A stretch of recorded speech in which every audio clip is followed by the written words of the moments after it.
Yo, what is up, everybody? Welcome back to another exciting Saturday morning 3D live stream.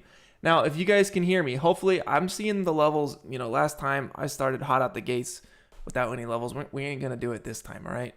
We're starting this thing right. This is a very, very exciting stream. We got a lot of familiar faces in the chat. What's up, guys? Thanks for making it back. So let's just get right into it. This is a special stream because it is yet another duo stream. It's a partner stream. And it is with the one and only Mr. Steve Biegun. How are you doing, dude? What's going on? I'm doing great. Thanks, man. So glad I got to be here today. Yeah, man. I'm so excited. Yes, we're going to do something amazing. We're going to do something really cool today. And that is, well, before we get into what we're going to do, let's introduce Steve real quick. So Steve, he's been in his spare time. He has graciously donated his spare time to help teach me Unreal Engine, and he is a lead creative technologist at Dimensional Innovations. He's doing Unreal work all the time. Like, that's his full-time job is Unreal. You do educational training videos with Epic. Is that right? Yep. They have an online platform with a bunch of free tutorials. I do a bunch of stuff for like architecture and visualization. So sick. Lots of cool stuff. Yeah, man. Dude, just over the last man, I feel like it's been 3 months. You've really been donating your free time and like helping me learn Unreal, and it's been you've changed the game for me, man. Like I am nothing but gracious for everything that you've taught me, and I'm excited for you guys because we're gonna create something really cool together. So we're trying to figure out like what are we gonna do? So we decided that we want to create a real-time cinematic landscape, and we're basically gonna go back and forth and tackle different parts of this. So we're gonna start out. Steve, you're gonna be in Unreal shaping the landscape. Is that right? Yep, that is right.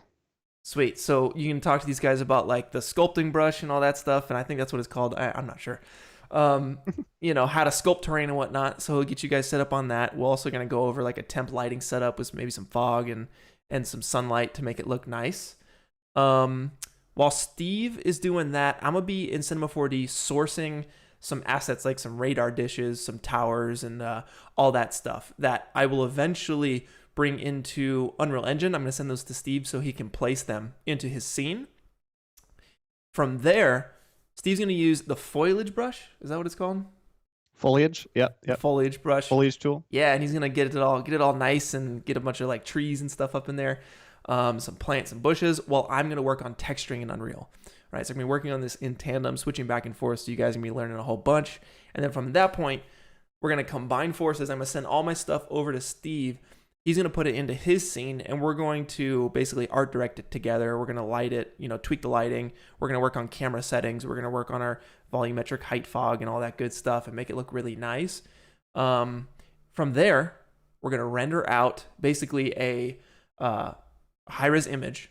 And I'm going to take it into Photoshop, and I'm going to do some Photoshop magic, make it look super nice, probably add some cinematic bars to it, and it's going to look awesome. We're going to have a sweet, really cool looking piece at the end of this thing. So I'm amped. Steve, are you feeling good? Does that sound about right to you? I'm excited to see what this is going to look like when it's done. That's one of the best parts for me. Like, I know like all the steps to get there and like the way we're going to add lighting and foliage and landscape and all that, but like I have an idea what it's going to look like, but just kind of like getting there. And then once we're in those final steps where we're doing like the art direction and iterating, that's the fun part for me. Absolutely. Yeah, that's when you get to like really mess with the lighting and stuff. And like all the technical work is kind of finished and it's just the creative side. But we're going to get there. We're going to get there. Before we jump in, guys, got to give a big shout out to Skillshare for making this stream possible, for making all these streams possible. So I'm going to throw it to Skillshare for you guys real quick, and then we're going to hop right into it, and we're going to take a look at our references and make something cool together. All right, I'll see you guys in like 2 minutes. This stream is brought to you by our friends over at Skillshare. Skillshare is an online learning community for creatives like you guys who are looking to up their game, grow their value, and learn a new skill. Now, it doesn't matter if you're a beginner, intermediate, or advanced on your journey. You can learn anything here on Skillshare at any level. So since we're using Unreal Engine 4 on today's stream, I want to show you guys 3 tutorials that I think you guys would actually really love here. Now the first is an absolute beginner's guide to learning Unreal Engine 4 by Michael Ricks, and he walks you through all of the stuff you got to get into, the entire process on all things Unreal Engine. Now it's super cool because these things are bite-sized. They come in little chunks here so that you can fit them into your schedule. Next up here, we have a virtual filmmaking intro in Unreal Engine. It's a 30-minute course, and this gives you an overview of what the virtual filmmaking process is like in Unreal Engine. It's the cool idea that you can use your real camera to shoot actual footage here inside of Unreal Engine. From here, you guys can look up other courses on Skillshare that dive deeper into the virtual filmmaking process. And finally, for anyone who's really looking to dive in to landscapes, there's this Unreal Engine 4 open world landscape course by Greg Wandra. It's 15 hours, nearly 16 hours, and it just breaks down everything you guys need to know when trying to make a stylized or photoreal open world landscape for a game that you're trying to create. Unreal Engine 4 is a free program, so it just takes the time to learn it in order to harness its full capabilities. So as a Skillshare member, you guys get unlimited access to regularly updated premium content for less than $9.99 a month for a yearly subscription. And to the first 1,000 people who click the link in the description, I got you guys with a free trial of a Skillshare premium membership. You guys are gonna learn something new, you're gonna grow, you're gonna get past the competition, and it also helps me out too. It helps me do more of these live streams. So click the link in the description and start learning. All right, y'all. It is time. But yeah, big shout outs to Skillshare, man. Those guys are great. It really helps me out. Click that link down in the description. You guys are gonna learn something, and it'll help me do these streams as consistently as possible. So I really appreciate y'all. And Mr. Hans is up in here, freaking super chatting like crazy. My goodness, man, I appreciate you. Hang in there. It's gonna be a long stream. It's gonna be a good one. Steve is actually standing, so he's going advanced mode on this one. I'm feeling brave. I'm gonna try to go the whole time standing. Also, my cat took my chair, so I don't really have much option here. Cool. So we have some references here. What are we looking at, Steve?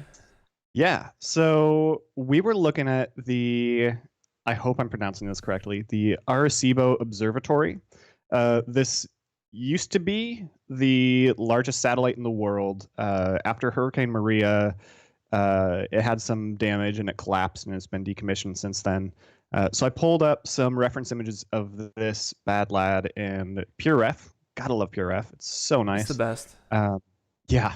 So I'm gonna try to emulate kind of this exterior landscape, the foliage. I couldn't really get a good image of like what the trees look like close up. I guess this is a pretty good image, but it's just like a giant mass of green and some nice dirt in there. We're gonna try to like get pretty close to this sort of like grungy material if we can figure out what that looks like. Yeah, that's my challenge. I also found some.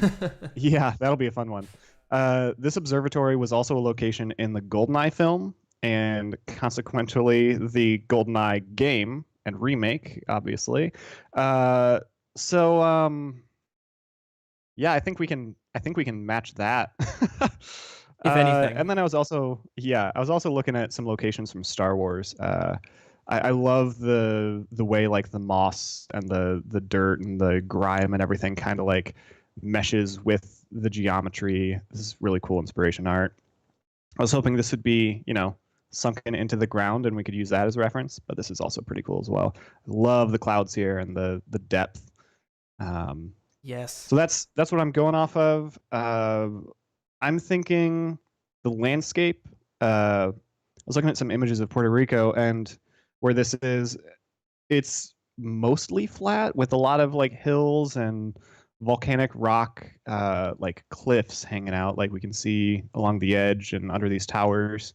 So I'm thinking Megascans for some cliff geometry. Trees, I'll probably just pull something that's pretty generic, greenish. We can modify it later. For sure. Yeah, and then as far as the satellite and like the infrastructure, I'll be sourcing stuff that I got from cgtrader.com. They have some like really cool packs with a bunch of stuff that I'll be showing you guys, and I'll just be sourcing that stuff while Steve is kind of shaping this landscape. We'll probably start on Steve because like shaping the landscape with the landscape tool is more of a thing than just me pulling models. I can show you that briefly once we get to a point. But before we jump in, shout outs to you guys with the super chats. Aztec, thank you so much, sir. It will be a good stream, I know it. And Zatoichi Beat says, check out NVIDIA Omniverse. It's good for working collaboratively on the same scene in Unreal Engine, Photoshop, and other software, but you need an RTX graphics card. Have you heard of this? Steve, have you heard of Omniverse? I've heard of it. I haven't explored it yet. It sounds really awesome. I just haven't had a reason to use it quite yet. Yeah, I've never heard of it, but definitely I'm going to look into that for sure. Yeah. Okay.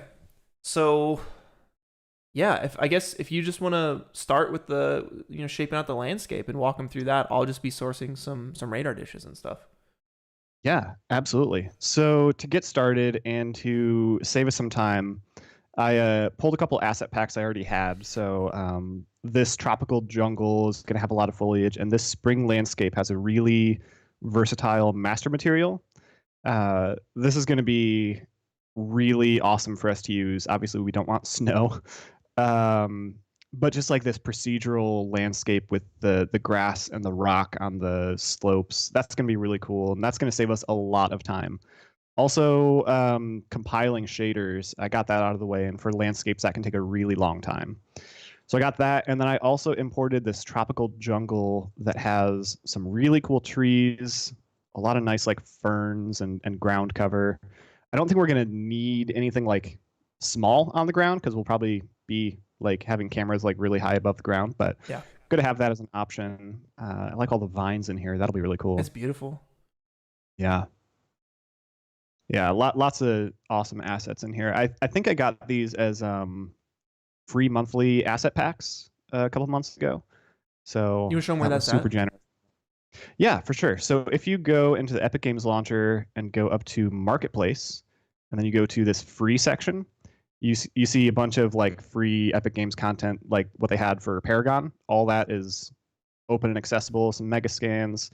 Free for the month is what you got to check out. They have an animal theme this month, evidently, so you can get like a nice rigged dog, some low poly cats. There's always like some really awesome environments though, and this modular house, really nice as well. So lots of free stuff. Always. Free is always nice, yeah.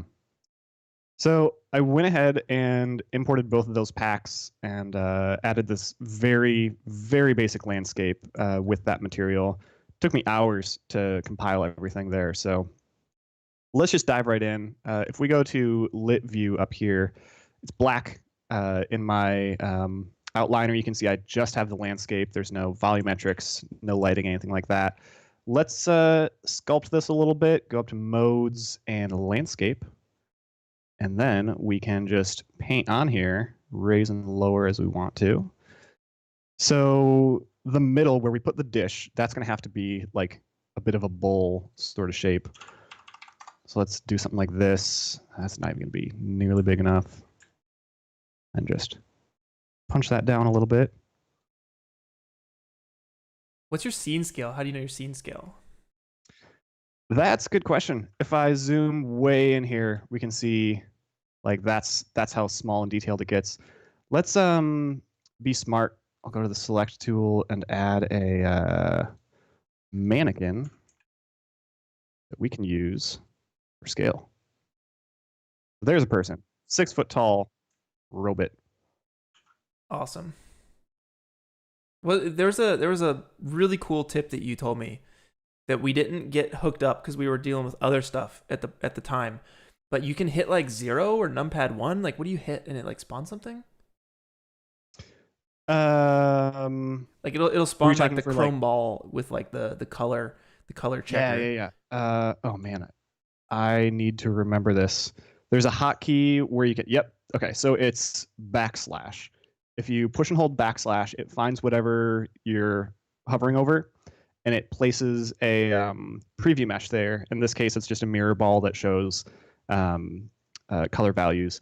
But we can also, let's go in here and do this now. We can replace that mesh with the mannequin. So we can just push a button and see what it's like for scale. This is called preview mesh. Yep, preview meshes. I'm just going to add another one here. Search for my good old Manny. Put him in there, close that out. And then if I hold shift and hit, yeah, backslash, we get this next one. That's great. That'll be helpful. Yeah, yeah. All right, let's hop back into the landscape. That dude is just itty bitty. Where is he? There he is. All right. Yeah, because I'm going to have to basically, like, in Cinema, guesstimate your scene scale, place these radar dishes and towers kind of as close as I can get them, send you my C4D file, which you'll use the Datasmith importer to open up, and then you'll have all my radar dishes and stuff in your scene, and then you'll fine tune the adjustment on all those and whatnot. Mm-hmm. Right. So I'll try to keep it like pretty flat, so it's not too hilly, and I can adjust that later. It's cool. I'm still sourcing these models here, and then once we get to a point, we'll make it work.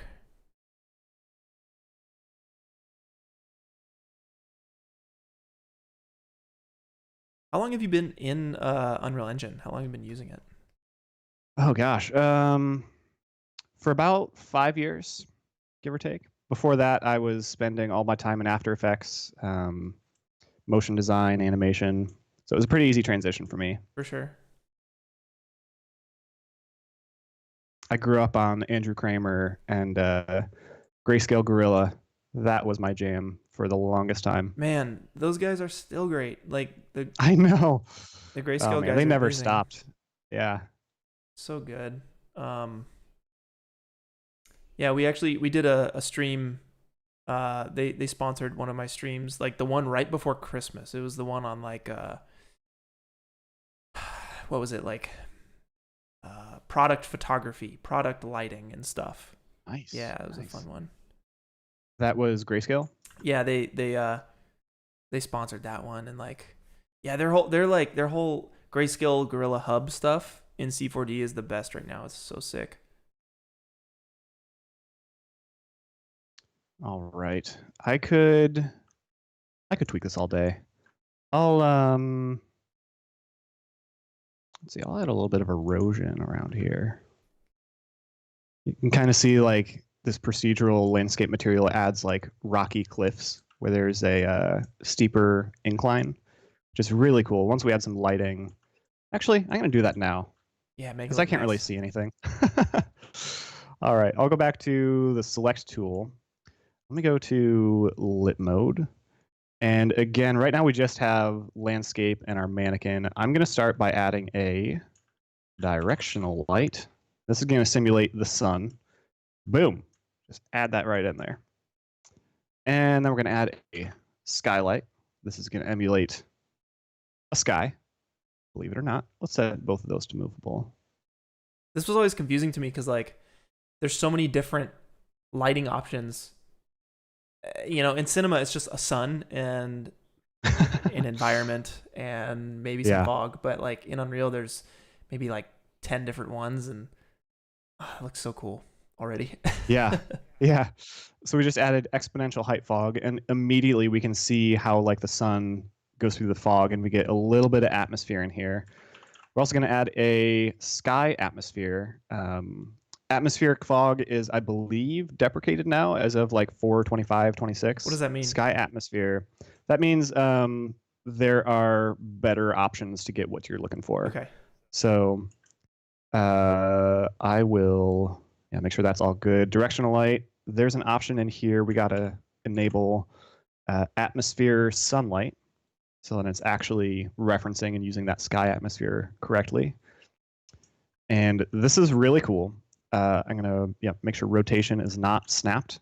If I rotate the sun object, we get realistic atmosphere. That is so sick. Like, it is so fast too. That's what I love about it. It's insane. It's insane. Let's make it even more crazy though. just to show how powerful and versatile this is, I'm going to save all before I get too crazy. I'm going to change my camera speed. Bam, crank that up. Crank this up. And I'm just going to blast off to outer space. Here we go. We're going. We're going. We're going. I'm going to look down. Keep going. Keep going. Because we're using the sky atmosphere, Dude, it's like 2001. we actually get, yeah.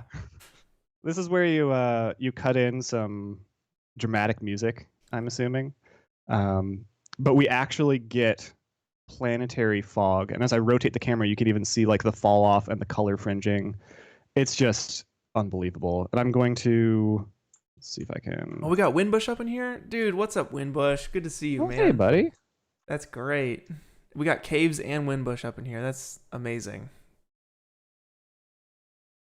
As we rotate the sun, you can see exactly what it would look like as it falls off. That's crazy. To an atmosphere. That's so cool. It's unbelievable. It is just so sweet. Okay, I'm gonna hop back down to the Earth.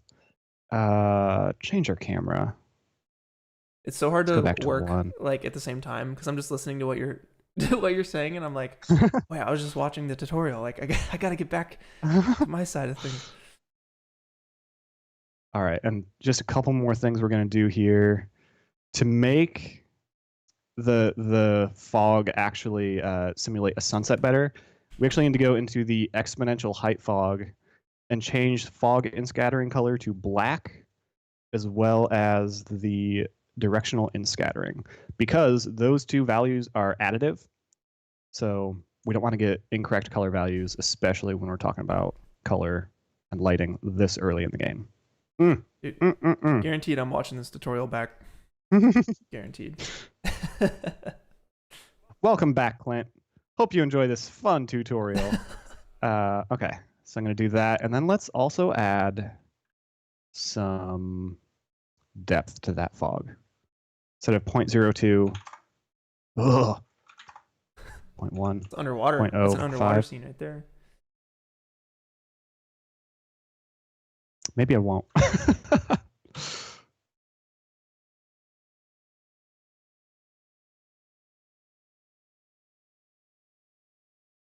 Point 1. Okay. 0.02. Let's add second fog. Maybe we can like get like a nice fine layer of fog closer to the ground. That'd be pretty cool. Man, did you ever play Death Stranding? I have not. It's on my list someday when I have time. So are you getting vibes?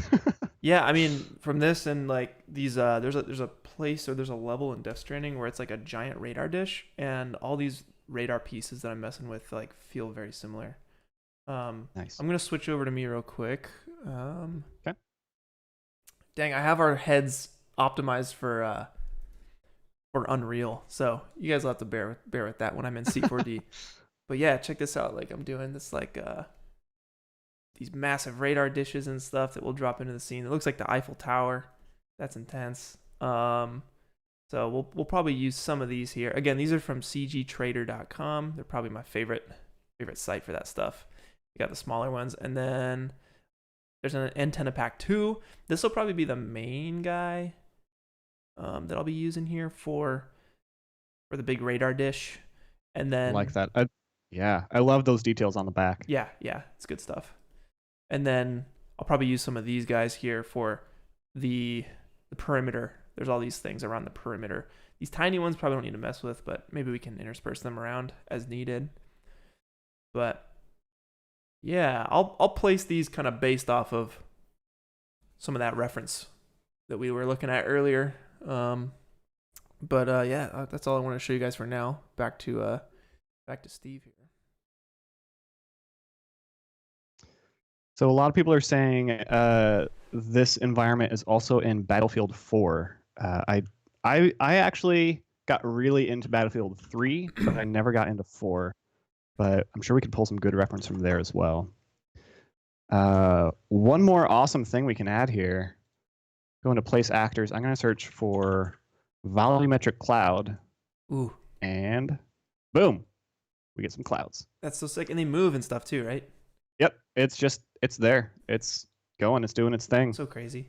There's some color fringing. I might want to like adjust later, but we'll see if that's even in our final shot. But man, that looks good. We can actually go into our directional light too and set this to cast clouds, shadows through clouds. Maybe I can get a cool image here. Oh, I love it. Oh, that's so sweet. I can't wait. I can't wait once it's all together and like we got our giant radar dish with our foliage and our towers. Like that's gonna be so much fun to tweak the lighting on. This fog's a little bit too dense for me. Let's try 0.01, fog density 0.02. Yeah, that's good. Our exposure is way too low.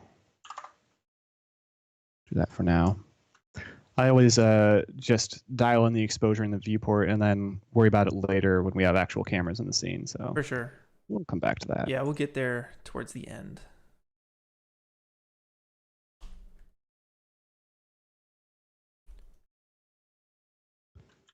All right. Man, I want to play Battlefield 4 now. I know. Like PUBG Okay, or so something. yeah, this is looking pretty good. Let's talk about some plugins and project settings. So Yes, please. I always just go in here and disable autosave because I like to live life on the edge. I don't need any of that. I go into project settings. This is a ray tracing project, so I have that enabled. If you do that, you also want to set your default RHI to DirectX 12. I don't believe ray tracing is currently supported on Macs. Maybe you have to have like some wacky hardware or something. I'm not really sure. But it's working for us, so that's good. I also went ahead and generated mesh distance fields. We were talking about this before, Clint, but quick refresher for everybody. What this does is it's used as a form of lighting and also helps with some material stuff that we might get into later. And it mesh distance fields, it's sort of referencing like a depth pass, and it takes everything in the scene and generates almost like a ambient occlusion map, but like inverted sort of. So we can use just like a really quick depth pass essentially to light stuff, to deal with foliage, things like that. Because I'm not gonna bake any lighting. There's gonna be way too many objects here. That's gonna be crazy. I also disabled a bunch of shader permutations because I'm not doing this for mobile. I don't want to waste time, any valuable computer juice on that. And one more thing I enabled, if you go into editor preferences and search for procedural, there's a feature called procedural foliage that is not used very often in my experience, but it's extremely powerful. So I want to try using that for this project so we can try to like place like seeds essentially for where trees would be, and then how many generations of trees there would be, how big they would grow, how much shade they need, all that awesome stuff. So I'm just gonna like do a quick test with that. That's insane. Yeah. We're gonna add a procedural foliage volume. I'm gonna scale this bad boy 2000. It's way too small. 15,000. Oh.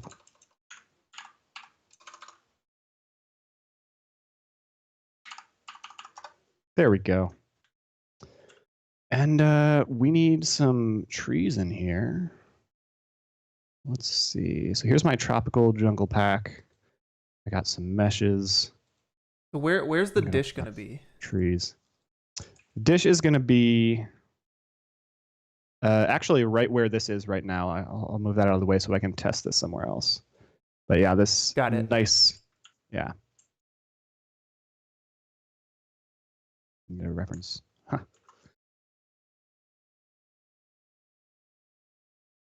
Collision. Foliage spawner. Here we go. Procedural foliage spawner. That's what we want. Let's make a new folder. Call this procedural foliage, because I'm creative. Call this foliage spawner 1. The naming system is important though too, because you get a lot of stuff going in your scene, and if it's confusing, then you're gonna lose sight of everything basically, right? It gets confusing. Totally. And if you're ever sharing projects with other team members, you better have a good naming convention, and everyone's on that same naming convention.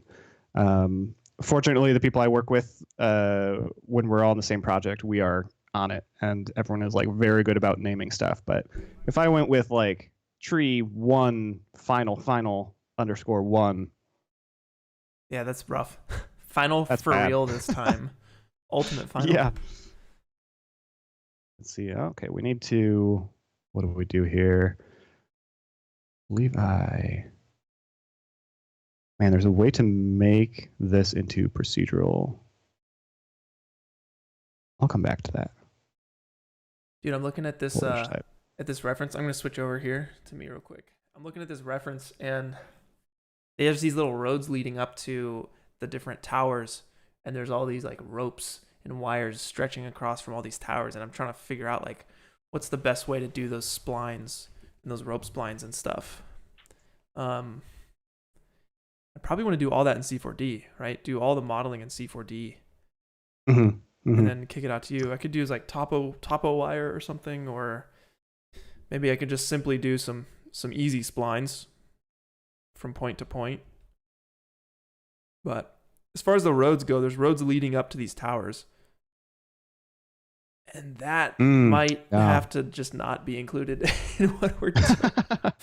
we could probably come back to that later on. Yeah, if we have time. Yeah, if it's worth it. I think regardless, it'll just be really sick. It'll be really cool. All right, I'm going back to you here. All right. Procedural foliage. Here we go. I had to make a procedural foliage mesh type. I'm going to try using this mesh. Yep. Medium 1. Okay, so I get all these options. I want minimum and maximum offset. I like to dip the maximum maybe like 50 centimeters. Yeah, minimum, and then max 0. So like if the tree starts underground a little bit, that'll add a little bit more variation. Align to normal. Yep, let's do that. Slope angle. Cool. All right, here's the fun stuff. We can determine how much they grow, whether they grow in shade. I believe they would. How many steps for clustering, seed density. Man, there's so much stuff. And this is like how trees scale in size over age. Like it's unbelievable. I even get that option here. Wow. Mobility, static, that's fine. We can cast a shadow. Yeah, we'll see how that goes. Collision, not worried about that. Dude, have you heard of this cable actor in Unreal? Yeah. This is pretty sweet. It's we like try dynamic. I've used it once before for just like cables in a room that like attached to a wall. I couldn't get collisions to work well enough that it wasn't just wacky and just bouncing around all over the place. Do you want to try it? Definitely. I think we can do it once I get my stuff in to the scene. We can probably do those once on. We'll probably have to do them on your end, because like I'm messing with them here, and like it looks really cool. It, it's pretty much just like dynamic cables that you can up the segments on. You're like 20 segments. Like that's pretty sweet. Yeah, and like once we get the radar dishes and the antennas like specifically placed, then we'll come in and probably add these after the fact, and we can do it on your side since the final will be on your end. Yeah. Okay. Well, I won't worry about cables then. Thank you, whoever said that. Was it Thiago, maybe? There's a couple of you guys giving me some tips here in the chat, which I always appreciate. So shout outs to y'all. We'll use that once we get a little further on in the process. All right. Steve, I'm on you. Back to you. All right. So I grabbed a couple. I got these medium trees. I think these, let's get one with vines as well. Oh, come on. There we go. Yep, yep, yep. And maybe this large one, that'd be cool for some variation. Okay, where did I? Procedural foliage, duplicate that one, open that. Here we go, find that. And what was the last one I did? Tropic 1, let's do Tropic 3. Boom. All right. So we're compiling shaders. We'll see how that goes. In the meantime, go back to my procedural foliage spawner. And then I want 4 options because I have 4 different kinds of trees. And let's just drag them in here. Here's the first one, and 2, and 3, and 4. Easy. Unique tiles, random seed, tile size. Let's see how this goes. Spawn. Fingers crossed we don't crash. I believe we want to. Yep. Okay. All right. Not bad. Not bad. Whoa. we got a forest. Wow. That is Dude, that's something crazy. That is dense. Oh boy. All right. Let's make some changes. I believe this actually uses the foliage tool. So we could even go in here and nope, maybe not. I was hoping we could just like paint out some of these. No luck. All right. Let's Can you paint the area that the procedural foliage will spawn in? There might be a way to do that. That's a good question. I know we can have this cube, and then we can have like a blocking volume, which I was going to do for where the dish itself is. So I'll just like block out this little crater and have trees all the way around it. Alternatively, I could just go into the foliage tool up here. I have all these trees selected. Let's dump the density down to like 0.1, and we could just paint. And that looks good. That's fine. That's probably the easier way to go about it, but I guess I just want to be difficult. Learn something new here. Show everybody how to use procedural. We get some fun shadows here I'll have to take care of as well. All right, let's see what we can do with this one. Yes, okay, so if we go in here, we can change the number of steps. Let's do 2.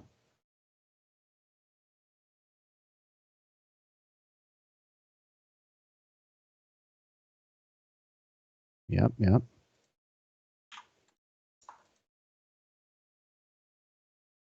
Clustering 2. Boom, boom, boom.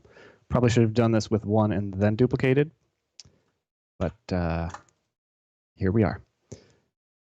Collision radius. Okay, so this is 100 centimeters per tree is what it's saying, and it's saying when this tree grows old and it drops seeds in the ground, those have to be more than 100 centimeters away for that tree to actually grow. And then shade is kind of the same thing. Like if the tree can't grow in shade, here's how much shade that's actually going to cast. I'm saying all these trees can grow in shade or spawn in shade. Interesting. Okay, so let's try bumping this up to 250 for each. Maybe I'll do 150 here. Just something nice and arbitrary. How's it going on your end there, Clint? I mean, I basically have my stuff ready to send. I'm gonna switch over here. So we're basically just looking at this like big setup here. I know you can't really see my screen. You're kind of watching the stream to see what I'm doing, but I have the big radar in the middle, and then I have 3 of the biggest towers, like equidistant in a triangle around this thing. In the center, I have this little center antenna piece included for you, but we may want to lose it, so it's separate. And this is kind of the base of our scene, and I'll throw in all of these guys too if we want to, mess with some other ones here too. But I think what we have here is a good, good setup that I can send to you, and you can drop this in the scene, and I can start working on texturing. it's going to take me a minute to texture this stuff and make it look really nice. I really do want to go for that like super high detailed, let me see if I can get this for you guys. Yeah, like this. The super grungy tiled look. I don't know if I can get that, but I'll do my best. I will do my best. Boz, don't worry, you're not late. Just on time. Thanks for joining, y'all. We got 631 people up in here. It's a good time. For those of you guys who just joined, I'm here with Steve Biegun. He is an Unreal master. He's a teacher. In his spare time, he's been teaching me how to do this stuff. So we decided let's do a stream together and make something cool. So yeah, I'm gonna send him over basically the radar dish that I had set up in C4D. He'll drop that into his Unreal scene, and then I'm gonna hop in Unreal and start texturing. And we're just basically tackling different little pieces of this overall scene together, and then we're gonna combine forces at the end to get the final look with the lighting and the fog and all that stuff. And then I'll bring it into Photoshop to really make it look nice and tweak the colors and the values and whatnot. So right now, we're just at the point where Steve is blocking out the landscape. He's adding foliage right now, and I am essentially about to send him the radar dish and the towers. We'll do the splines and everything using the cable actor in Unreal as well. So, Steve, how does the Datasmith Importer work? Do I just send you my C4D file, and then you bring whatever I have in my C4D file into your Unreal scene? Yeah, so if you export C4D, actually just save it as, we should be able to import via the Datasmith plugin, and we'll get all of your geometry with their correct pivots, materials, textures, lights, animations, everything. Okay. So let's give that a go. Sweet. I don't know why there's materials. I'm gonna delete all these materials. Yeah, so I'm just save this thing. Let me get rid of all this stuff here. Make this as easy as possible for you. And it maintains the position of all this stuff too, right? Right, yep. I guess that's the whole point of doing this, right? Is position will actually stick. But our scene is not too complicated. I'm gonna do Alt-G to group stuff. This null is called, I don't know, radar parts. And then I'll just have another one called main scene. And I'll save as infrastructure _ for Steve. Amazing. And let's see. I'm gonna switch to your display. And we're about to see whether this works. Yeah, okay. All right, I added a blocking volume for the procedural meshes here. I dumped down the amount of foliage we're going to have. I also disabled the shadows just for now. We can come back to that later. And I scaled this way, way up. About to resimulate, save everything. Fingers crossed. All right. That worked. That's super cool. Yeah. So this will be that, and then I can just like paint in the gaps. And if we even look at like these trees, we can see kind of what they're doing. Maybe, maybe not. Well, they're aligning to the hillside correctly, and the landscape itself is actually spawning grass, little rocks everywhere.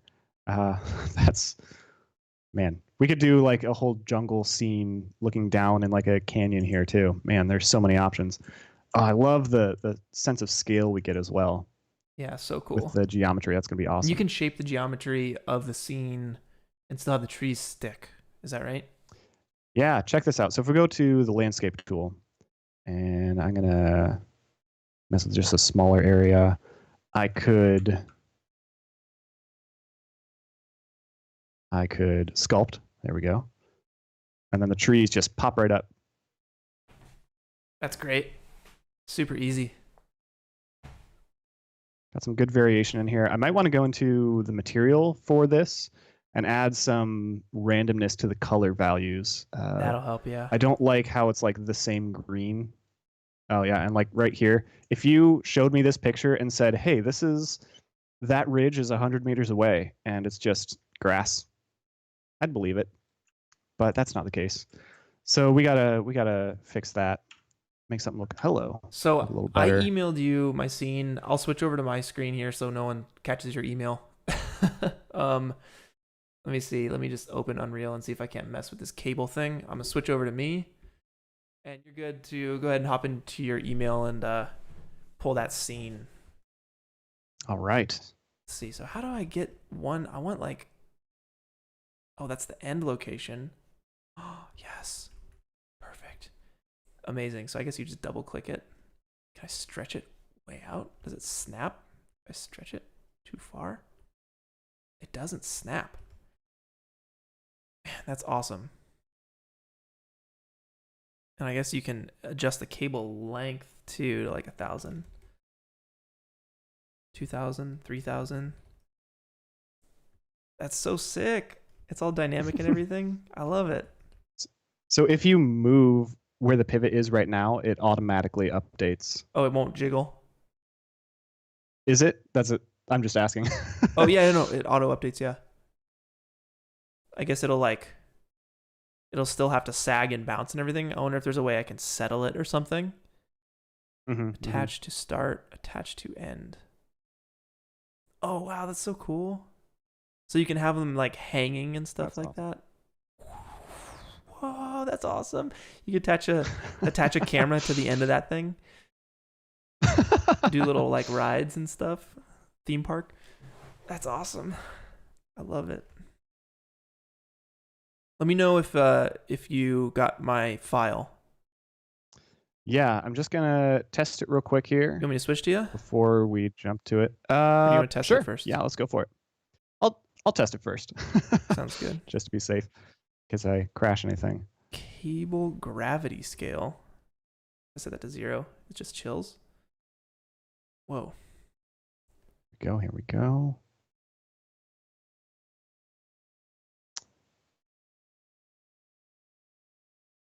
Woo. That's so cool. Yeah, some really good tips here in the chat.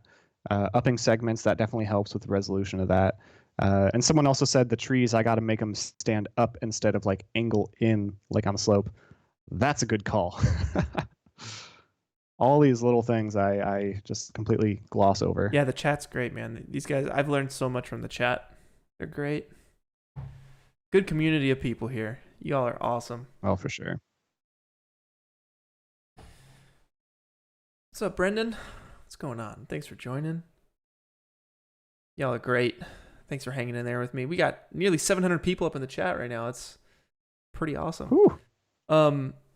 How you doing, Steve? You want to switch and see how it works? So it worked. Let me I'm gonna delete everything so I can redo it so everyone can see, because this part of the process is like, yeah, for sure, pretty awesome, pretty important as well. So if you guys, the way we're doing this, taking C4D files and bringing them in, having it work pretty seamlessly, we're using the Datasmith Unreal Datasmith Importer. It's this little thing here. If you don't see this, you can go to, let's see if I get this, plugins, I think, yeah, edit plugins and just type in Datasmith and make sure it's enabled. You want to check that. You also want to check, is there anything else, or is that it? Just you check the Datasmith C4D Importer? Mm-hmm. Yeah, C4D Importer. I believe there's also like a Datasmith content. Yeah. You'd probably want. Yep. Yeah. This one's for FBXs, it looks like.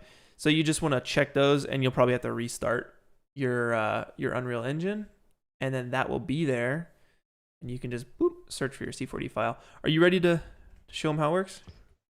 Dude, I am ready. All right, that's what I like to hear. We're on you. All right. So here we go. I ignore these two test folders. I was testing. So if we go up to the Datasmith button that we now have, I'm going to navigate to my DS infrastructure C4D1. You can see we have like a big old file size. That's what we'd like to see. If you export Datasmith from like 3ds Max, Revit, SketchUp, you're also going to have a folder here with the same name. You got to keep those two in the same location, or this isn't going to work. So I'm just going to open that I'm going to put it in my DS folder. And then I tried to get creative with the color background, but it was a bad idea, as you can see. We can import geometry, materials, textures, lights, cameras, animations. I'm only really concerned about geometry, but I'm going to keep it as is. One of the really awesome things here is that it can automatically generate UVs with nice size resolution. Again, we're not baking any lighting, so it doesn't really matter, and there's not too much geometry, so not too concerned. So I'm going to go ahead and import. It says it was not saved for melange. If anybody knows what that means for cinema, I would love to know. I'm not a cinema guy. I used to be, but I would be what you call a bad Cinema 4D artist. Okay, so it added everything into my scene, which is awesome. They're under the ground, which is not awesome. Fine. It's okay, so let's look at what we got. If I select these objects, we can see they have their own pivot, which is super cool. We're going to use these. This is looking, honestly, very Star Wars in the best kind of way. Good. And we see, we try to get kind of close before we get too laggy. You can see it's kind of looking like this flat gray, but that is because it is just the default grid is kind of wacky on here, and it's not the same for everything else. I spend most of my 3D time in 3ds Max, obviously when I'm not in Unreal. The way you would resolve this in that program would be to add a UV unwrap to all those objects and then use a map scaler modifier. And this is really important if you want all your materials to stretch correctly and have like good seams and everything. Make sure everything is scaled correctly for the UVs. I use 100 centimeters as the scale. Unreal uses centimeters, as most of the world does. So we might want to adjust that later, but a nice thing is we can just re-import the Datasmith file and everything will just pop into places as we want. Yeah. I'll probably have to unwrap some stuff in C4D, and because the next thing I'm going to do here is start texturing the radar dish and the towers and stuff. Hopefully I can get something that looks good enough. This will be a good test here.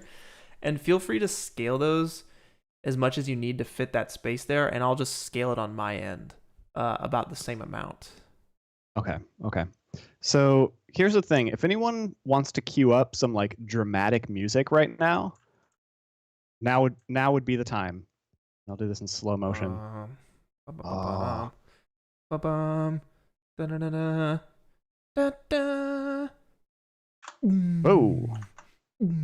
Ooh, buddy. You might have to scale that guy, push your ground in, maybe scale the radar dish on the So Y. instead of doing that, so the Cinema 4D Datasmith file, it gave me this really awesome hierarchy, which I'm assuming reflects what you had set up in your file. Probably.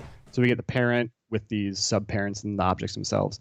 I should just move main scene itself, and that'll move everything. And then if I scale this, they'll all be in the same relative location. Is there a way to adjust the gizmo? That's what I want. Like, sorry, say can you again? move the gizmo so that it's hitting the center point of those objects? I could take these and just slide them over. That's weird. There might be a way. If anyone wants to shout that out in the chat. Wait, it just happened. So the main scene is right where the pivot is. If I move these, so everything but the main scene. Yeah, I'm just trying to like put it roughly the same position. I see. Yeah. There we go. Okay, so this is 3x scale, just for your reference here, and that seems to fit pretty well. What are you thinking? Yeah. Pretty good size? Yeah. Seems about right. You might have to push the ground in more, so you get more of the depth from that radar dish, or based off your reference, you could scale the radar dish on the Y. Just to thin it out a little bit. You can lose that giant thing too, like that middle piece. This thing? Yeah. You can hide it. I'm actually just gonna throw that under the ground for now. Great. I'll just remember I can just snap it back to 0, and that'll be right where we need it to be. Maybe we could even like put it down here so it can be like part of the standing infrastructure, just add a little bit more detail. Guess we'll see, but I'll just hide it for now. For sure. Um, yeah, one thing to keep in mind too, if you're using mesh distance fields to light foliage in your scene for something this scale, you always want your geometry to stay uniform scale. So 111, 222, 333. If I were to scale this on just the Z or the Y or something, it would not light correctly with mesh distance fields, is my understanding. Maybe it's just like worse optimization or something, but I could just disable mesh distance fields as well. We'll see. I could go in here, search distance, and we can affect distance field lighting. It doesn't look any different. I'll need to just adjust the lights and the skylight to catch in there a little bit better. Let me duck that landscape down. I'm going to try and bring these same models into my scene in Unreal and texture these things. Once I get things kind of loaded up, I'll switch over to my end. And then I guess you'll just be tweaking and get the foliage all nice and everything. While I do that, I presume. Yeah. Yep. That sounds good to me. Cool. All right. Let's see. I'm going to switch over to my display here. And let's see if I can't do the same thing that Steve did. Let's open this up. I'll put this into DS Datasmith folder. Sure, all this stuff is good.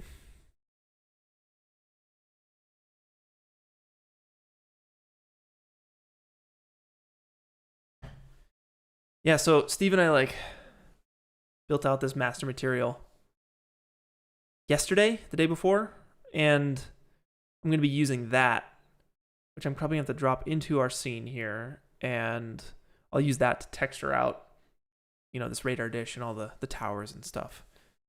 So hopefully that goes smoothly. We'll see. I'm definitely challenging myself here.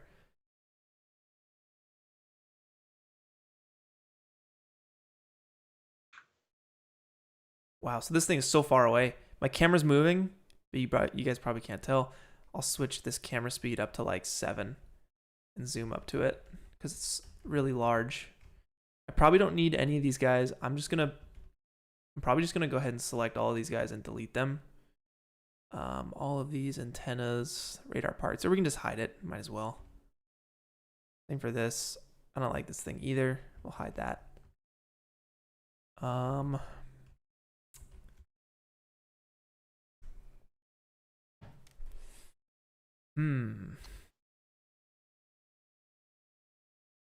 So how would I go about unwrapping this? There's so much geometry on this thing.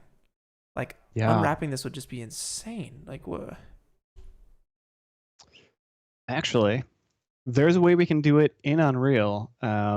It's not as precise, but we could always do it that way if you don't want to try doing it in Cinema.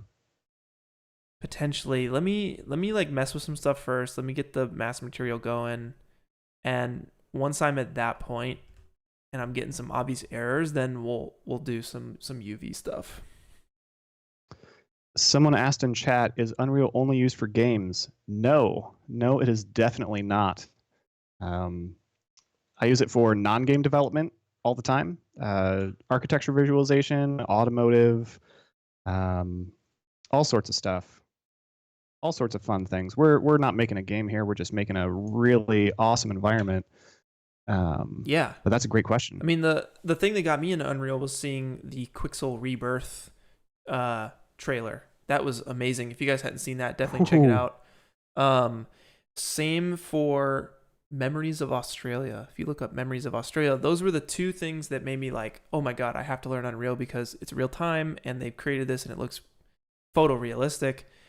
I'm in it for the movie making side of things. I don't really have any intention of creating games, though maybe that might happen at some point, like a small little thing. But for me, it's all about the cinematic, photoreal, real time element to it. So, yeah. A couple months ago, you were on maybe it was a live stream, maybe it was a podcast or something, and you said something along the lines of I saw these 2 videos in Unreal with mega scans, and it looks awesome, but I have a really hard time finding tutorials for this content. And I'm just watching this, listening to this. I'm like, Clint, let me talk to you.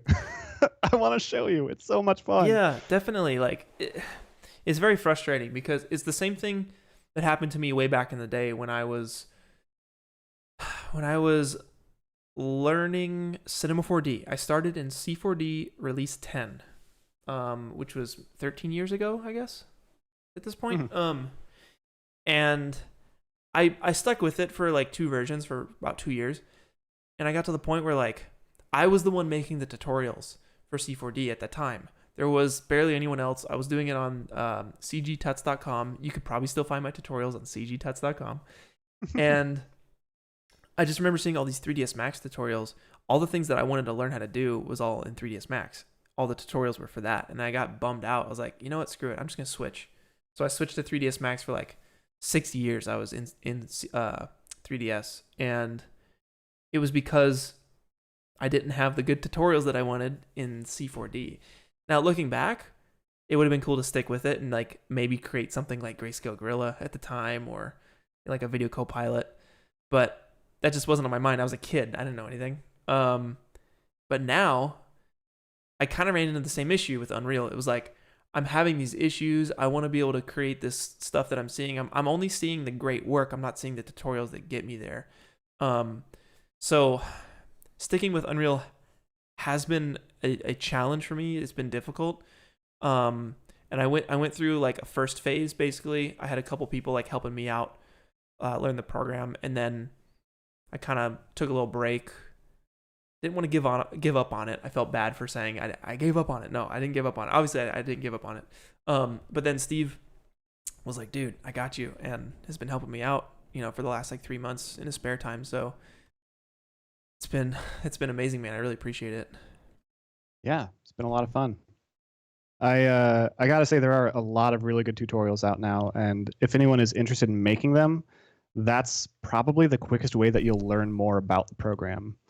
If you're teaching content and trying to be that person who knows what they're talking about, that means you got to research it and you got to find out like all those little quirks and all those bugs and all those different options that people are gonna have to go through. So it's been really helpful for me as well. I'm trying to find if anyone knows cascading ray traced shadows in Unreal. There's an option for it somewhere, and that'll help us get better shadows on the dish and the foliage. If anyone wants to shout that out,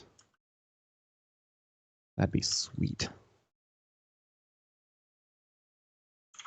Is there like a material that I can throw on here to test the UVs, or is it just without materials you can obviously see the UVs? If you go to starter content materials, if you have that in there, there's some good ones. Starter content material, and then just try like one of the bricks or cobblestones. Those are good. Yeah, okay.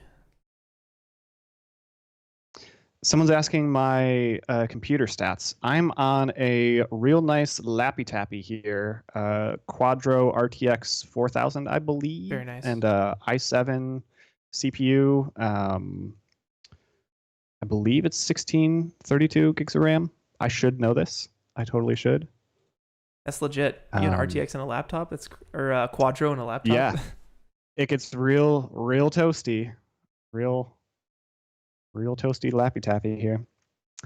Yeah, and I usually have my laptop screen here and then a 4K monitor, but pushing 4K with ray tracing,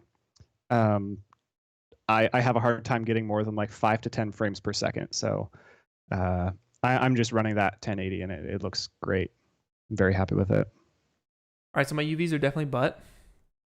I think I have to fix those before I move forward. But Sid, appreciate the super chat. Thank you. You say, hey, I've had a few mimosas.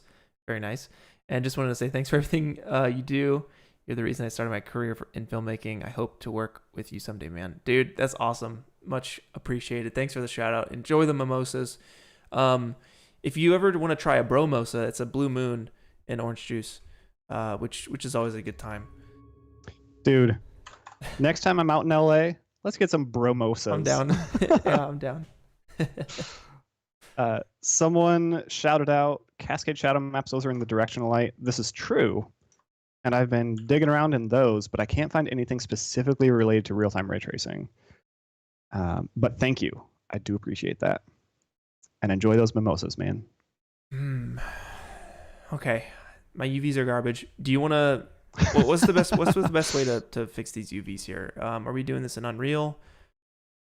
Yeah. So if you'd like, I could show how to do it and talk through it, if that'd be better. Yeah, and then I'll follow along on my end. All right, switching to you. All right. All right. I'm going to bump this up a little bit just so we get some brighter lighting. I usually like to keep this like 3.14 lux, but 20 will help us see this a little better. I'm going to make this this old clay brick material just so we can see it. An open big dish, and it is, in fact, a very big dish. Let's look down here. And this is all the same grid, except a very, very different scale on the larger portions. If we have the Datasmith plugins enabled, we get this mesh editing section where we could actually go in and we can edit some of the geometry. We can remove faces, flip faces, elements, add material channels. It tends to be kind of buggy, but it can be very helpful if you bring in like a SketchUp model. So you can like flip some of those faces and walls and everything. So that'd be one feature we can do with the Datasmith stuff. But we also get this generate UVs and unwrap UVs. So if we look at the UV channels we do have, UV channel 0, there's something there. It's fine if this goes over the grid, as long as there are faces here.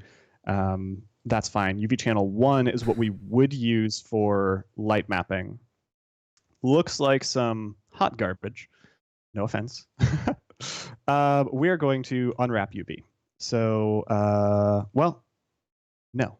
We want generate UVs. Generate, okay. Yep. And I work with some really awesome 3D artists who are way better at UV unwrapping than I am. Christina Simon and Ben Dahlman specifically are so good at getting me UVs that look phenomenal. So huge shout out to them.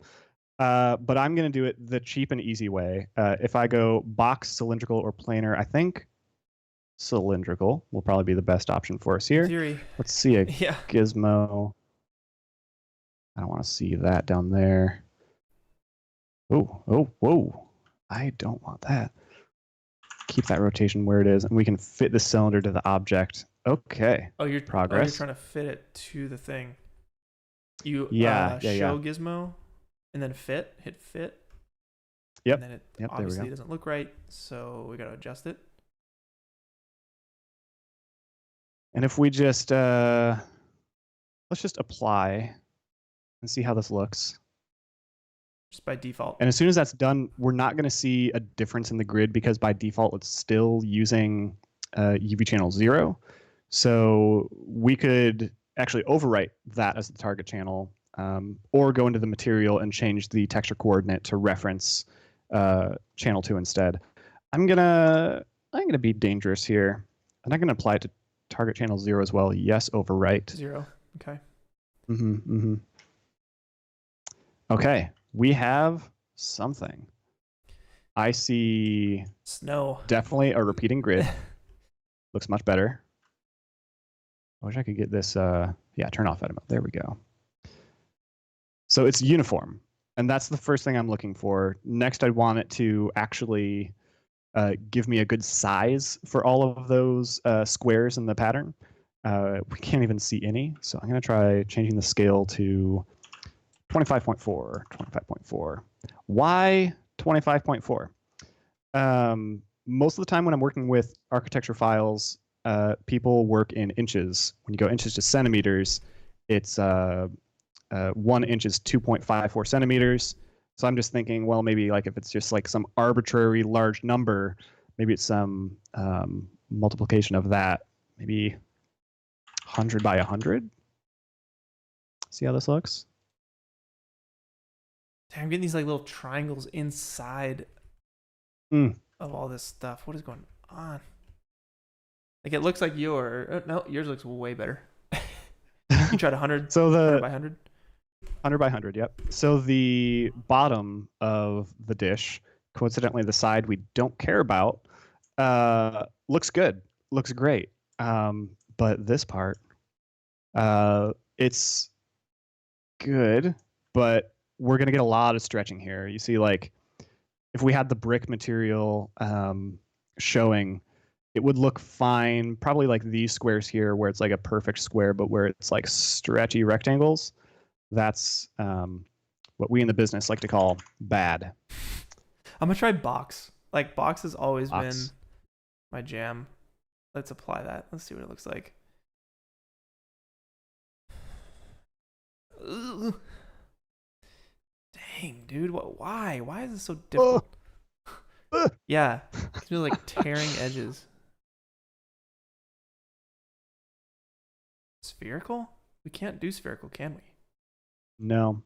What we could do is change it in a 3D program. I could even kick this out to 3DS and do a simple unwrapping there and re-import that as just like a separate piece of geometry.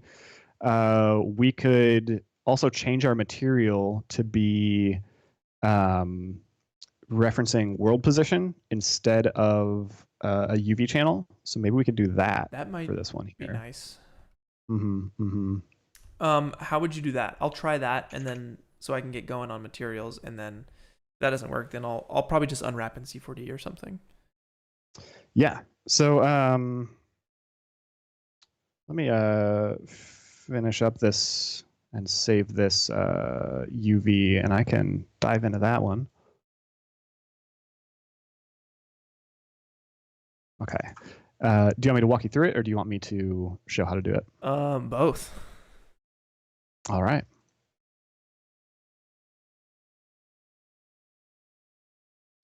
So, are we on you or me right now? We're on you. Oh, okay. I can't tell with the lag in the video. Oh, all good, all good. So, yeah, sorry for that, everybody. So if I go to make a new material, I'm going to call this M world space, just for a quick test here. Make this bigger, get rid of the stats, don't need that. So typically the way we would set up a texture, or excuse me, material, is we'd take textures, put them in here like this. We have diffuse, we have roughness, we have normal. Looks great. We get errors because we don't have textures in there, obviously. I'm just going to switch this so it's just one brick. And this UV by default, this is referencing the first UV channel for whatever this material is applied to. So this is looking at that big grid we had, or the thing we just made, all that stuff from the last 5-10 minutes. But instead of that, we can right click and choose position and get this world position node here. This references the object in XYZ world space and outputs that. And we could use that to inform like color. We could use that for variation. We could use it for vertex offset, roughness, whatever we want. But what I want to use it for is the UVs themselves. So we want to drag out from world position and choose component mask. And we want RG because that's going to correlate with X and Y. And this is where things are going to get a little funky. This is only going to work correctly on X and Y. We could make this triplanar. And there's some extra nodes. I'd have to figure out how to do that again, but we'd layer in the Z channel as well.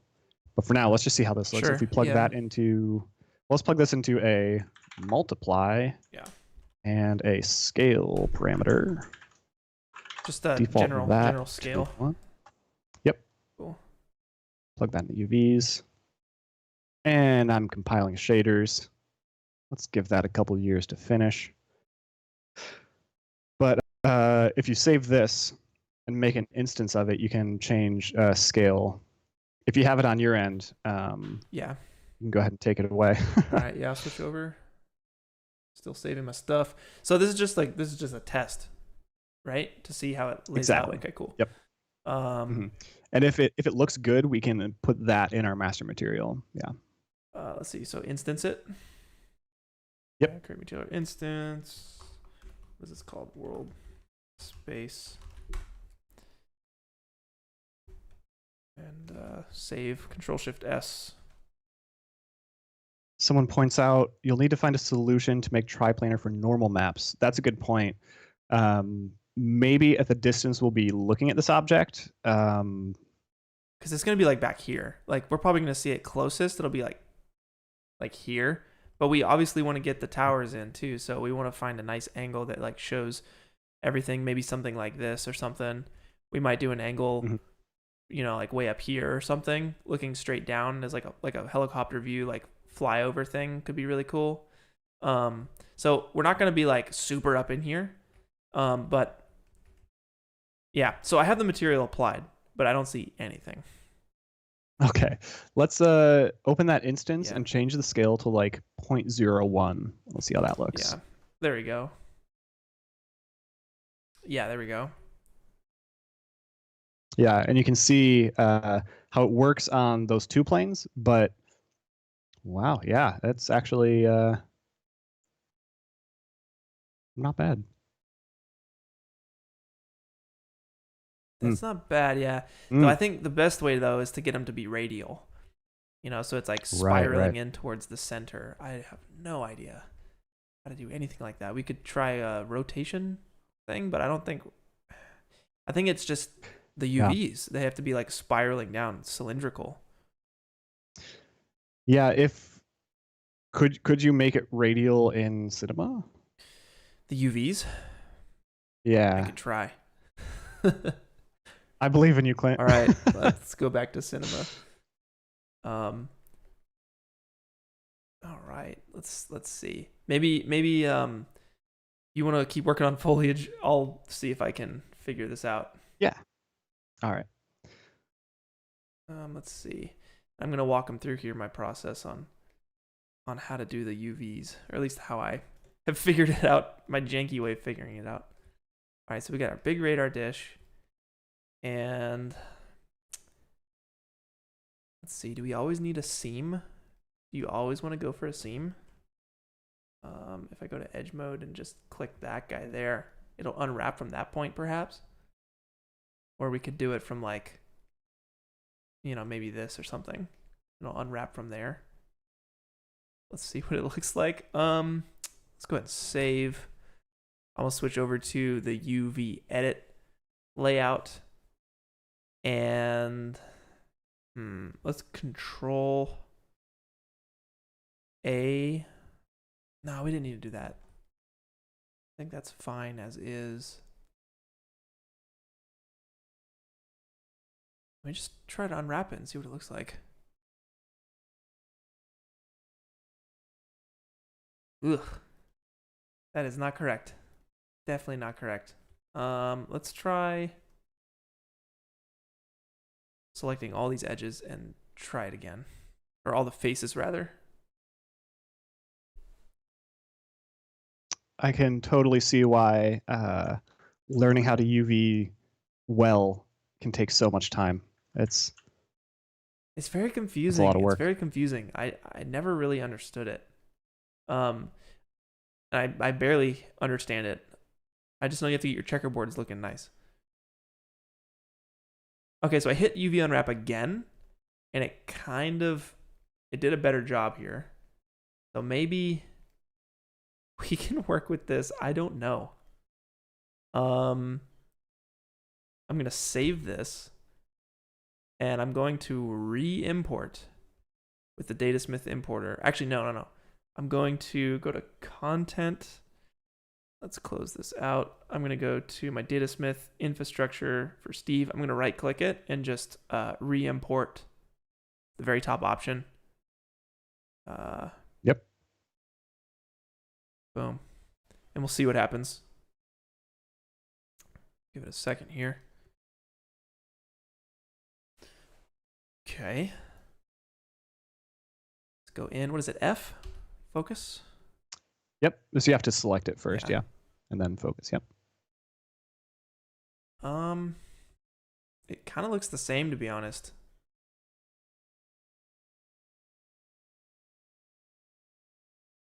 Kind of looks exactly the same. What was that world thing? So you did it with the world settings. What if I just try a normal one, like materials with like a ceramic tile checkerboard? Oh yeah, if you didn't change your material from the world space, it should look the exact same. Yeah. Oh, this looks way worse. Dang, why does this have to be so complicated? All I want to do is do art. I don't have to do all this unwrapping stuff. Oh, wow. Okay. Okay. Interesting. This is something. Okay. So this tells me it's a scale thing now, yeah. Yes. So that honestly looks pretty rad though. is this instance or is this the master? That you have on I guess there? that's the master, isn't it? Mm-hmm. Oh, I need to make an instance of that. And then I have to, I guess, do like a scale parameter on it. Yep. Where'd it go? It's not chilling. Okay, there it is.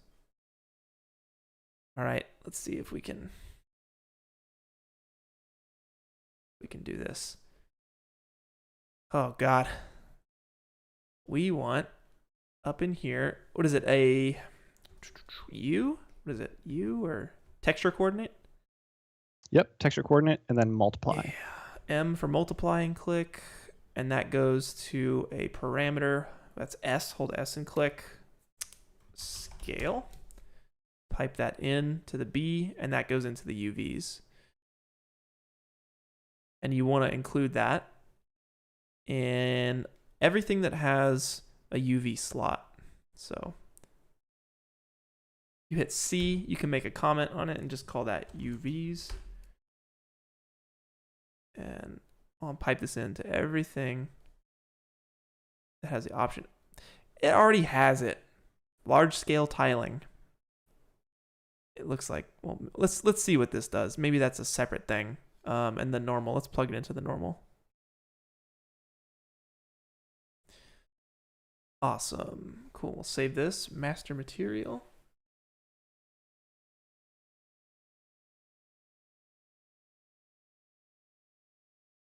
How you doing on your end, Steve? I'm doing pretty good. I got foliage going the right way. I accidentally made it only spawn in the radar dish. Nice. But it's looking better. It's looking a lot better. You can see this is all a little bit randomized for the rotation still, but it's going up instead of tangential to the slopes themselves. So then I was going to just sculpt the landscape a little bit and just raise it up to these towers. This is such a touchy tool. There we go. Maybe I'll need to smooth that out so it doesn't look like it's on a plateau. It's super cool though. It's like the forest is kind of growing up into the radar dish a little bit, or into those towers. I like that. Yeah, and if I use the flatten, we can get like a nice slope here. It looks like a bit of a cliff. There we go. It's gonna need some noise though. 0.1. Let's do like 256.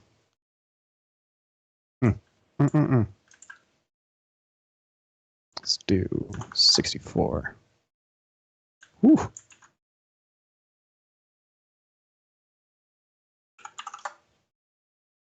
This is like kind of working. The material?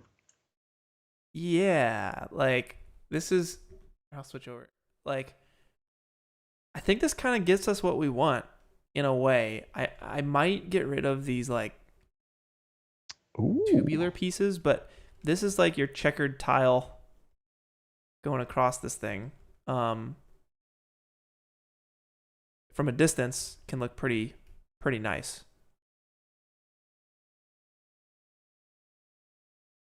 My friend Marshall Miller, really awesome 3D artist and creative technologist as well. He asked if there's a UV stretcher in Cinema 4D. Totally. I know there is.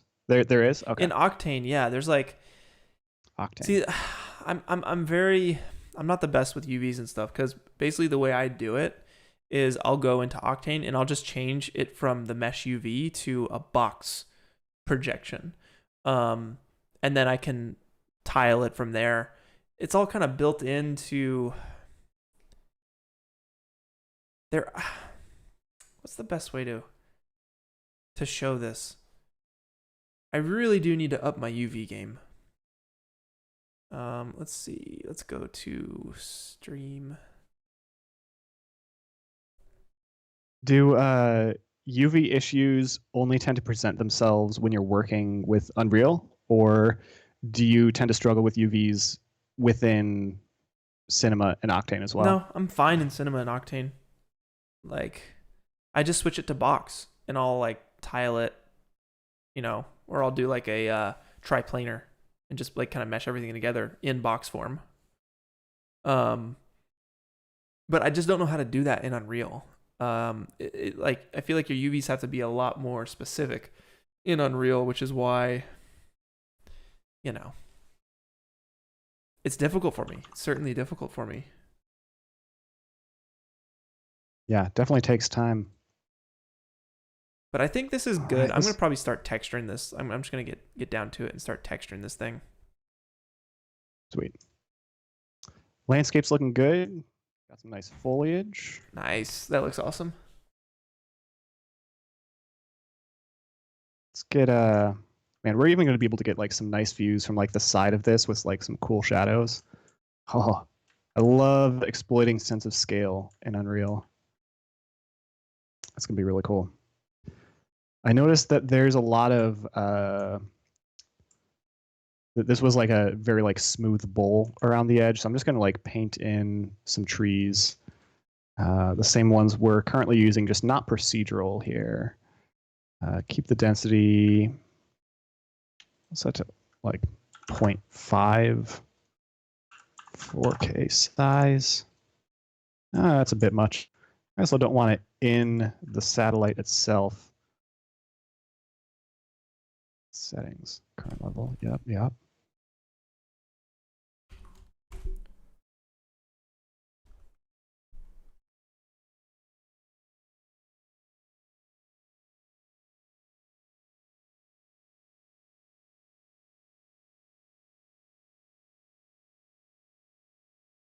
That is some fun LOD popping. Gonna have to adjust that later on.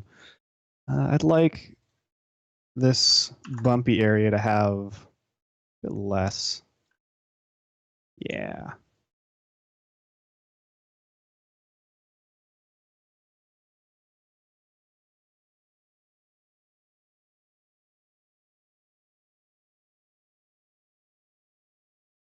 All right.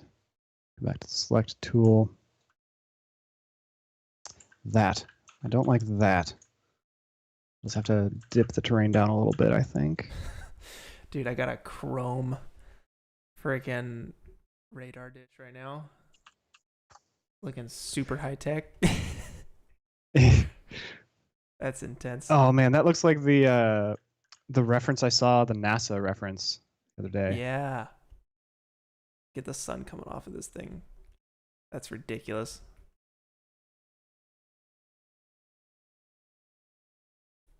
The texturing is so much fun for me, man. I love it. So yeah, this is the master material that we set up. Let me show you guys. A pretty sweet little setup here. So we got your UVs here, which Steve set up this like material function. If you double click and go into it, it's got a lot of fun stuff. And this is all just basically like all these little settings here, the input, offset, input scale X and Y, offset X and Y, rotation. You saw us just do this right here. This texture coordinate. This is a custom rotator. It allows you to rotate your stuff, and it's set up through an add and a multiply for scale and for offset. And so that's all kind of just piped into this little piece here. And it's called a function, material function. Is that right, Steve? Yep. Yep. So if you double click that, you can see. Yeah, it goes in. Yeah. And then we just right-clicked all this stuff and promote to parameter, which I don't think that option is, we can't click it because we already did it. But all this stuff was promoted to parameters. This is basically like if you were an Octane and you set up a whole Octane material with everything. This is all surface imperfection, so this is all roughness. This is like your base roughness. If you have a material from like Megascans or something, you would just plug that roughness channel in, and then it goes to, you have two options basically. Like Steve told me about this cool switcher, this like switch parameter. What's it called? What's the name of it? Static switch parameter. Yep. So you can switch with the checkbox whether it's true or false. If it's false, it just uses a random noise. With this is another one of Steve's material functions. If we go in here, you can see like he set up all this craziness where it's mixing between three different textures at different scales to get you like a random kind of a look. So that's a way that we can do some smudginess and some general we can break up our roughness and add some imperfections. Or if you want to use specific imperfections, like you guys know I have my imperfection pack, I can drop that into here, and this is all the same thing. This material function just controls its scale and its offset, and we should probably have rotation. Oh yeah, there it is. It's plugged in through multiply for an intensity, and then all of this is plugged into one final multiply for the overall intensity, and it's clamped here at the end so it doesn't go beyond and like give you weird looks that might potentially be an issue. And that's plugged into roughness. Metallic is very simple. It's just on or off, 0 to 1. Base color is a diffuse texture here. You just hit T, left click, and it makes that little node there that you can plug any texture into. The multiply is going into, what is this, a 3? What would you call that? If you hold 3 and click, it makes a, what is that? So that's a constant 3 value, which is just RGB or XYZ. But it's also, when it's a parameter, it's a vector parameter, and it's going to be able to give you instance you can iterate on. So yeah, it'll give you color that you can tint it with in a multiply. And desaturate is just a straight up desaturate node, I guess, right? That goes into a parameter that you can, by the way, all these parameters, they're custom. So you just hold S and left click, and you can type whatever you want. And then that'll pop up in your material instance. You don't want to use the master material every time. Just like in Cinema or Blender, like you don't want to copy 500 boxes and have them all be a dynamic. You want to have one box with 499 instances of that box so that you're being as smart as possible with how you set all this stuff up. So that's desaturating it. It's just giving us a lot of possibilities and control over our diffuse channel. And then finally we have this switcher. So if you don't have a diffuse color and you just want it to be, if you don't have a diffuse texture, then you can just have it be a color, whatever color you want. So you can hit that little checkbox. That's going into diffuse. And then of course we have a normal, most textures come with a normal map that you plug in. That's in a flatten normal node, and basically in another parameter called flatten, which is basically like the intensity. So you can chill it out, set it to 1. If you set the flatten to 1, it'll just take all your normal away. So that is the master material. From there, I'm right clicking that master material, and at the very top, it says create material instance. I'll show you guys it real quick. So you just right click that, create material instance. And that is my satellite material. So there's a lot of really good comments coming through right now. Cool. What we put together for this master material is very elaborate. So I hope no one feels like the learning curve is too steep for Unreal based on like that giant spaghetti that we just showed. It's extremely versatile, and you can see all these options that Clint has because of all those parameters that were set up.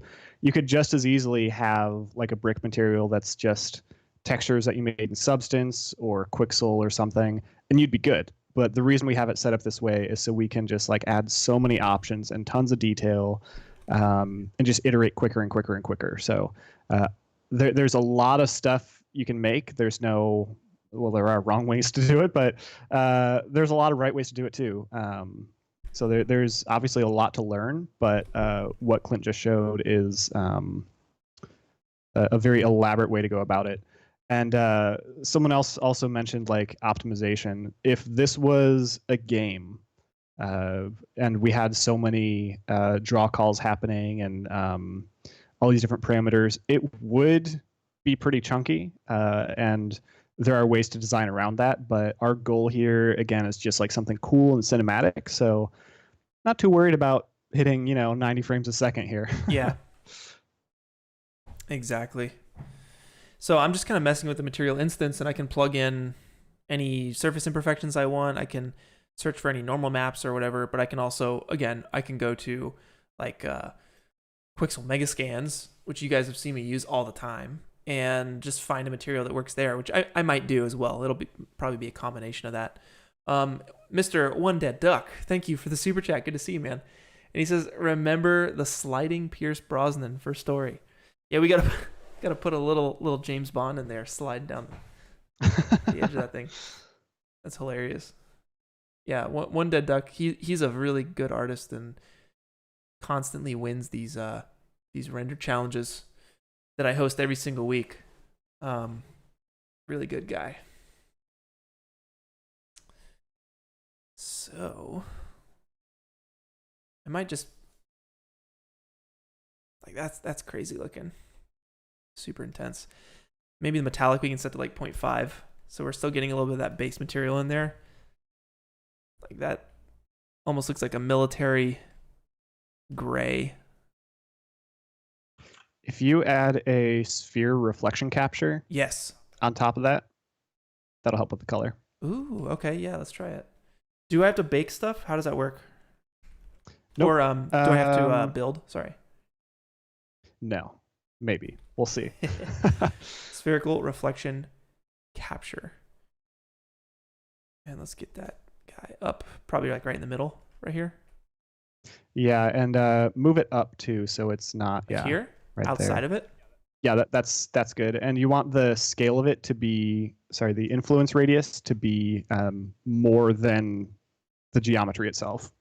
So I set mine to like 30,000, and that sphere of influence is kind of capturing all of the bits that might be metallic.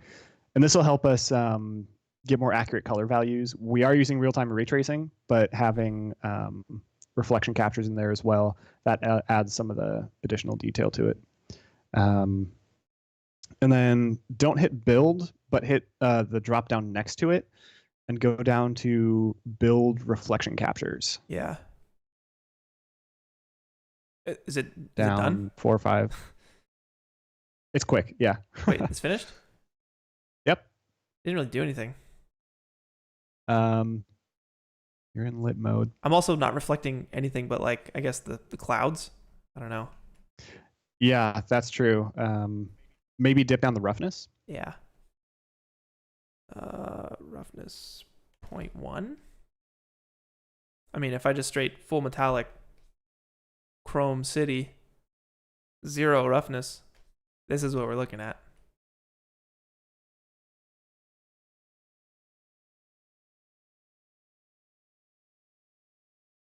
AB, I appreciate that super chat.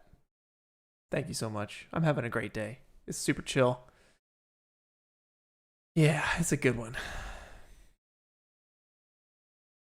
All right, I'm gonna just keep cranking here. You want me to switch over to you while I work on this and figure some stuff out? Yeah, go for it. I got some cool stuff to show. Sweet. All right, on you. All right.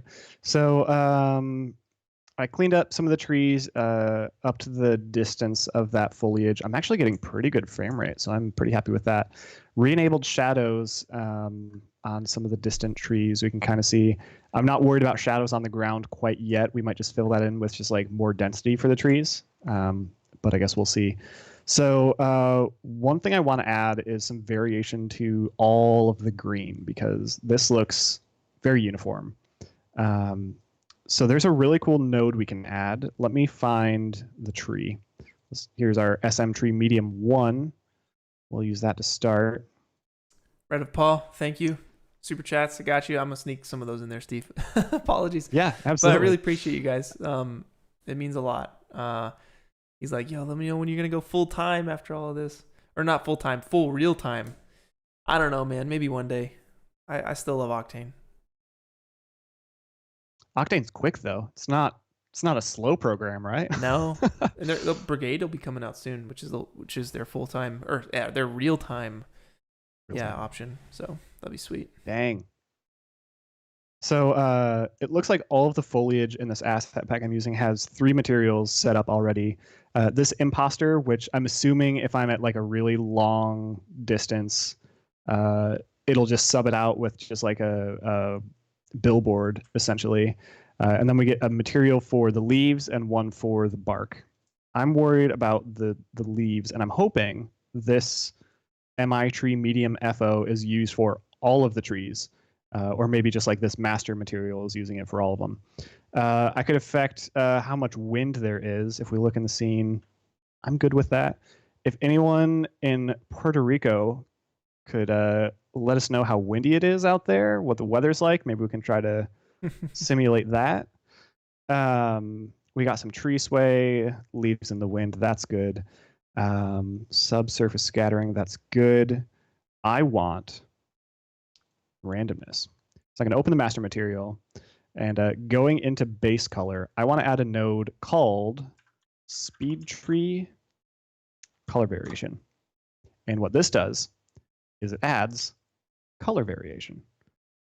So I'm going to sneak it in after the color, texture, and all that. I'm going to add a parameter called color variation. Look at that. Default to 0. I'm going to bump that up 0.2.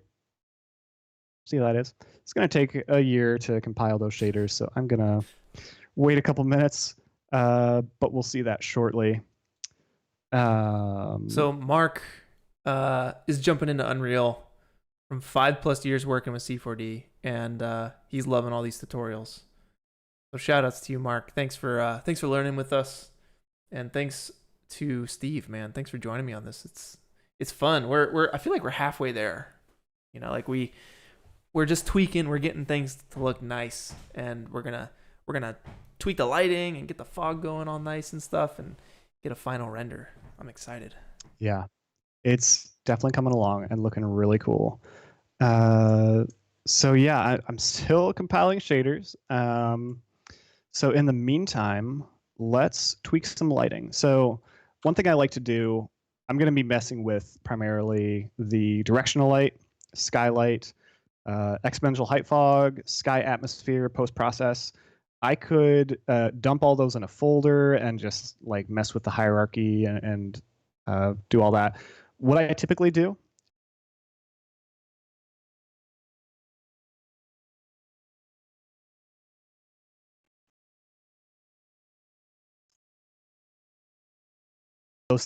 this string filter result here.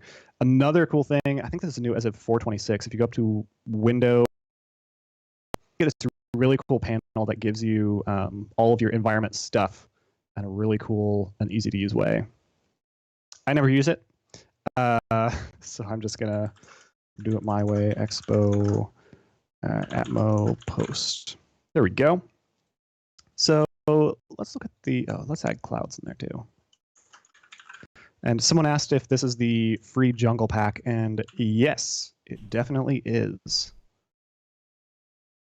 Saving us a lot of time. Really nice assets. If we're dipping exposure. in quality here, if it's getting a little laggy, apologies. I am importing from Megascans, and I think that chunks it up a little bit. But I think we're good now. Nope, it's auto saving. Getting a lot of F's in chat. Yeah, I think it's just like a little laggy or something, but we'll be done. This is forcing me to do it on my own without Megascans now. I think we're good now, though. I think we're good. If you guys are feeling good, thumbs ups all around if it's back to normal. Sounds good to me. Seems good. All right. I'm looking at the exposure and just trying to set up like a interesting shadow to fall across the satellite dish. I'd like a good like splash of light on the back, and then a good like crescent shadow would be cool. It'd be nice if we could get a shot like this where there's like light coming from around the tower, like some volumetric Yes. effect might be Yeah, cool. like some god rays coming, basically. If what you're saying is syncing up with what I'm saying, it's basically like you have a volumetric kind of foggy light on one half of the radar dish, like kind of like you have it right now. You have the shadow cutting into the middle of it, but it's almost has like a god ray effect to it or something. Check this out. This is horrible for optimization. Things might crash. I'm going to do a save all. In the directional light, if we have volumetric fog enabled, which we do, we can enable light shaft occlusion and light shaft bloom. So now if I find the sun, we should get Yeah, there it is a little bit. something.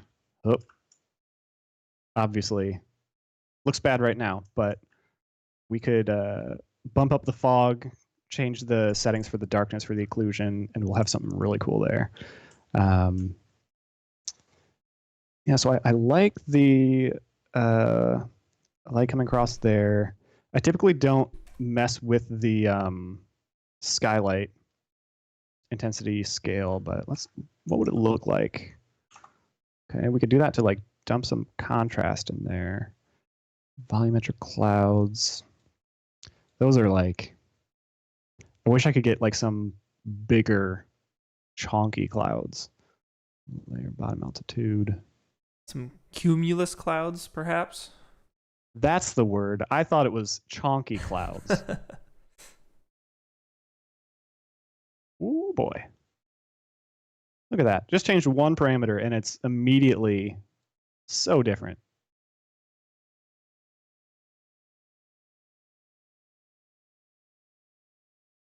Yep.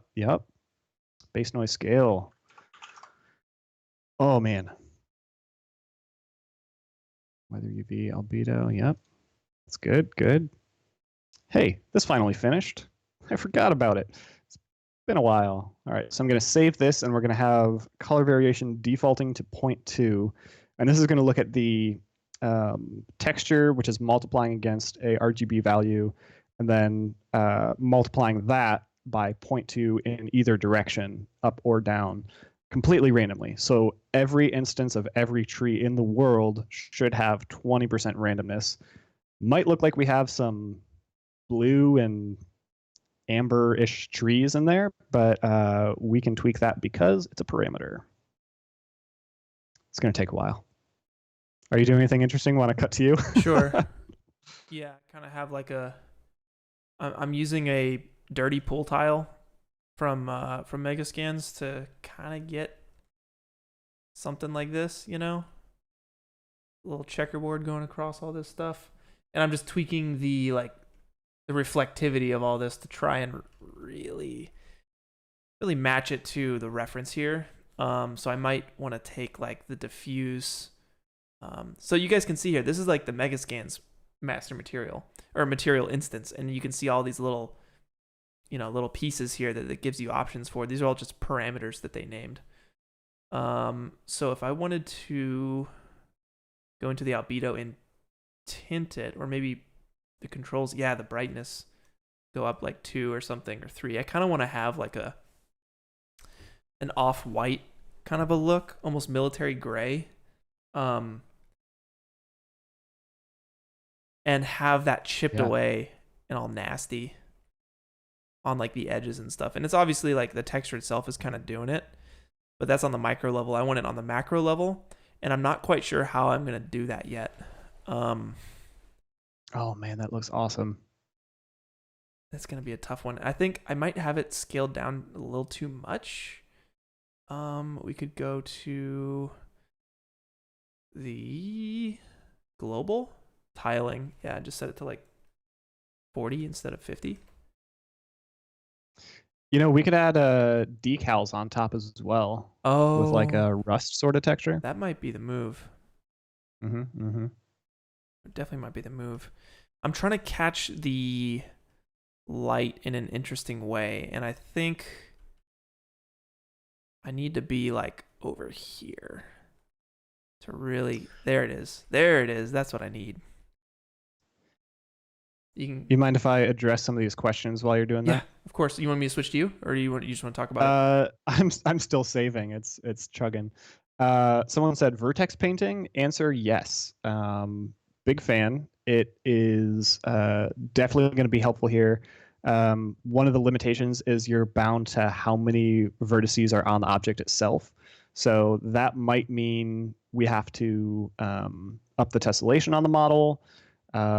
We could figure that out, but our master material is not currently set up for it, so we might just make a new one and incorporate that.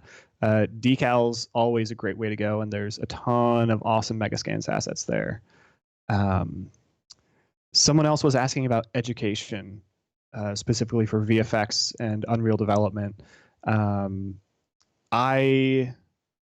I'm completely self-taught with this. There's a ton of awesome free tutorials and live streams like this one where you can learn all sorts of cool stuff. But art institutes, any art school out there, everyone's getting into Realtime. There's amazing programs, so many free, awesome resources, especially with this community. It's really easy to learn these sweet new programs. Yeah. Big fan. Absolutely. Oh man, color variation worked. Looks bad. Oh, Looks real bad. looks like camouflage. It's just too much. Yeah, it's way too much. Way too much. Let's see. Well, there's that. I'll just take color variation. And this is only going to affect one type of tree. Yeah, you can see those ones there. And a 0.05. Let's find where this is. Vines, tropic, okay. Yeah, so tropic was the other tree I was using, I believe. There we go. All right, we get some stuff going on here, but overall the tops of the trees looks much better. Oh, that's the shadow from the tower. I thought it was an artifact. That's awesome. Set this to maybe like 0.05. Ooh, too much. It's very touchy. 0.035. 0.035. Yes. M vines. Let's make this 0.035 as well. 0.035. Oh boy. It's feeling good. Question for you. So, how do I, if I want to just color this edge a specific texture, but it's obviously going to apply to the whole thing, how do I isolate this edge and basically all these pipes down here? Do I need to just go back into C4D, isolate the object, re-import it? Yeah. So you want just a different material channel there? Yeah. Essentially. Yeah. Yeah. If you go into C4D, and I believe you just add a separate material to that part, when you import it, it'll be a second channel. Yeah. In that case, if I'm going to C4D, I might as well just, do a loop selection and get this stuff. Yeah, I think I'll do that. I think I'm just going to get the rest of this stuff like this.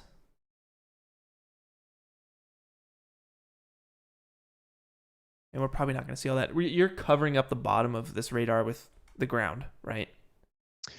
Yes. It's not like touching the ground. We might be able to get some cool angles from like alongside the bottom. Might be cool. So I don't want to dismiss it, but it'll be there. Yeah. Okay. My focus is definitely the inside of it right now. Yeah. Yeah. And we'll figure out the rest. Let's see. What's the best way to get all of this? Maybe. Ooh, I know. Someone said there's got to be a way to make material selections in Unreal. There is. If we go back to that static mesh editor we were showing before, where you can like flip faces and stuff, you can select by element and create material channel that way. But again, if you're going to your 3D program to clean stuff up or do something differently anyway, you're probably better off doing it there. But that's a really good question, and that was a hot feature when that came out and highly requested. So it is a very nice to have. I'm gonna add some mega scans. What do you think? Maybe like some cliffs, large rocks. Always. Yeah, here. Gotta get those. I'll switch to you. I'm just selecting polygons. All right. So I was doing some research, as you do, about Puerto Rico. The geology there is, as I understand it, a lot of like volcanic rock. I don't know, like, I haven't been there. Obviously, I don't know what exactly like the typical Puerto Rican rock looks like, but it made me think of the asset pack of megascans for Iceland. So we could actually pull volcanic rock from megascans of a different continent. And as long as there's no like, greenery or foliage, people might not know that it's a different biome entirely. So I'm going to search volcanic rock. Let's see what we get. Tons of great assets. Iceland. Yep. Let's do 3D assets. And I'm going to look for something that we can scale way up that's not going to look like trash. A lot of these are just like smaller little areas. Ooh, okay. Well, They have that scale feature too, which is really nice. Our face is currently blocking it. Let me see if I can move you over. Yeah, the little scale, that person. You see that? person. Like where it says open, the material is open or the object is open. There's stats down there. You have a scale one. It's just above the size. related assets. Oh. Yeah. Whoa. So it's like That's awesome. a person, and then that like the rectangle is how big the thing is. So sometimes you'll like click on a rock and you're like, this rock looks huge, but it's just a pebble, and you're like, God dang it. Yeah, that's been a common thing I've been trying to avoid lately is like I'll take like this awesome lava cliff and I'll like duplicate it through the scene a few times and take one and scale it way up, and suddenly you see like the little patches of lichen on there and it's like huge. Yeah. So that's really awesome to see. I'm so glad they added that, and it's an assembly. Yep. Okay, I might come back and grab a few more, but just to get ahead of compiling shaders, I did add a couple already. So I'll hop in and go to where those imported. Oh, I'll show how to import as well since we're here. So I already installed the plugin. If you don't have it already, you can go manage plugins, choose Unreal. I'm in 426 again. So that's all good to go. We could use 4K resolution. We'll probably be okay with 2K. I forget which one I imported, but as soon as you download it, you just export. And if your project is open, it'll just pop right in there. It'll build the levels of detail, compile shaders for you and everything. It's the best. Super, super quick. Yeah. If you ever have a problem where it doesn't come in automatically and you're not getting an error, check to see if you have a project open in the background. Maybe it's like going to that one instead. Get that all the time. All right, so that came in, and we got these cliffs looking good. Let's start adding some of these. So I'm going to take this lava cliff, again, keeping uniform scale.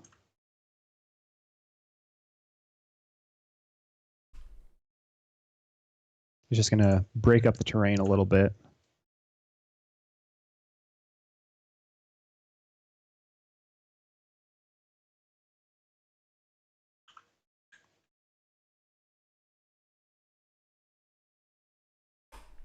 Clint, did you go to like college for video production, VFX, anything like that, or are you mostly self-taught? I'm mostly self-taught. I went to a tech school called Chattahoochee Tech in Georgia, and I was there for about a year and a half.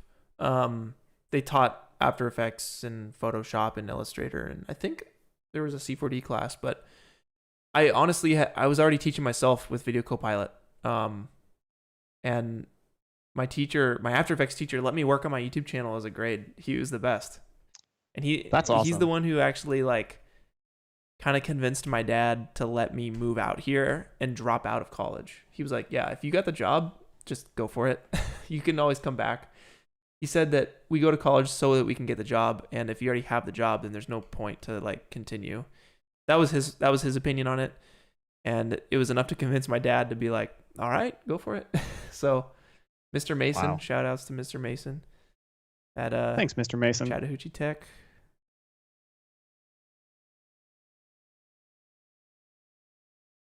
All right, these cliffs are looking good. I'm trying to like angle them a little bit and hide the seams under the ground.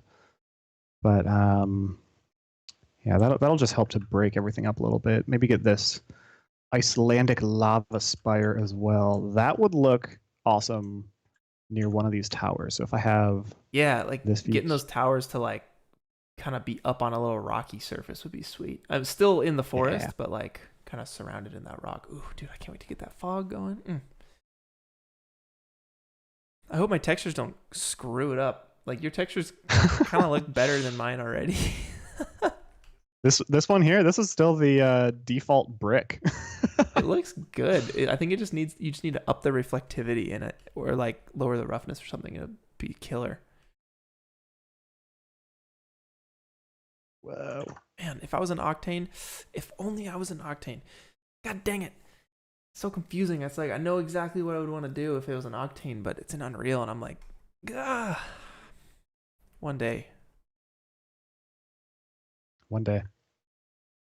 All right. Knowing I'm going to get a camera view from over here, I'm going to dip down this landscape then. Go to sculpt. There we go. 0.1. Good, good, good. 0.5. Let's make this like 20,000.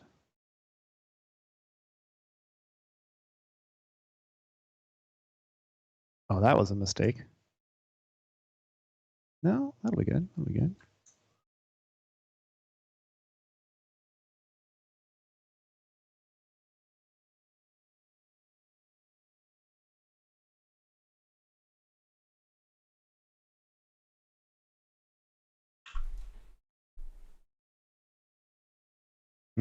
Yep. Cliff goes right there. You get a nice rocky outcrop next to this. Maybe I'll rotate that so we get a little bit more visibility. I don't want it peeking out from the landscape. Oh, yeah. Yo, quick shout out to all the moderators here. Appreciate you guys helping moderate the chat, answering questions and stuff. They're also the moderators on my Discord server. If you guys want to join that, we do weekly challenges every single week. The links it's in the description. But yeah, shout outs to the mods. They've been helping out a lot. And I'll touch on this a little bit more once we get to the art review at the end of this thing. But we have an Instagram now. It's the Create with Clint Instagram, and all of the weekly challenge winners are posted there or will be posted there. We're populating it, a couple times a week. So shout outs to the moderators who worked really hard to get that going. It's just a cool place to be able to feature all of your guys' art and get as many clicks on it and get as many people looking at your stuff as possible. So Create with Clint on Instagram. Follow it. See all your cool art.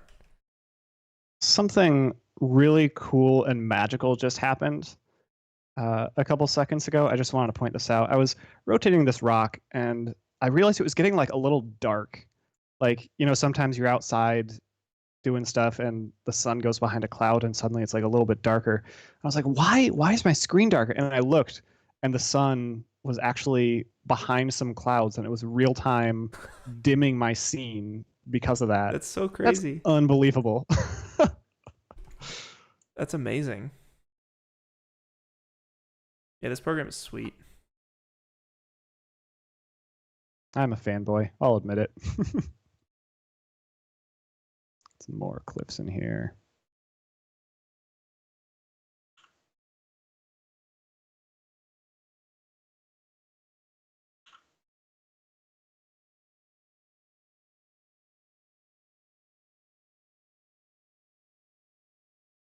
we go. Sneak that under the ground. All right. Do you want to talk about some camera angles?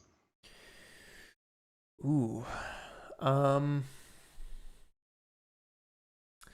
We can. I was thinking that I could send my textures to you, and then we could do camera angles and lighting together. I'm still trying to wrap out this texture, unless you just want to throw some reflection on that stone. I think it actually kind of works. Yeah, it kind of works if it's far enough away. Maybe like lower the roughness and up the metallic so it catches the sunlight really nicely. Okay. Let's walk everyone through this. So this is in the starter content. This is a brick material. I'm going to duplicate it. I'm going to call it MM for master material. Brick shiny. Again, super creative. Pop that in our material folder. And wait. This is the best part. I'm just so excited. Okay, here we go. MM brick shiny. So this is going to be the same graph we had in there. They're doing some cool stuff. Same thing I had in that material function. I stole it from Unreal Starter content. We have some randomness. Let's add. We have some time to go through some parameter stuff for materials. Yeah, I mean, yeah, I would assume so. We were only 2 hours in. You know, we can go to 4 hours if we want. So. Yeah, man. All right. This is some good, important content to cover too, so happy to.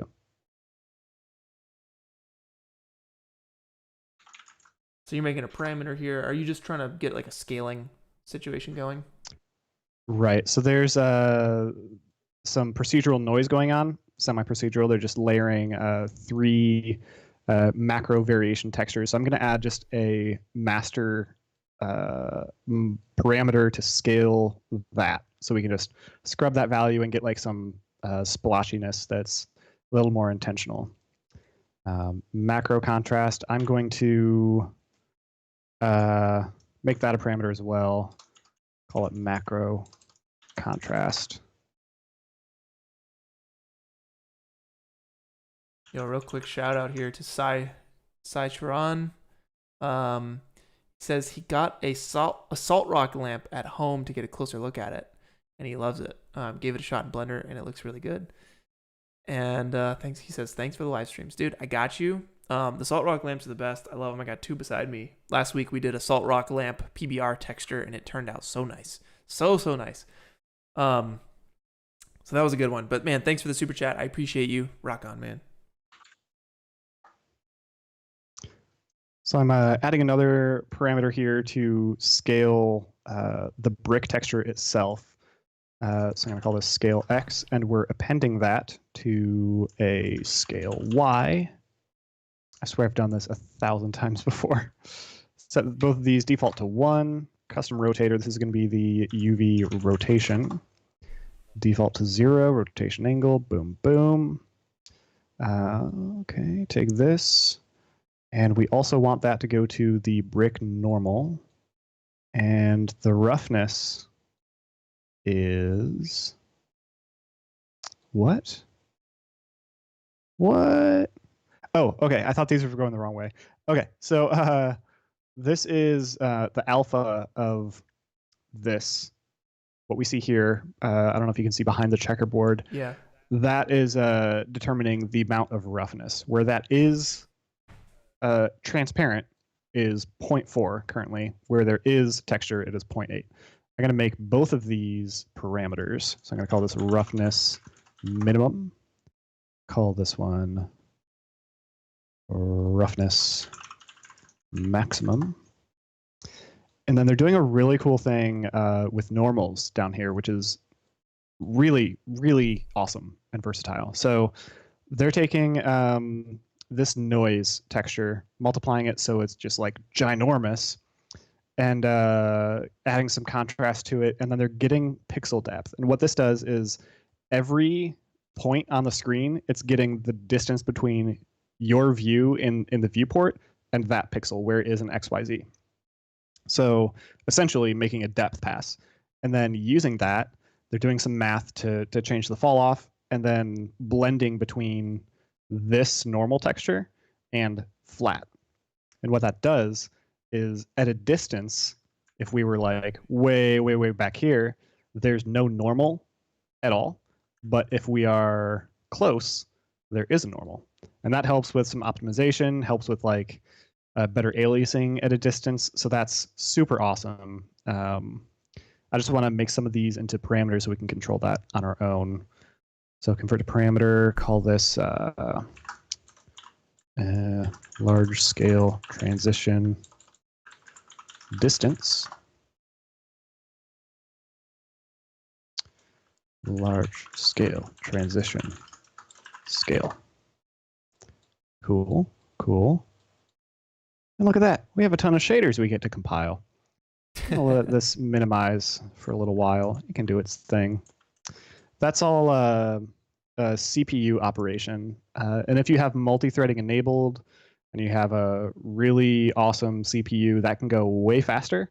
Also, I have a lot of things running on my computer right now, so it's kind of slow. But Clint, I know you have much faster shader compiling than I do. It's practically real time for you. Yeah, I got basically the Quadro 6K, so the step up from the 4K.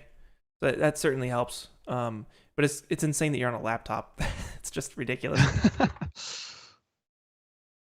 I'm going to default metallic to 0 as well, and specular, I'll default that to 0.5. I saw someone on Twitter recommended this. They said they always put metallic and specular because those are typically, for a lot of stuff that people do, just a 0 to 1 value. So just like nesting those to the right of your final outputs. That's like a fun little thing to do. It's what the cool kids do. It's the way I understood it. All right, so that's good.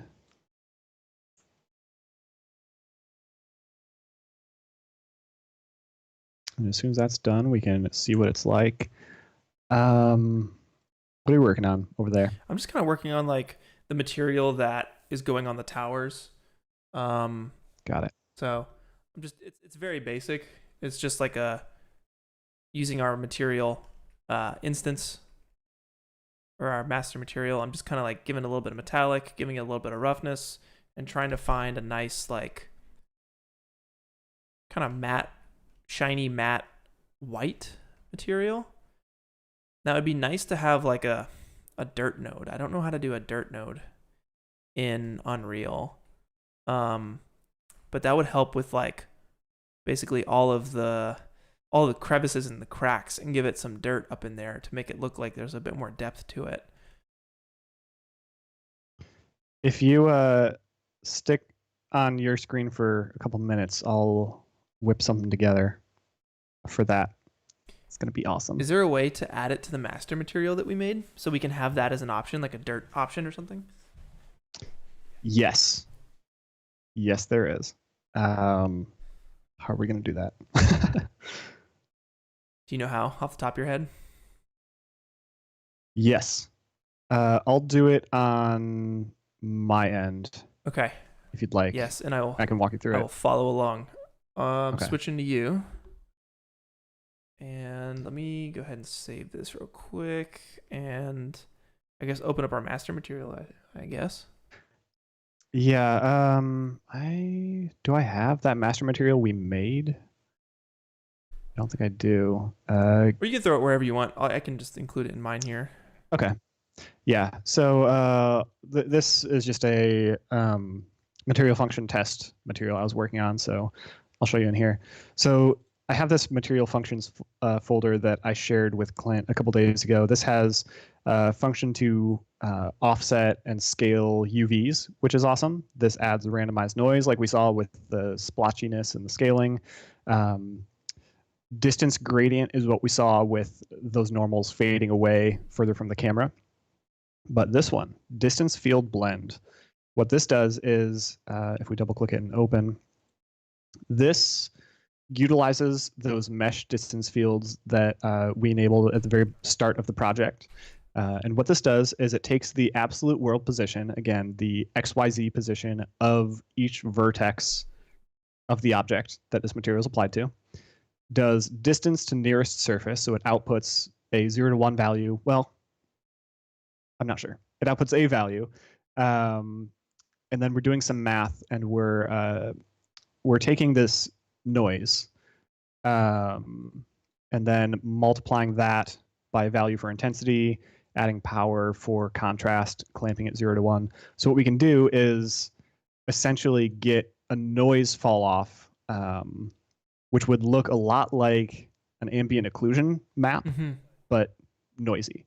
So we can use this output to essentially linear interpolate between, say, your texture of brick and like black, or texture for rust, something like that, and then plug that into base color.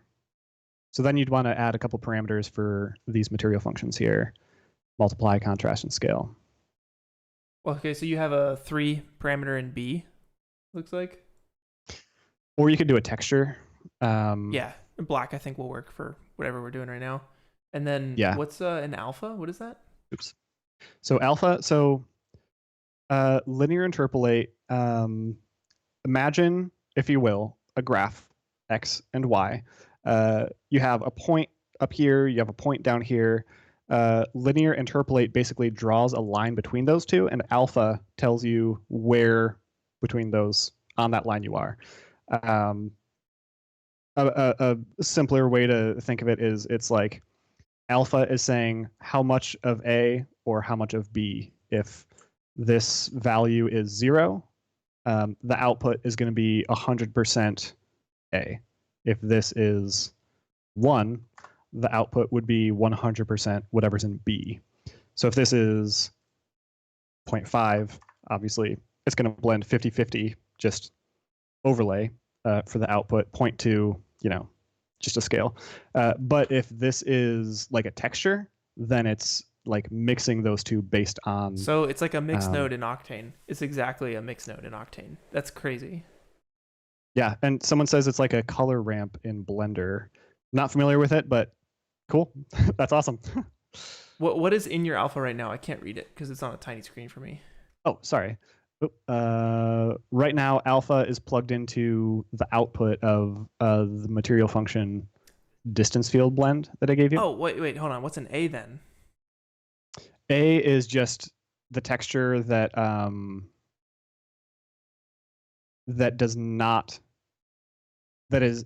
So B is the color of the grunginess in all the cracks. Yes. A would be like the metal or like the paint or background that isn't grungy. Got it. And then that's determined by... This is getting into the weeds, everyone, but that's okay. We're here to learn. If that's going to be part of our master material, would that, like, whatever we decide for the master material should be the A then, right? Yes. So then should we plug in the has diffuse texture up in our base color master material, the has diffuse texture little switcher? That would go into basically the A, right? Yes. Okay. Amazing.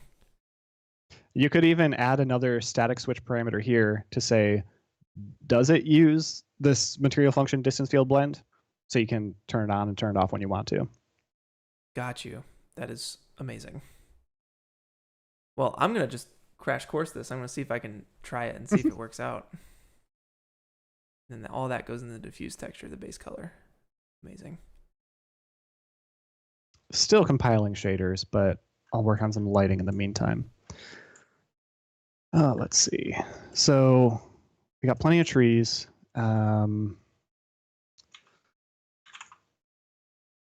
If I go in here, right now it's only set to build procedural foliage on landscape itself, but I could set it so it builds on rocks as well. Well, then it would build on these.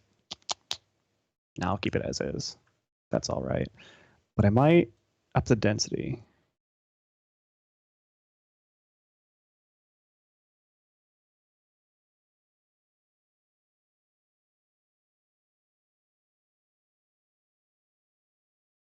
Deep in the settings.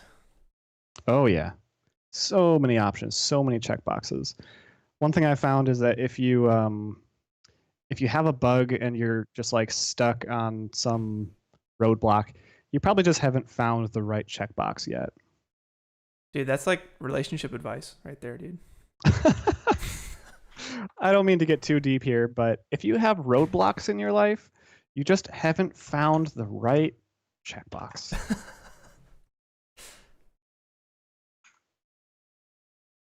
Some random arbitrary values here.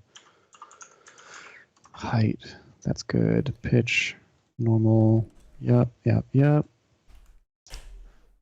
Seeds per step. What about scale? Procedural scale, 1 to 3. Yeah. So procedural foliage tree 1 and 2, those have the same height. So I'm just going to bump one of these up. Just give it a little bit more window. Same with 3 and 4, those are the same. We are so close to finishing with these shaders. I'm so excited. Shadows, that's good. Okay.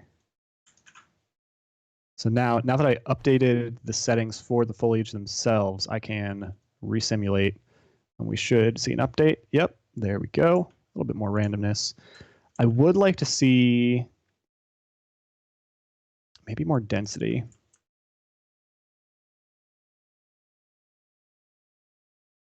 Yeah, I'm just going to pop open PureF and look at some of these.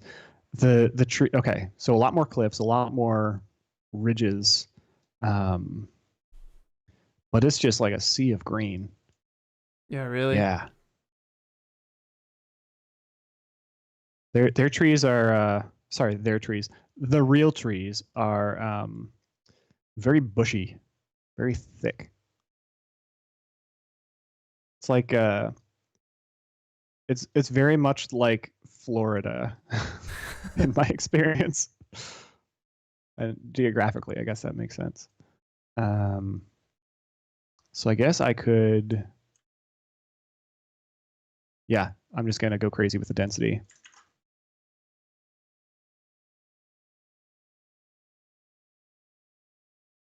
All right, I'm working on this dirt layer thing. If I figure it out, I'll be sure to switch over and fill everyone in. All right. Number of steps for clustering. Let's go up to 3 for these.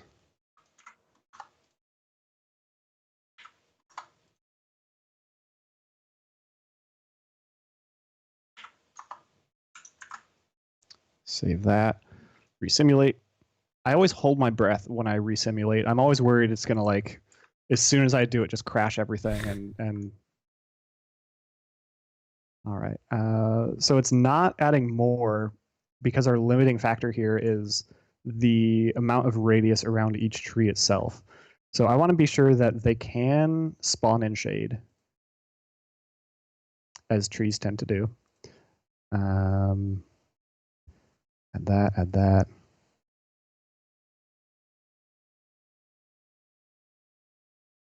Save all.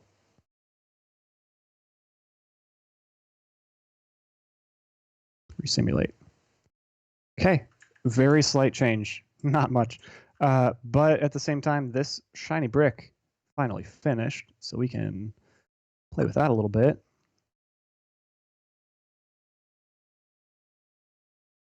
I feel like after this stream, I could just cut together like a 10-minute video of my loading bars, and that's it. It's just silence. It's like, yeah, it's just how to do this in Unreal, and it's just loading bars and us just like staring at the screen with our mouths open. That's hilarious. All right. Let's load this up. Yeah, we have material, MM brick shiny. If we right click that, create material instance, I'm going to call this MI brick shiny 1. Throw it on there. Oh boy, here we go. So all of these, I'm just going to check them so I can iterate real quick. UV rotation 0, macro contrast. All right. So let's look at the scale of the bricks themselves first. Right now it's 1 and 1. I could stretch it so it looks more like the actual tiles that we see. Oh, hello. Could be cool. Maybe like 0.02. No, 0.2. And then 0.3, 0.1. Honestly, not bad. I think it just needs that reflectivity. So if you look at the sun, basically look at the shadow side of the dish, so that the sun kind of like bounces off, orbit around counterclock or clockwise. Clockwise. Other way. Yeah. Yeah, and try and get a reflection. Yeah. Try and make that reflection a little sharper. You know what I mean? So I think the roughness just needs to come down. Maybe bring the metallic up a little bit or something. Yeah, something like this. Okay. So what that did, yeah. So minimum is controlling where the actual bricks are, and maximum is essentially the grout between those. So I want to flip that. Yeah. So I'll set maximum to 0 and minimum 0.2, 0.3. Yeah. 0.25. 0.2, yeah, that's good. That's not bad. And then I would try and go for more of that white. So I'd adjust the potentially the brightness, the saturation, in the diffuse, you know? Okay. People say whenever you have a PBR material, always keep the metallic 0 or 1. You should never do something between 0 and 1. But what if? Why? Why is it always like never in the middle? It makes no sense. Because, as I understand it, realistically, any object in the world is either metallic or non-metallic. Got you. There's no like semi-metallic. But if you have like a like rusty metal where the metal itself is completely metallic, Yeah, obviously, but the rust is not, then you'd have like a texture feeding it, and that would be 0 and 1 value. So like completely black and white. But I find like sometimes you can get like a nice like pearly sort of material by doing this, and sometimes it's nice for like glass and water to like put a little bit of metallic in there. But interesting. maybe I shouldn't. Yeah. Okay, so you were saying make the material like more white. So I go into brick shiny. I'm sure someone's going to correct me on everything I just said about metallic and non-metallic, and I look forward to reading that and getting some real education. I'm going to duplicate the brick, brick white. I'm going to sub that in here, open that. Yeah, someone said if you have metal with dust on top, it would be a blend. That's a good note, yeah. Okay, so the texture editor in Unreal, this is completely non-destructive. So after you import all your textures, Substance, Photoshop, whatever, it's nice to be able to like come in here and just like remove a little bit of saturation and like add some curves to it. And then when you re-import, it's like keeping these settings. These are on top of everything you did in your previous program. So this is nice, especially for like the developer working with an artist to like take the stuff someone else did and just like modify it a little bit to fit the scene a little better. A lot of times I get like SketchUp files where the diffuse textures are completely saturated and like straight out of Photoshop or InDesign or something, and tweaking it all here is always really nice. It feels better. Yeah. Yeah, let's try that. That looks cool. All right. Well, save this and it should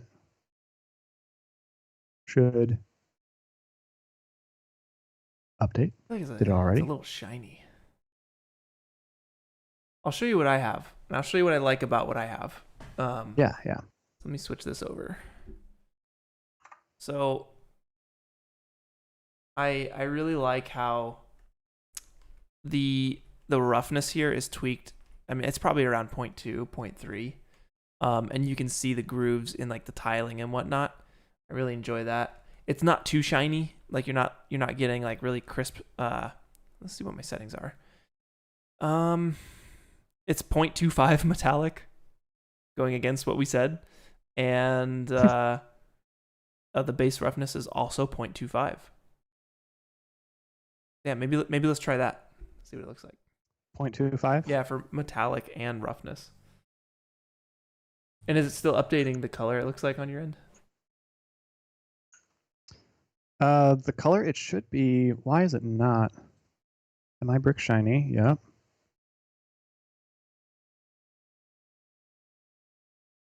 Oh, because I'm multiplying the base color against the contrast, maybe?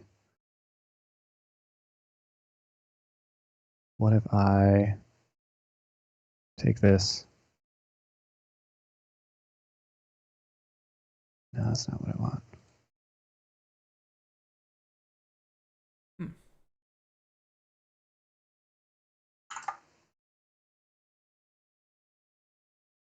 Yeah, it should be happening real time right in the editor there. Brick white. Yeah, I don't have that assigned in here. Brick white. Yep.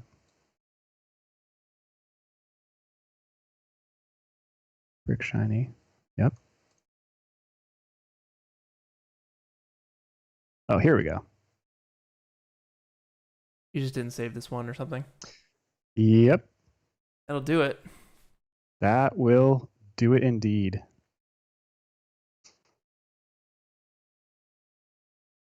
Yeah, using some metallic for like alien armor and like gems, that's a good idea too. That sounds sweet. Oh, here we go. That's better. Yes. Yes. Someone mentioned putting a little water puddle in the middle of it. Could be very interesting. We could do that. We could totally do that. But I feel like if Max we did roughness. that, like we would need grungy. Oh, sir. Ooh. The what is it? Decals. Decals. We could do some You wanna do that? decals. I can Evolver. do that. What's up, Evolver? Thanks for the super chat. Appreciate you, man. It says looking good. Have a great weekend. You too. You too, sir. Have a good weekend yourself. Chris was one of the early guys who helped me out with Unreal. So I appreciate it, man. I really do. He was there on the beginning of my Unreal journey. Yeah, I think some decals could really make it look nice, like up on the edges, perhaps, or some leakage. Ooh, can you do radial radial leakage, or is it all linear? So it is. Let me check. I've only ever done it linear. You could also do that in Photoshop too. Yeah, totally. Yeah, so this will show. Yeah, just in a cube. Super tiny. Let's just scale that way up just so we can see it a little bit. What is that? That is a default decal texture. Oh, I think it's like overlaying like a concrete tile or something. okay, yeah. But it's a little emissive too, so it's going to look kind of blown out. What if I hop into Megascans here?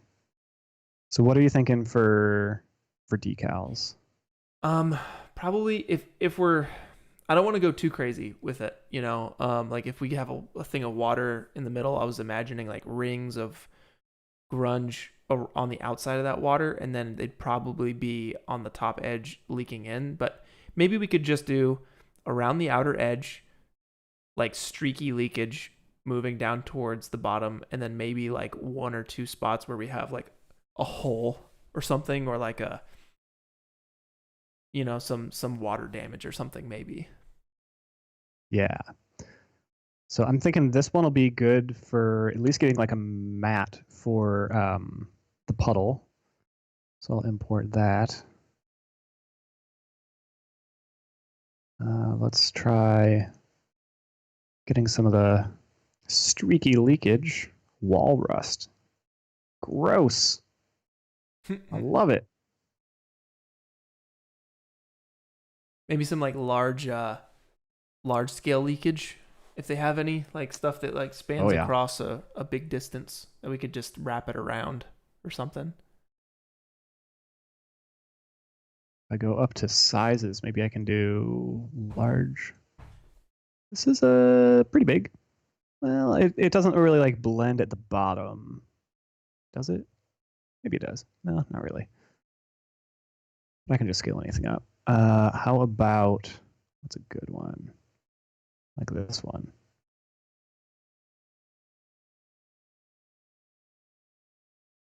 It's so subtle. Yeah.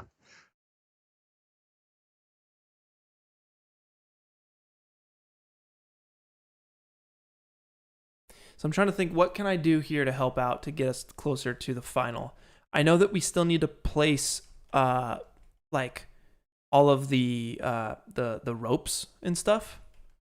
I don't know. Mm-hmm. Mm-hmm. I feel like since the main project is on your end, most of the stuff is happening on your side. I just don't know what else I can do here besides, you know, art directing here to get this thing closer. What about any like ancillary buildings around here? Any anything you want to change about the towers? No, the towers, Is I mean, pretty all that good. stuff is good. I think we just need to Well, add some ropes and stuff. yeah. So the central column that the ropes are going to connect to. What do you want to do for that? Central column, I was going to just string them up across this thing. So, like, the ropes would just kind of be connected between the towers themselves, I guess. Oh, got it. So it'd go like from A to B, B to C, C to A. Yeah. And then, like, at different levels. That makes sense. That's gonna be really cool. That's gonna like frame it really well as well. I'm gonna take this, change the roughness to 0. See what this looks like. Oh man, look at that beautiful water damage. Oh, that's great. So the nice thing about decals is that since it's a cube, it projects that onto everything within that surface. And as you move it further away, it like blends it in and out. So to get it from showing on the top of this little nub, we can set the scale back to 111 here. Pow, pow, pow. And change these values. So X is going to be like 5,000 centimeters. Nope. Try again. There we go. Dude, that's so cool. Oh, it's so cool. Yeah, I'd scale that up so it's a little, like, a little bigger in the middle there. Man, that's amazing. That's so sick. And that's so easy to just like take what was this originally, like a patch in concrete or something, and suddenly it just looks like water. I'd probably want to like take some of this roughness out. Sorry, the normal, but Yeah, because it's adding roughness, basically, the normal. right. So now, There you oh go. man, I'm convinced. Yeah, what does it look like from a distance? And you're trying to orbit it so that it catches the sun. It might be able to catch. Yes. Oh yes. Oh, there it is. Sun. That's so cool. That is so cool. All right, let's do the same for some leakage around here. Yeah. So obviously the real Arecibo satellite collapsed and has been since decommissioned. So adding like the deteriorated geometry, that would take some time. But adding like this grunginess, that's going to add so much to it. So let's add some grunginess on the sides, and then we'll add the cables. And then I think from there we can set up our camera and tweak our final light settings and all that stuff. I love it. And then I'll hop into Photoshop and I'll like do some final touches. Didn't even do anything. Yeah, it's very subtle. Here, you can look at this. Oh, Yeah, there you go on the side. That's what we need. Yeah, that's what we need. Yes. oh man, it's so gross. I love it. Perfect.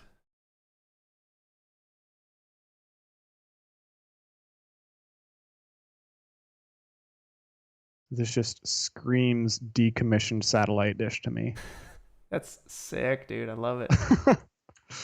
So you're thinking just like a couple of those scattered around here? Yeah, absolutely.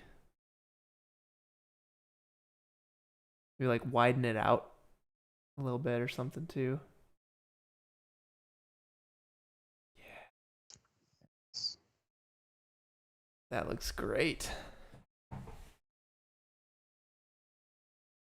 Oh, I love how like yeah, because of the it's a box, right? But it's a spherical object. So if we like lift it out of here, we get like some natural banding through the middle. Oh, that looks awesome. Dude, that's like exactly what I was trying to do with the texture. That's perfect. Look at that. Do one more here. That's great. The decals, man, that's the way to go. For sure. I'm actually gonna just like swap this out for Yeah, this wall rust just to see how that looks. It's a little that's great. It's just not as too. recognizable as the other two. Yeah, you want to do the other one instead? Oh no, no, I mean like I like how it was. I like Oh, how it? Yeah. because they all kind of look the same. Hmm. Because they kind of have that like hard fall off. Oh, that's great. So I think we can actually go in here and dip down that color.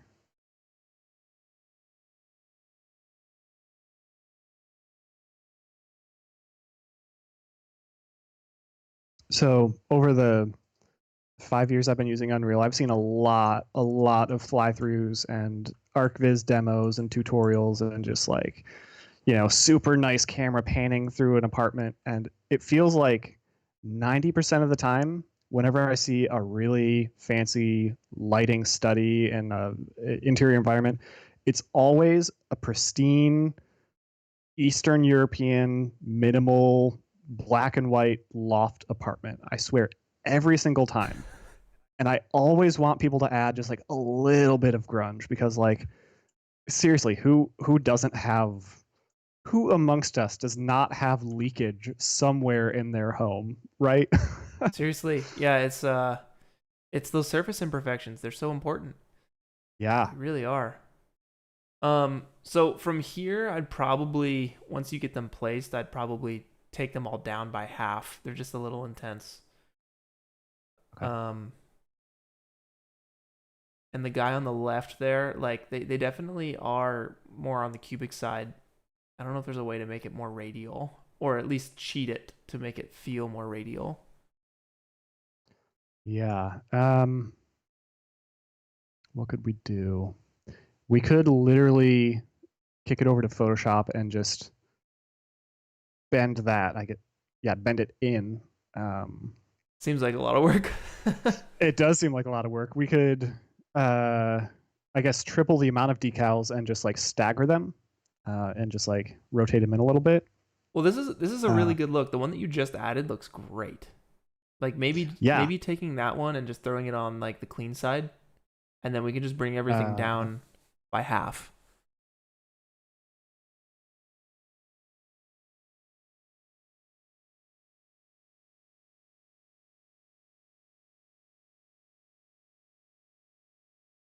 Yeah, super subtle. I hmm. like it. All right. So there should be, yep, opacity, intensity. Here we go. Here we go. Zero point 0.5. Too much. 0.8 is probably good. And then this rust is a little bit too much, huh? The rest is a little intense, yeah.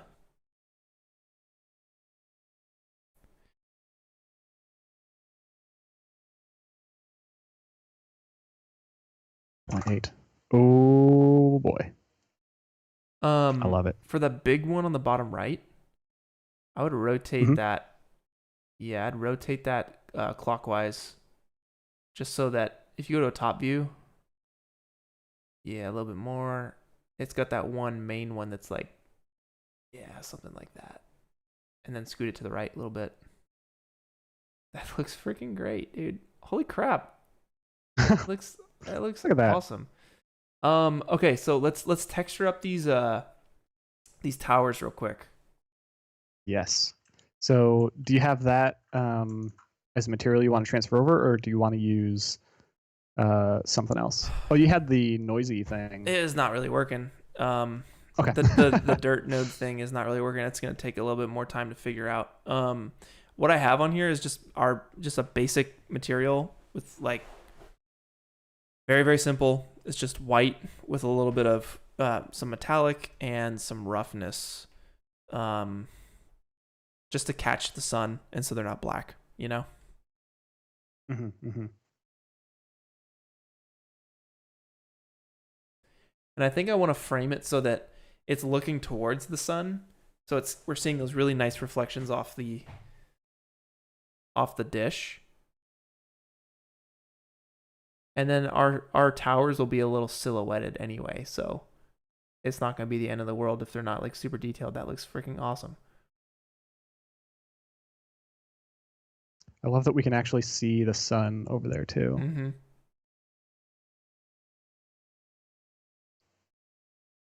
Yeah, that's awesome.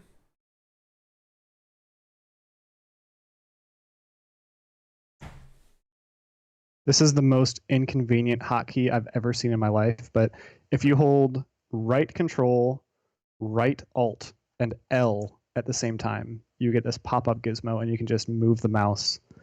I've never seen such an uncomfortable hotkey before to use in my left hand. Oh man, that's carpal tunnel all day. Right? That's cool though. I like that. I've been saying this wrong the whole time. This is in fact a telescope, not a satellite. I'm sorry, I was wrong. Don't say that. Now I have to change the thumbnail and the title of the video, and I have to change everything. This is inspired by. Yeah, so absolutely. There you go. There's your out. That looks super good, man. I love how grungy that looks. Yeah. So yeah, we'll just slap a texture on those towers. Let's get some ropes on there, and then let's get our final framing going. All right. Here's the same. Whoa. The same shiny brick we had. So we didn't unwrap these towers. Right. Okay. I can do that real quick. Let's see how this goes. Antenna. We go back up to UV channel 0. Maybe box or something. There's that. Cylindrical, maybe.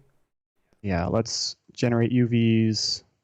Cylindrical would probably be the best. Let's try that. Show gizmo. Let's hide the UV. Yo, Alt isn't needed.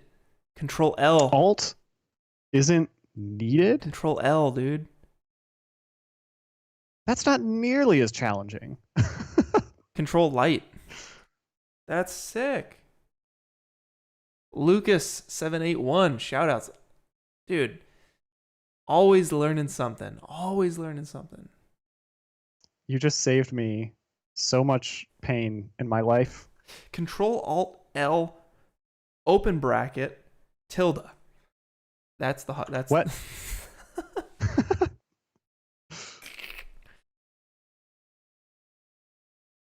Why is this? If you fit it again, it'll like snap.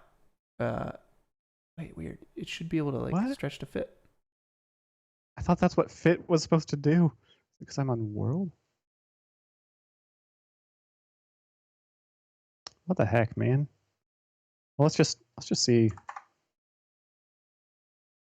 Can I apply custom light map UV? What? Let's do one. Oh, this did not import with a generated light map, evidently. So if I go up to light map coordinate index, no. Build settings? Yes. Okay. I'm going to build a light map for channel 1. Now we have 2 UVs up here. Yep. Channel 1, channel 0. Okay, okay.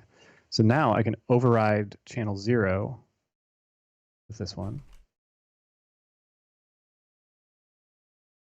Call it good.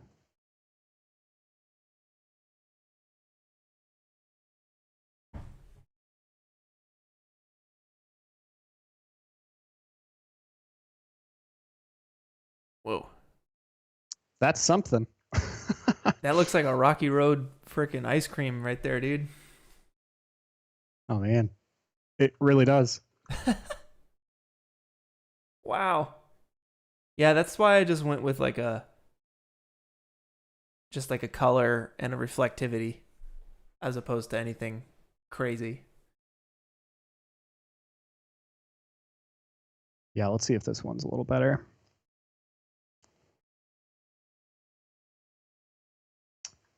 Not really, but yeah, I'll just go color reflectivity. So I'll make another master material for that, Towers. Just do this real quick. Base color. And did you have specific values for metallic roughness? Yeah, what do I have? Let's see. I got Oh, it was 0.25 metallic, 0.25 roughness. Sweet. And the base color was just matched, to that brick, basically. Got it. And you can probably the UVs were the issue, but having some sort of generic grungy noise or something.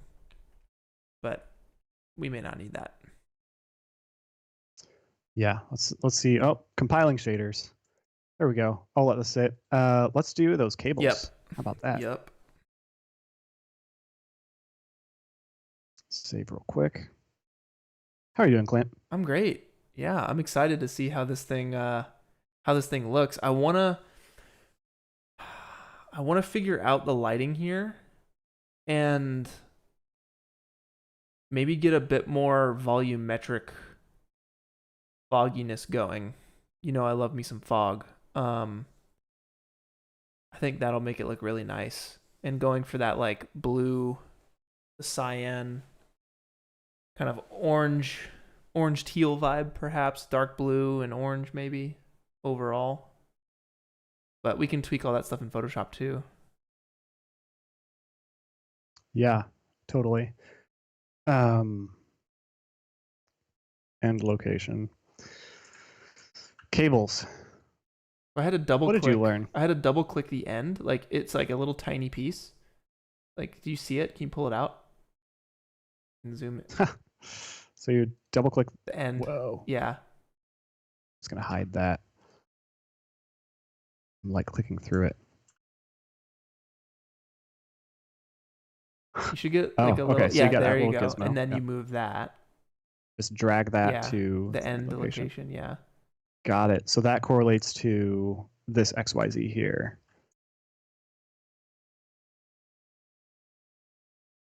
And I think you have to get before you place that. I think you need to get the other end set first.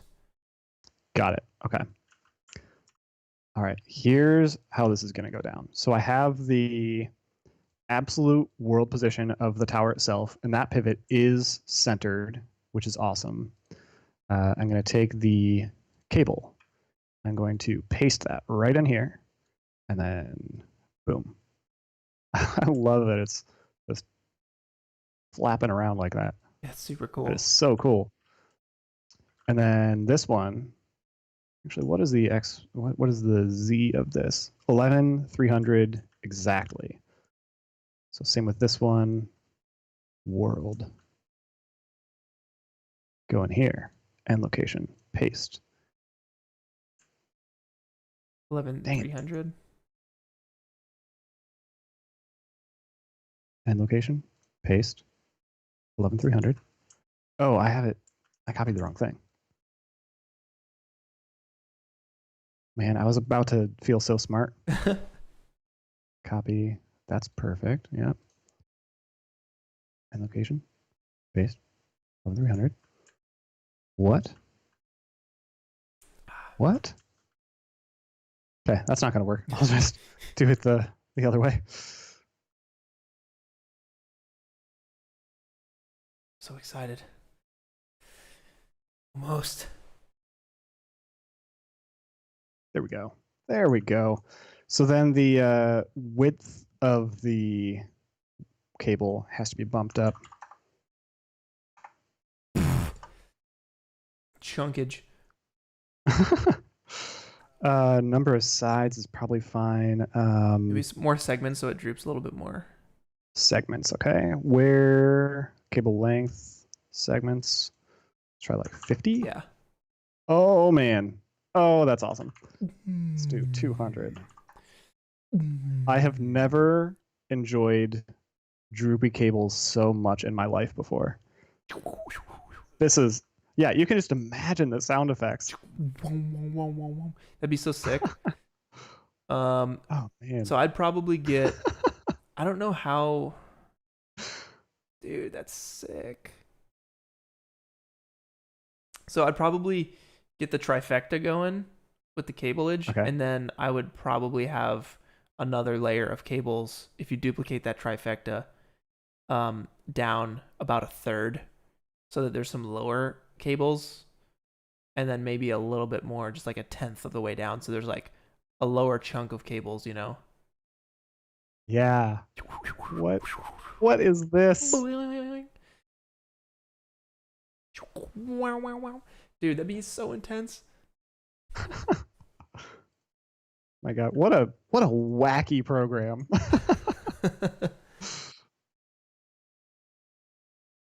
Yeah, we should probably What is my life. take our cable thickness and I'd match it to the thickness of the top little spire. Gotcha. Yeah, that makes sense. Dude, shout outs to the guy who was like, yo, use the cables in Unreal. Yeah, seriously. Good call. All right, so if I select both of these, cable width probably 120. How's that look? Yeah, maybe 100. Yeah.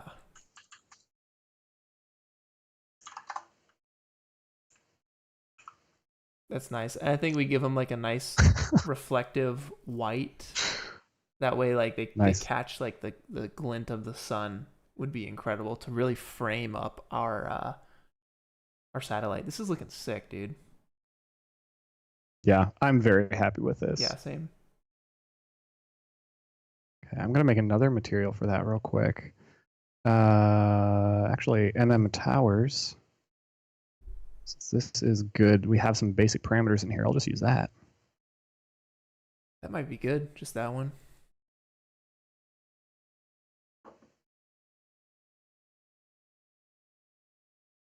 Man, here we go again.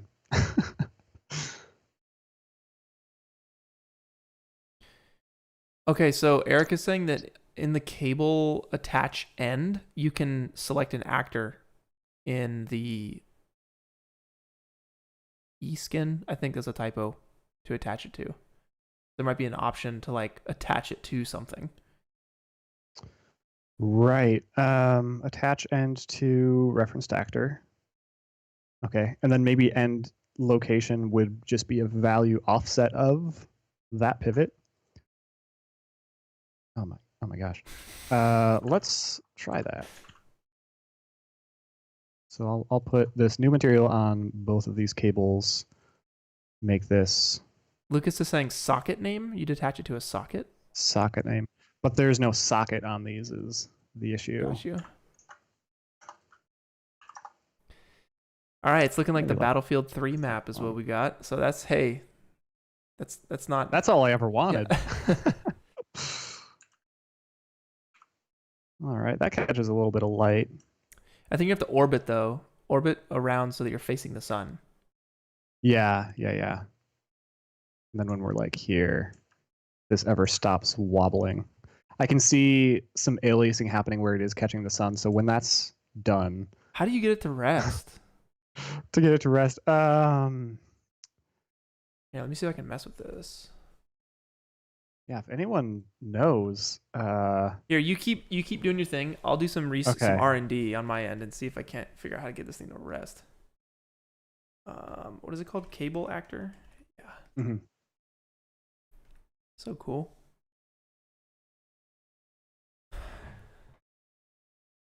Gabriel, thank you. I appreciate you. The super chat is much appreciated, man. Rock on. Keep doing your thing. Thanks for joining us. Cable length. All right. So if I attach end to, yeah, there's an attach end to thing. So if I select this this guy and we find it, let's see.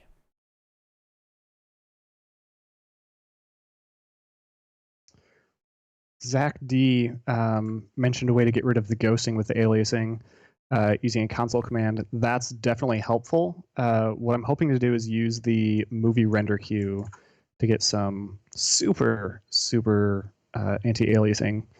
But yeah, seeing that in editor would be a nice thing to do. Yo, okay. Got updates for you. Yes. So the cable. Oh, dude, this is the way to do it. Okay, so basically there is an option for the cable. If you select your cable, under the cable options on the right, the third option, attach end to, drop that down, and you can pick your actor. So you color drop it. Basically, you use the little dropper, choose basically the structure you want it to go to with the dropper, like in your viewport, and it'll just stick there. And you can move the other end around. What is going on? Yeah, and then you just offset it.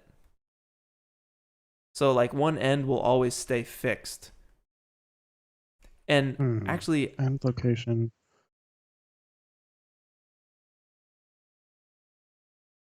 So here, I'm gonna switch over. Yeah. So basically, like I have this cable actor right here, and it's just attached to this actor. So I just color pick it, boom, and the offset, I work it so it just goes up to the top, and then wherever I move this guy, it's moving around. And I bet you can probably just set the segments back to 10 when you're placing all of these things. You know, get everything in place, and then once your cables are in place, there's no jiggle. You can give it like maybe 30 segments, and then it'll rest a little easier. Okay. Does that make sense? Oh, so the attach end to is the second pillar, right? Or is it the first? It's the second one. It's the end. Attached to the end of it. Yeah. And then you can just move like the other pieces around. But it looks like you already have them placed pretty easily. You look like you're pretty much good to go. You just need to duplicate all that stuff and like move it down so that there's like another tier of cables, if that makes sense. Mm-hmm. And you can take your iterations, you can take your segments back up to 10 or down to 10, so there's not as much floppage. Segments down to 10. Yeah, that just makes them super rigid, which looks awesome. But then you'll sag it from there, so they're not flying all over the place. Oh, okay. So you're doing that to set it, yeah. Kind of, yeah. And then you just drop it down to like, go back to like 100 or something, or not, maybe 50.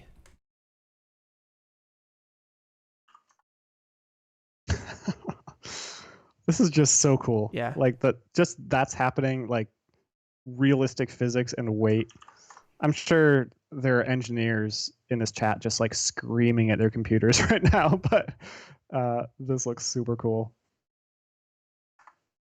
Maybe like 80. I wish it would just like freeze, enable stiffness. Maybe that's exactly what I want. So it's not dynamic, or enable gravity. It still is. What is gravity? Collision simulate. Segments. Here we go. Nope. Use gravity force for droop instead. Gravity is enabled by default. If we go into world settings, and where is it? Drop down. Nope, not here. Not here. Override world gravity. I mean, I feel like that's not going to affect it very much. It's like the tension and bounce of it. Skip update on recently rendered collision. Cable forces. Cable gravity scale. Maybe that's what he's talking about. Gravity set on the cable. Whoa.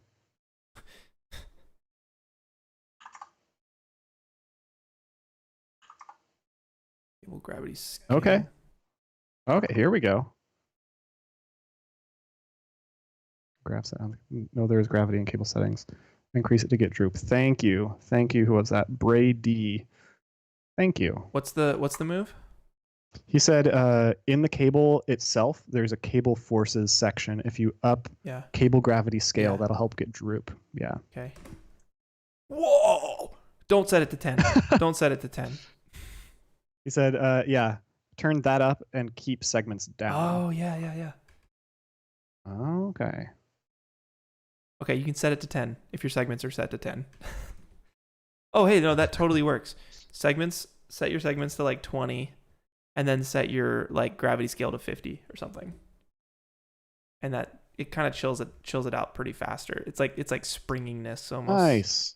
Awesome. Yeah. Just like the real world, right? You just up the gravity and keep the segments normal. Is that how cables work in the real world? That's awesome. Okay, cool. How does this look, Clint? That looks great. I would do one more set of cables. Your bottom tier, just duplicate that bottom tier one more time, move it down like 20 feet.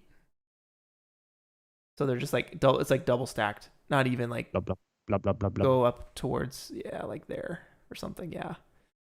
Yeah, that helps. That's pretty freaking sweet. Yeah, man. All right. How are you feeling about getting some renders? This bad boy. Yeah, great. Let's see if we can't tweak some of the lighting and the fog, and then let's render it out. Also, shout outs to Christian for the super chat. Always hitting me up with that kombucha money. I appreciate it. And what the heck, man? I think it's time for kombucha. So, Steve, I'm gonna be back in like literally 20 seconds. If you want to mess with some lighting and some fog, I'll be right back.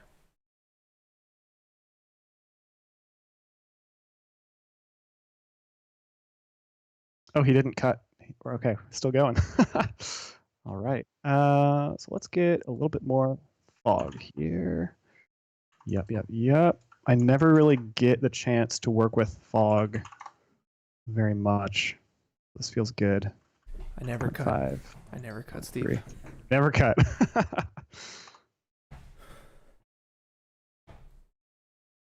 0.08. Oh, all right. Here we go. All this right. is what we're talking about right here. This is the look. Ready? Oh man. That's so cool. I gotta like move those clouds a little bit.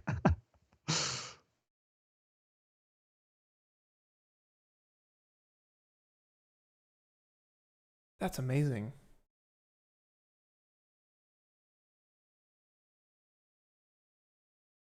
We could even just hide the clouds, drop it in a HDRI later if we want. Dude, that looks amazing. How do you feel about angle? We can change the atmosphere color too, so we can like exacerbate some of those hues.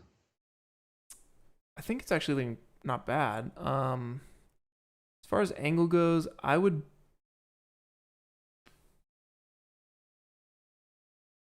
Let's get a cine like camera actor in here, and let's get it some like widescreen vibes going, so we can really get behind a camera and frame it up with like a maybe a 80 mil lens or something. All right. Let's go for the. Can we get the Snyder cut, black bars and everything? Oh no, we gotta get black bars top and bottom, son. All right. So if anyone hasn't used Cinematic Camera Actor before, this simulates realistic cameras and actual kinds of lenses. So focal length, what are we thinking? Try 85.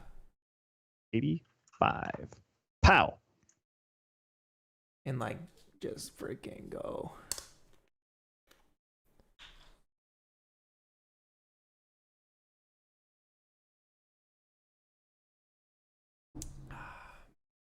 All right, maybe 50.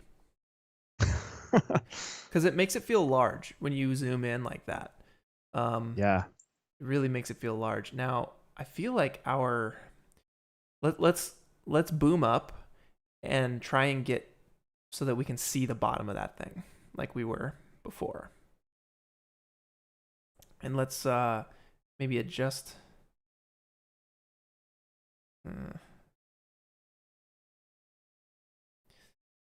Let's try 35.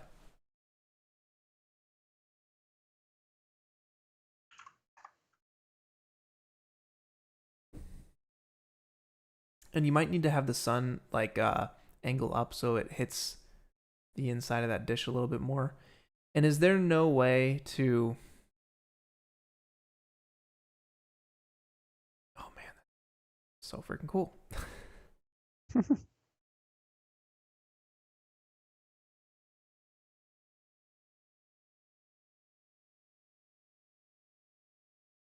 That's awesome. No way to what? I think here. I think regardless, we want the sun pointing at the camera basically, so that it's reflecting off that dish. Wherever we're lining up our camera to. Can you maybe get our camera? This is so hard to describe this as opposed to just doing it. This is funny. Get your camera so that both of those towers on the left and right are like equidistant and symmetrical. That makes sense. Okay. So if you like orbit Yeah. counterclockwise. Oh, I see what you mean. So it's like this. Right? Yeah, and then maybe just go a little off from here. So like back towards the other side. So we're not losing the foliage. Yeah, a little bit more, a little bit more. Is this the right aspect ratio? Is this 16:9? It is. It's just the size of the viewport. Well, maybe it's not.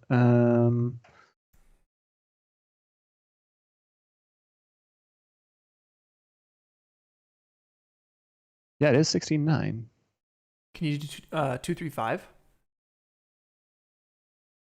Perhaps? Is it one of these? I don't know. Let me see. Let me try and pull out a camera actor. Is it 2 to 3.5? Is that, am I understanding Yeah, correctly? try that. Is that 2 through 5? Try that one. Oh gosh.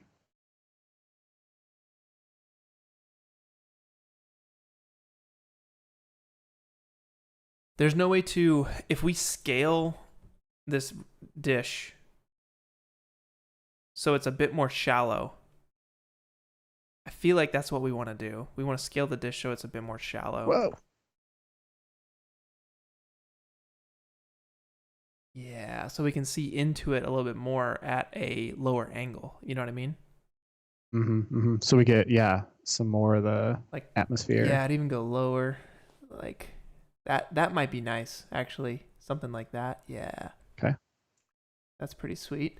And then we'd want to be orbit the sun so that it's pointing to the camera. So we're getting those nice like reflective highlights off the back end. And that is hard to do. Here we go. Yeah. Clouds, are you just getting in the way? There we go. Thinking like, Yeah. like that? Something like that with a bit more fog. So that the background kind of goes off into the background. I guess. I'm gonna make this not cast with the clouds. There we go. So we get a little bit more even. I don't have to worry about moving the clouds themselves. And then you said more fog. Mess with the fall off a little bit. Less height. Start distance.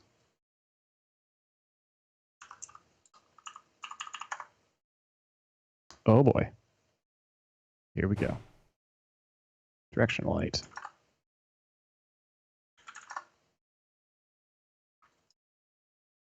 So the source angle, if no one has messed with this before, this determines how much diffusion there is with the sun coming through the atmosphere itself.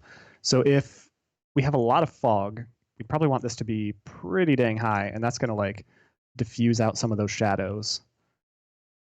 But maybe having like some more definition would be nice too. Yeah, maybe like that.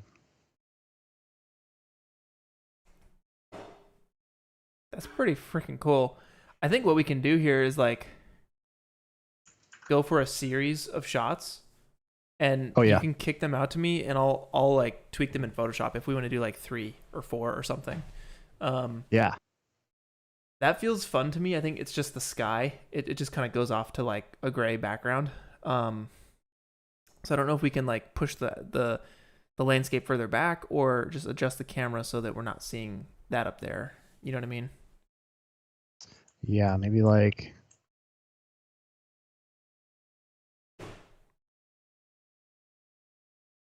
you're right. It does kind of just like get lost.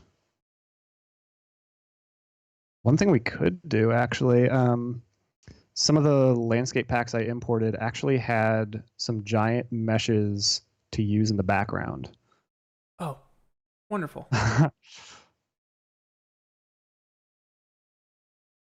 Yeah, that's perfect. Maybe not snow caps in Puerto Rico, but we could do something like this.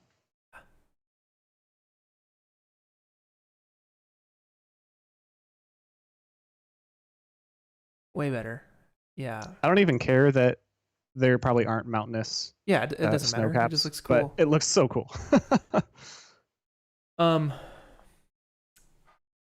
Is there a way to tweak the lighting a little bit so that we catch more of the glint off of the wires?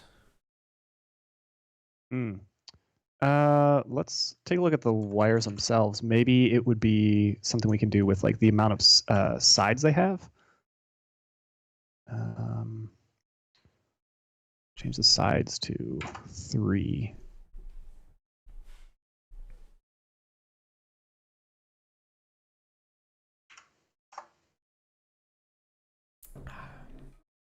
Set the roughness to 0. Maybe that'll help.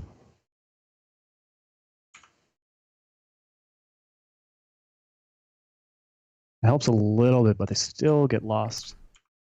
Especially try and orbit the sun a little bit and see what's like the sweet spot.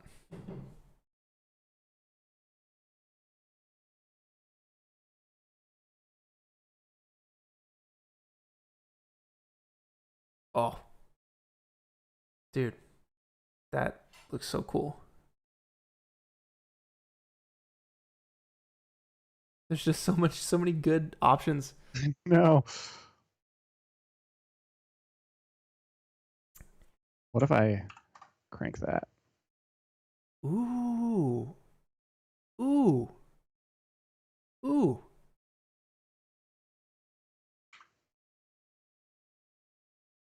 My goodness.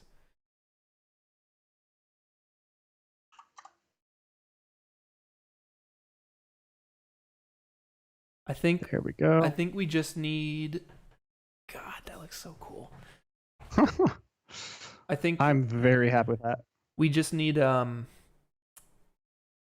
how about that? If you're happy with that, render that out, send it to me, and I will start photoshopping on my end, and then pick like 2 or 3 more angles that you like that are a little different. Maybe like go to a 100mm lens, zoom in, try and go for that NASA shot that you showed me the other day, and then maybe do like a top-down satellite view, and like feel free to adjust the light to get some nice long stretchy shadows for that one or something, you know? Yeah, definitely.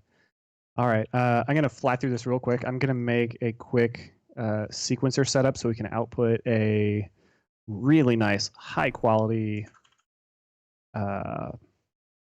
render here.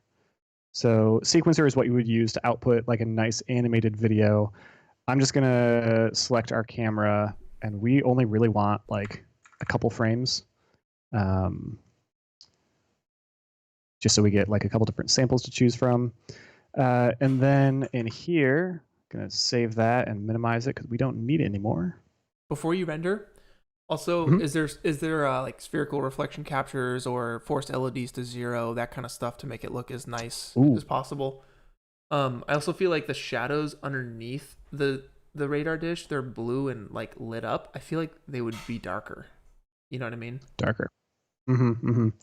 Yeah, that would be something we can tweak in the skylight. So right now we just have one intensity scale. If we do like 0.5, well, then we're losing it on the side of the dish itself. That feels a little better. But yeah, Sky atmosphere itself is a little blue. is it volumetric? Is that what we need? Do we need to like go for a? I remember seeing some setting where like someone clicked volumetric something Volumetric underneath. in the fog, Yeah, yeah. and it like took it off from that like bluish, and it just made it feel a lot more natural or something. Yeah. Uh, Dude, that's Nothing's insane. changing That's when I do that. insane how good that looks though. Albedo. Scattering distribution. Extinction scale.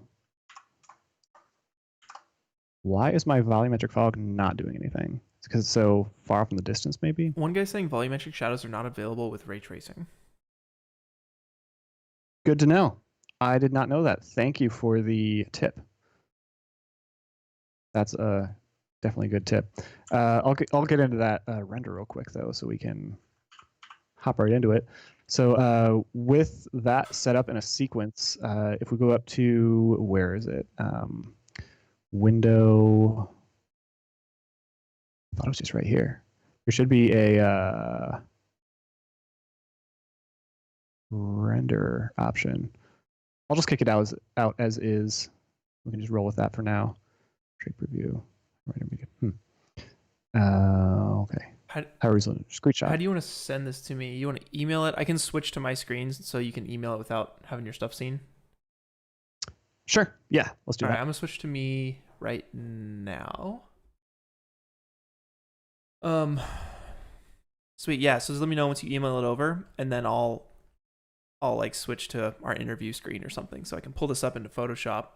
I'm actually gonna close Unreal on my end here. Let's open up Photoshop because, guys, a lot of the, I mean, you saw how far we can get. That is in Unreal. sent. Okay, cool.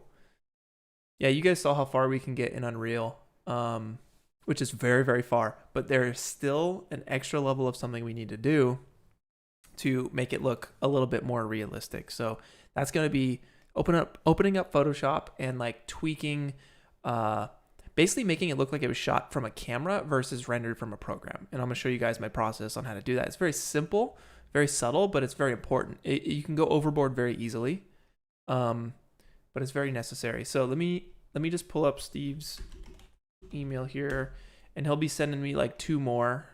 We can get 3 different looks or something. So let's. A couple of people mentioned post-process volumes. We could use that for color correction, color grading as well. But even then, you'll still want to use Photoshop to get that extra level at the end as well. Absolutely. All right. So I have the first one here. Let's open it up in Photoshop. Did I desktop it? I did. All right.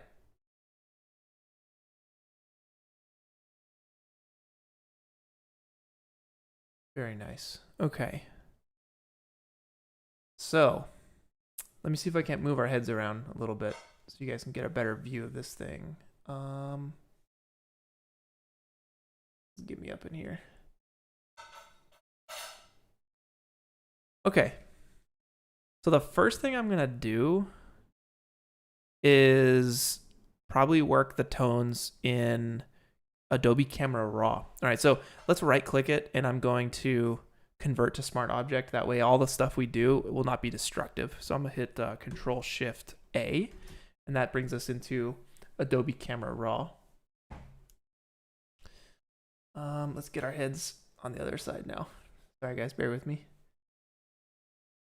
Cool. So what I like to do here is I'm a sucker for vignetting.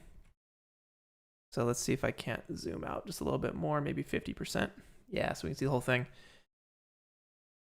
Let's scroll down until we see the optics option, and we'll crunch that vignette. Get it going just a little bit. And I like to bring my midpoint in just a hair. And we might actually be able to do the vignette with a bit more control. Let me show you that. Let me show you how I'm going to get a little bit more control over this. I could use what's called a radial filter, and I'll just basically select, this box here. Holding spacebar will allow you to move the whole thing. And we'll take that, and if I drop the exposure, you can see we're getting that vignette effect. And you can adjust the feathering up here as well. And maybe we scale it up a little bit. Something like that. And I want to bring the shadows down, but I want to do it over the entire image. So we'll go back to the little edit option up here, these little lines with the circles on them. Let's crank the shadows down. Let's maybe, Steve, maybe get some bloom going in your next one too. Oh man, so much bloom. Let's see, maybe we can take we don't want to dehaze it. Certainly don't want to dehaze it. And adding clarity kind of, I don't know, gets you maybe a little bit that could help out. And I might even be able to sharpen this too, just a touch. Where would effects perhaps? Grain. So I'm going to add grain later. Not in camera raw though. Here's my sharpening. Just a little bit of sharpening can help out.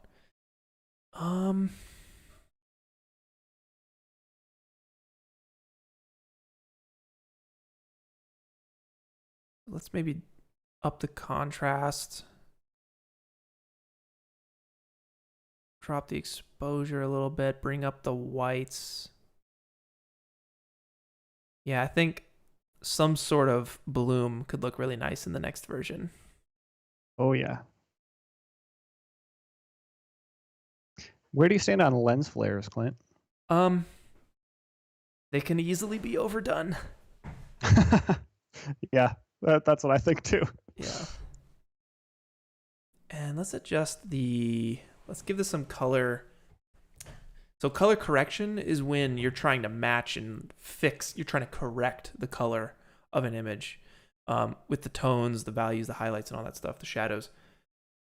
Color grading is when you give it a style. So let's see if we can't give this like a little bit of style here. I could easily save this and have this be a pass, and I might just do that.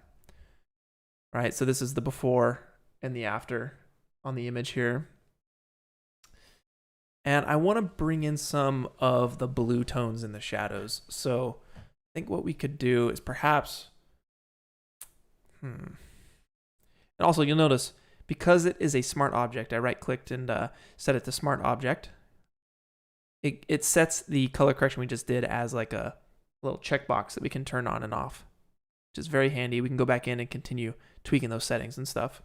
I wonder if I add a new one, if it'll go back into the original or if it'll make a new one. So I hit Control-Shift-A and there's a new layer on top. I like that. So let's go back out to 50% and try and get some of those blue tones in the shadows. So the temperature, maybe we could just slide to a bluish, but I don't really like that. I really specifically want to just work with the shadows. So we can just take the shadow slider, go to a blue and crank the saturation and get a little something out of those shadows there.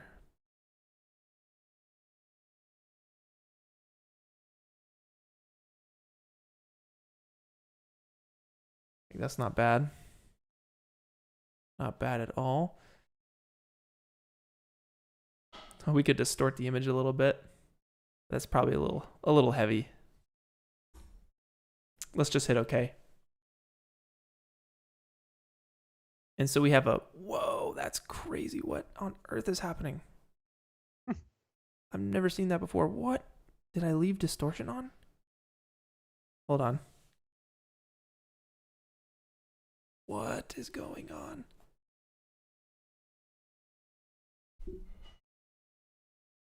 Oh my goodness. Distortion is set to 0. What the heck? Let's maybe just delete that one. Dude, that jacked up everything. Whoa.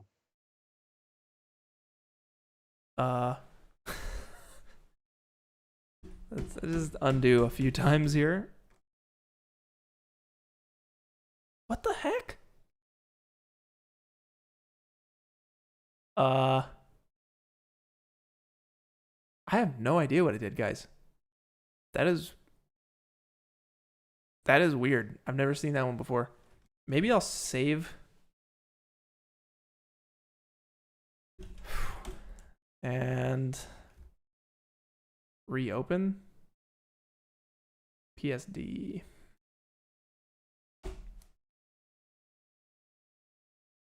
That was weird.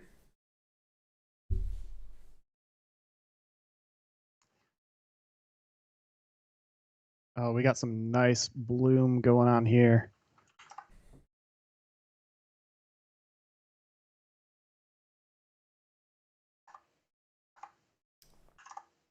Oh, that's awesome. Yo, you guys are gonna see. I'll let it be a surprise. I open Premiere. Come on, Photoshop. Nice. If you wanna email me that when you get a chance. Headed your way.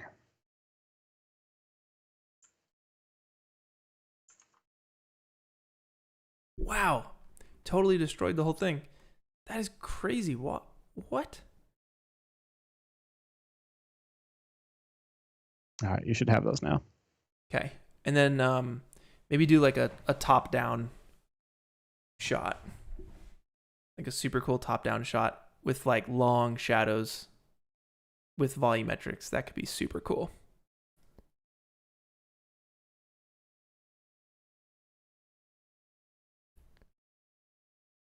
All right, y'all. I'm just going to give this another shot here because that was janky. Let me do this really quick. So we're going to convert to a smart object. This is a little bit of a review. Control-Shift-A gets us into Adobe Camera Raw where we can tweak some settings here. Let's give it that radial filter. Let's go to 50% so we can see everything. We'll give it like a nice wide radial filter there. We'll drop the exposure. Maybe make the shadows a bit darker. Lift the blacks maybe just a little bit. Kind of get a filmic look on it. And then let's go back to the main tweaking where we can adjust the contrast a little bit. Perhaps get some sharpening in here. And it did look like a vignette glitch. It's what it looked like.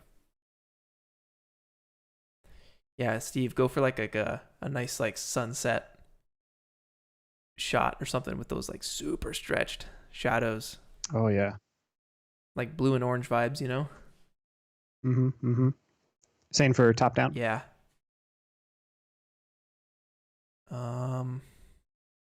This is not bad here. Let's go ahead and say okay on this.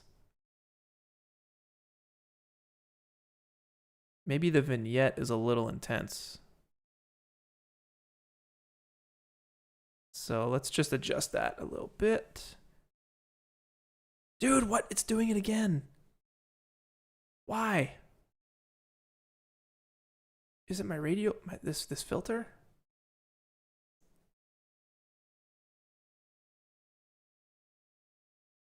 Wow, that's crazy. So there is another way we can do it. It's just being janky. We'll hit OK. And I mean, I just have basically like a VFX overlay that is a vignette that I can use. And we'll drop this in. Yeah, this guy right here. Bam.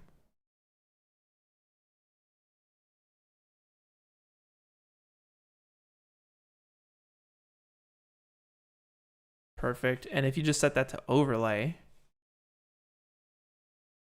and drop the opacity a little bit, you can get a little something. Now from here, what I do all the time is add film grain. Film grain really takes it to the next level. It makes it so it doesn't feel so sharp and cold. It actually adds a little bit of softness to your image, which is kind of what you want. You don't want it to feel like it just came right out of a CG program. So let's go ahead and zoom out and just position this up however we want. Set it to overlay. That's the setting there. And if we go to 100%, you can see on and off gets you some nice grain there. It just gets you texture, right, in your image, which is very handy. Now, the image is also a little too sharp, so I'm going to add some blur to it as well. So I'm wondering, can I do this so it's non-destructive? I'm going to duplicate it, Control J, just in case. So we have like a backup version down here. And then let's go ahead and go to Filter, Blur, and Gaussian Blur. Just try 1.5 maybe. And great, it adds it as a smart layer, which is perfect.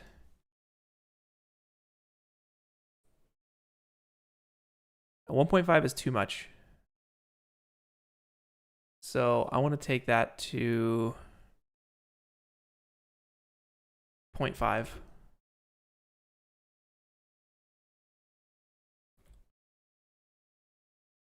That's looking pretty sweet. We could, if we wanted to, actually, this might help us. Let's go back into the camera raw settings here. And I want to brighten up this center dish right here. It's a little in like the mid-tone area. So let's go to 50%. And let's try this radial filter again. And I just want to select the area that is this radar dish.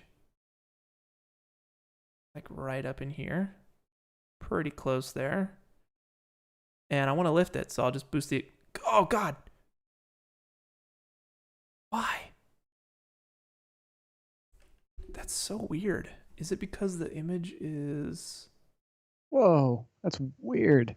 It's 8-bit. It's RGB. Why is it doing that?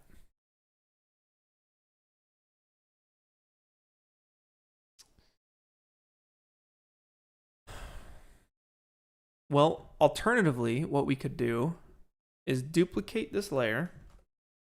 And we'll click this little button here. This is like the adjustment mask button, the add layer mask. Let's click that. And it makes this little window here on the right. If we invert it, Control I, it'll turn it off. Control I, invert, sets it to white, turns it back on. But what we want to do, since it's the same image, let's go ahead and let's rasterize it. So we'll right click the image, rasterize the layer. And if we were to just hit, I don't know, actually no, we don't need to raster it. Let's hit Control L for levels and just push this up. Maybe the gamma, we push the gamma, push the brightness a little bit. Now the whole image is brighter. If we go to that adjustment mask that we made, that layer mask, hit Control I, it turns it to black. Do you guys see that? It turns it off. So knowing that, we can select this little black window here and paint white onto that image there to brighten up little areas of this thing here.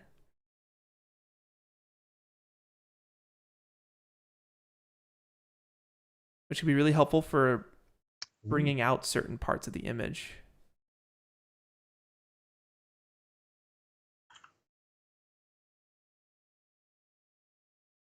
And that might be a little intense, depending.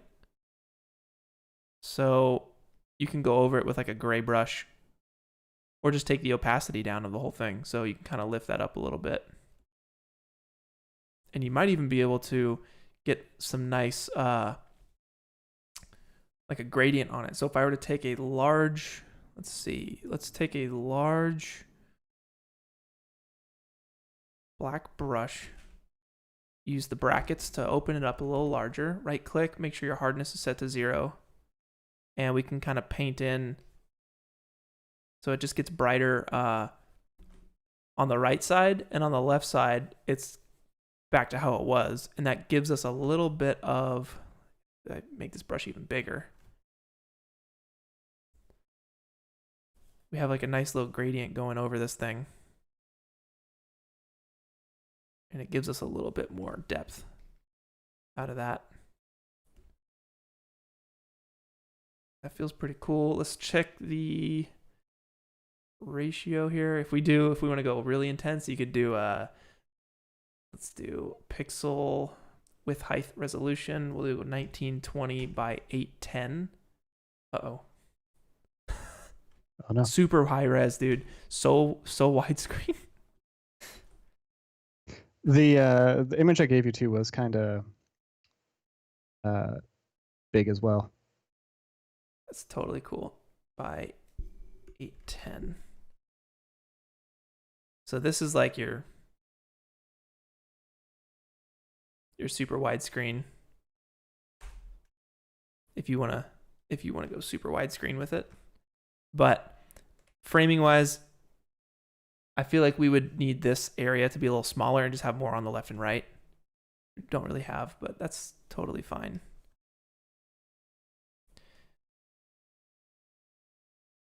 No, I don't want that. This is cool. I'm gonna save this. Is there anything else I want to do to this? We could potentially, ooh, dude, black and white looks really cool. I'm not gonna lie. There's 3 more renders sitting in your inbox too if you want to try it with one of those too. Yeah. Let me switch back over to the interview section. I'll pull these emails up. If you want to jump to me, I can. Yeah, I'm on you. Got another one too. Okay. Just doing one last render here. I was thinking just because we have this nice light, maybe I could get some occlusion from that tower.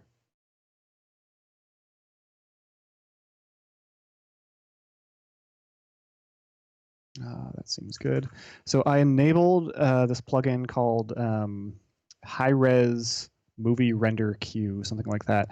I'm butchering the name, I know. And if we go to cinematics, we now have Movie Render Queue. And what this lets us do is output from sequencer with crazy high settings. So I'm going to try kicking out PNG, and then we can add anti-aliasing, and this is going to be, let's say, 8 counts spatial, 8 for temporal, override our initial settings, and we can actually, this is the craziest thing to me, we can output as large as like 16K video from Unreal with this plugin, with crazy aliasing, PNG, 8-bit, 16-bit, whatever. And then it actually renders each image as tiles that get automatically stitched together. So I'm just going to keep it reasonable and just do, let's say, 3840 by 2160, no tiling, but some really nice aliasing. We don't need to warm up frames or anything. We could add like a burn in if we wanted, console commands. It should automatically take care of LODs, so I'm not worried about that.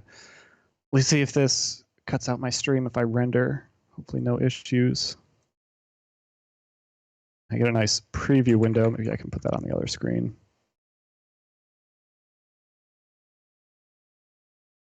Did I drop? No, sorry. I was zoning in. Okay. What happened? I'm rendering. It's on my second screen right now. I can't put it on my first, but I get a nice preview window and it shows frame by frame everything that's happening and going through all the sample counts. So I should be able to give you a really awesome shot with really cool aliasing settings here in a minute. Sweet. All right, I'm just tweaking your other renders here. Very nice. 16K is simply too many pixels. Yes, this is true. Absolutely. What's up, Sotomonte? What happened? You couldn't join? Oh, yeah, you were busy. That makes sense. Good to see you. He's the original moderator on the server. Awesome, awesome. And we got Mr. Darren Winkle, Mr. Dinkle Winkle up in here as well. Another one of the original mods. Yeah, we're just kind of going over like settings here. We're kicking out final renders and tweaking them in Photoshop here. I hope I'm still here because my GPU just crashed. Yeah, you're good. Okay, cool. Yeah, so that render didn't so much work out, but hey, you got some images. I think the last thing I want to try is one more top-down shot. Where it's like, actually, when you get to a point, are you at a point where you can kick out one more? Give me like 30 seconds. Cool.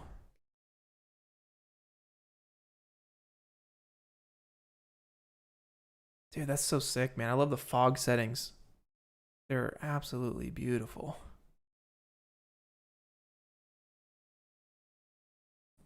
Boom. That's looking awesome. Get some smart filters going. If you alt drag your smart filters, they'll apply to like the latest render.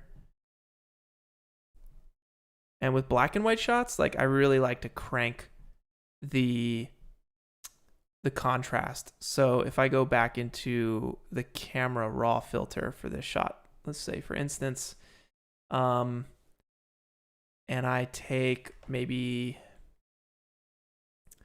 the clarity up.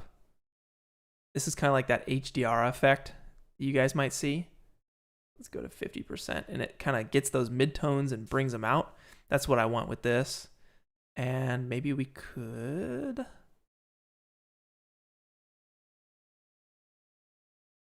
yeah, adjust the shadows, the contrast a little bit. Bring the white points up. Get real saturated and dark with the black points. And the black or the color version doesn't look too good with these settings, but I think when you switch on the black and white, it really takes it to the next level. And another thing we can do here is let's give it a, let's see, Control L for levels. We'll crank it. And we only want those levels to be basically doing a thing. Let's see, what's the best way to do this?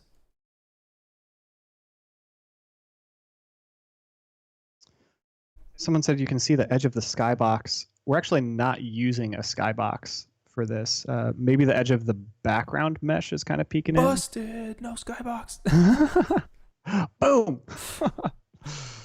Oh, maybe it's the horizon is kind of what we're seeing there. Let's see, Control I. Yeah. Gets rid of that. And then I just want to do like a soft brush, soft white brush to just get a little bit.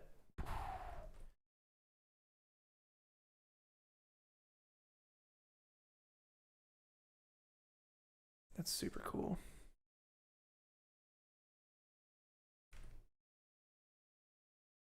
That is awesome. Now this is obviously too intense. I think I need to bring down the opacity of that. So like kind of desaturate it a little bit.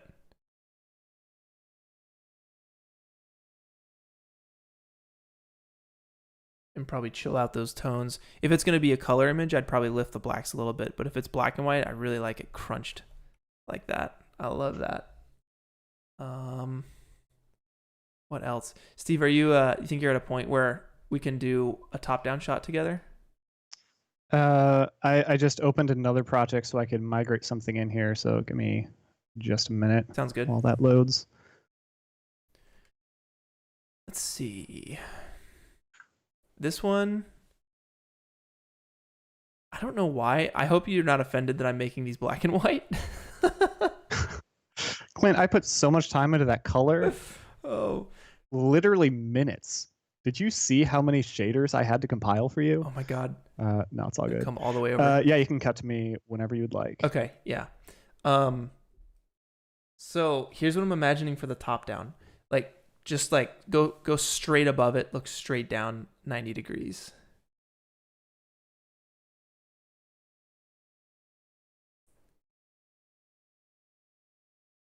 Yeah, and then let's go with like a 100 mil lens, or like maybe even 200 mil.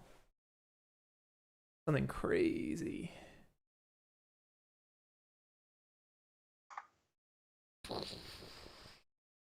Sick. And then yeah, blast off. Um all right, so come down on it. Yeah. Let's rotate the camera so that the bottom point of the triangle is not right at the bottom center of the screen. Oh, I see. Yeah, like that. And then you can just have like zoom out a little bit more. Yeah, like maybe there, split the difference halfway in between that. Keep coming, keep coming. So touchy.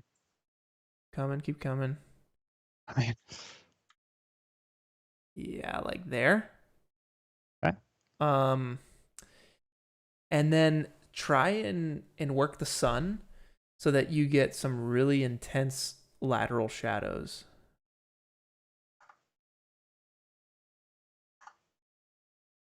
Okay. So if anyone knows the setting I need, it's something to do with cascaded shadow maps. Just the distance that we have, like getting those to actually cast. I thought it was just cascaded shadow map distance. Maybe it's a ray tracing issue. Maybe the number. No. Like the look that I'm seeing in my head is like Far shot. volumetric light, Cascade volumetric shadows. Basically, it's like the shadow of this giant radar dish being cast over the tops of the trees. Like at a real like hazy kind of creamy look. Does that make sense? Yeah, for sure. And it might actually be nice to lower the volumetric height fog so it's peeking out of parts of the trees but not in the others. You know what I mean? Ooh, directional volumetric fog distance and exponential fog. So we got two things. We got is ray tracing enabled on the directional light, and then volumetric fog distance in exponential fog. One guy says try turning off ray trace light in the directional light. Turning off ray trace. Well, it's either dynamic and ray tracing, or well, they're just like a simple ray trace. Cast ray tracing shadows. Wait, is Ren up in here? Did I hear Ren? Someone said Ren. It doesn't look like it though. Someone says you have to disable ray tracing for that to work. Oh, okay, so maybe just in a ray tracing version of this project. I just have to, well, if I disable ray tracing on the whole project, it's going to take a long time for those shaders. Yeah. Maybe not the move. But if I could just, we could try just like getting the camera closer and get those shadows to come back in. Whoa, whoa. Yeah, maybe punch out to like a 100 as opposed to a 200 or something. Someone says increase shadow distance fields. I don't know if any of this stuff is right. I'm just reading the chat. Yeah, these are all really helpful. Distance. Yeah, my dynamic shadow distance is crazy high and it's not really affecting anything. So I wonder if that's not actually working with one max draw distance. Let's see if I can just get something. Not get any cascaded shadows. Man, that's so cool. Dude, that looks like Mars coming off the side of that thing. Another cool thing we can do, though, that I did want to show, and someone actually mentioned this in the chat as well, we could add things like birds flying in the air. Oh. And that helps to give... Scale? Oh, yeah. Dude, that's a great idea. Let's get some burbs up in here. Spawn rate 1. I'm just going to scale up those. These are going to look like giant birds. Maybe that's not the right move. Wait, how'd you get those birds so quick? Where did those come from? I migrated these in from another project. I didn't make these originally. I think they're from some free Unreal project, but it's actually part of a particle system. So if I open this blueprint, you can see there's logic for like how they spawn, how they move. The Boyd's thing, the whole like What? all that stuff. Like we had to look into that Oh yeah. for the birdemic thing. It was like a particle Yep. system that's very specific on how birds move and react to each other and stuff. Yeah. So if we get close enough, we should see. Yep. Birds.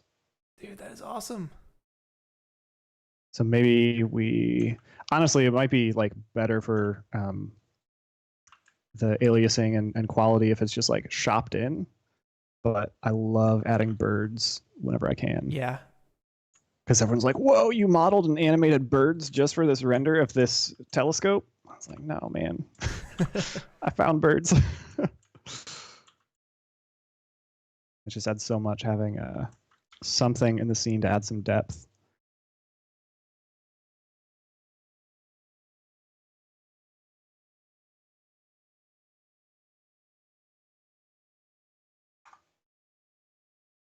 Yeah, so let's get like some, like you're saying, casting over the ground. And then you were saying have the fog like in the trees, but not like Above the trees. above it. Yeah.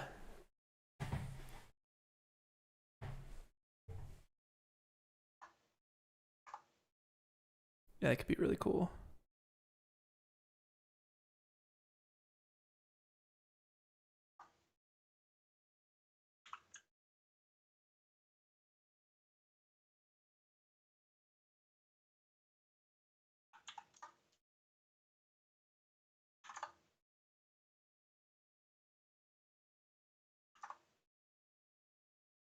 Dang, I feel like it'd be so cool if Photoshop could add a bloom slider.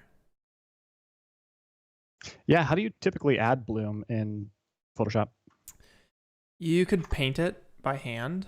You could also crank the dehaze. You can like work that a little bit. But yeah, I usually do it in Octane. That's my go-to.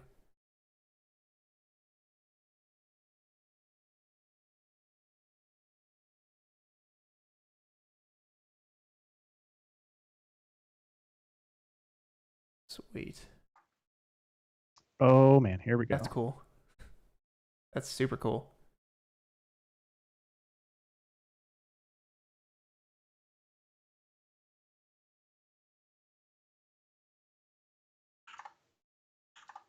I love the oranges happening here from the sun. It's not even in frame, but we're getting like all this cool splash of color down here. Venturas, thank you for the super chat.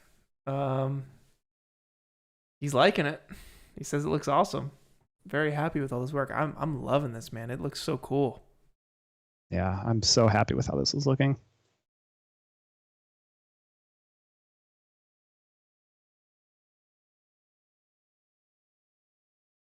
So sick. I got a few different edits. Oh my god, that looks awesome. Yeah, you see what I'm saying though about underneath? Like I feel like it wouldn't be as unless the light has a direct view to underneath that thing. Right, it shouldn't be Like orange like that, you know? Yeah. I saw it in some tutorial. Someone checked a box and it like cleaned all that stuff up. I just forget what it was. Man.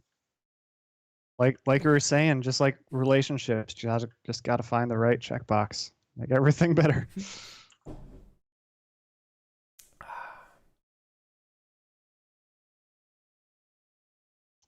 We could the volumetric scattering. Oh, I love that. It looks like just like a light leak you'd get in the side of the lens there. Yeah, a little bit.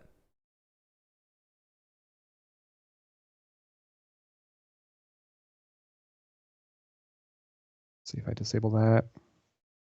It's not changing it. It could be. It's probably in the atmosphere fog.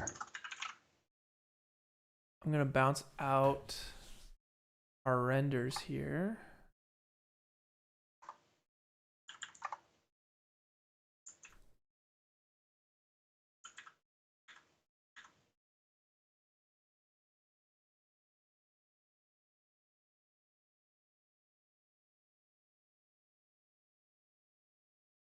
Exponential distribution.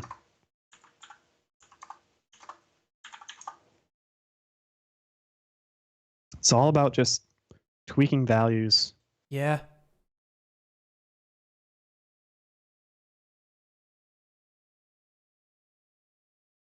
Yep, just messing with it until it looks right. Height fog contribution. So that's doing something, but it's getting rid of all the fog. I don't want that. And this is also where reference comes in handy too. Because like, oh, for sure. Yeah, we're just kind of like guessing at what it would look like. But with reference, you could really lock in a look. You have something to go off of. But yeah, we could easily take a whole nother day tweaking from here, just two days even. That's the fun part. It really is. Yeah, it really is.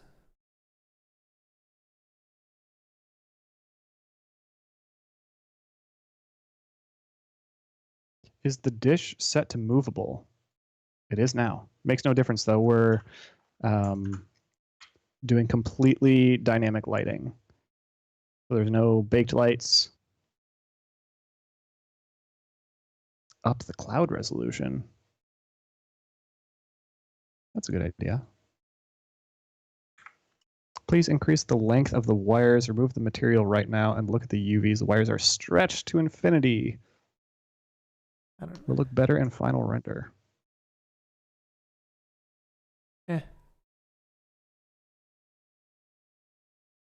There's a million things we could do. Oh, for sure. Oh, for sure.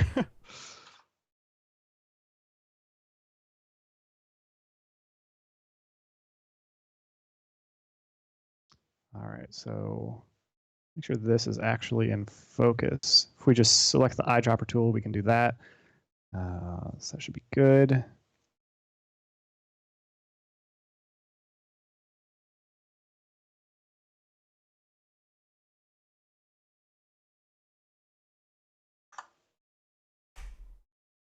Right now I'm auto exposing. Let me adjust that. All right, I have everything basically tweaked. And as soon as you drop this last image, I can tweak it and we'll take a look at everything, and then we'll talk about this art that you guys have done over this last week. Got some winners to announce. And Oscar, I appreciate the super chat. Thank you so much. One day I'll visit Sweden. I think it'd be an awesome trip. Very fun. But yeah, I appreciate you, man, very much.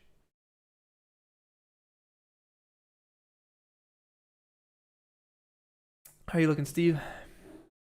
I'm kicking out the last one right now. Cool. All right, I'm going to go to my display here so you can email that over. All right. Look at that. I only crashed once today. This is a great day. It happens, though. It happens all the time. Yep. GPU errors are the spice of life. So I'll pull open PureRef here and I'll drop all of our images into it so we can get the final look of everything. Let me make sure my email just doesn't get pulled up here. And sent. Sweet. Yeah, let me grab these emails for y'all. Grab these pictures.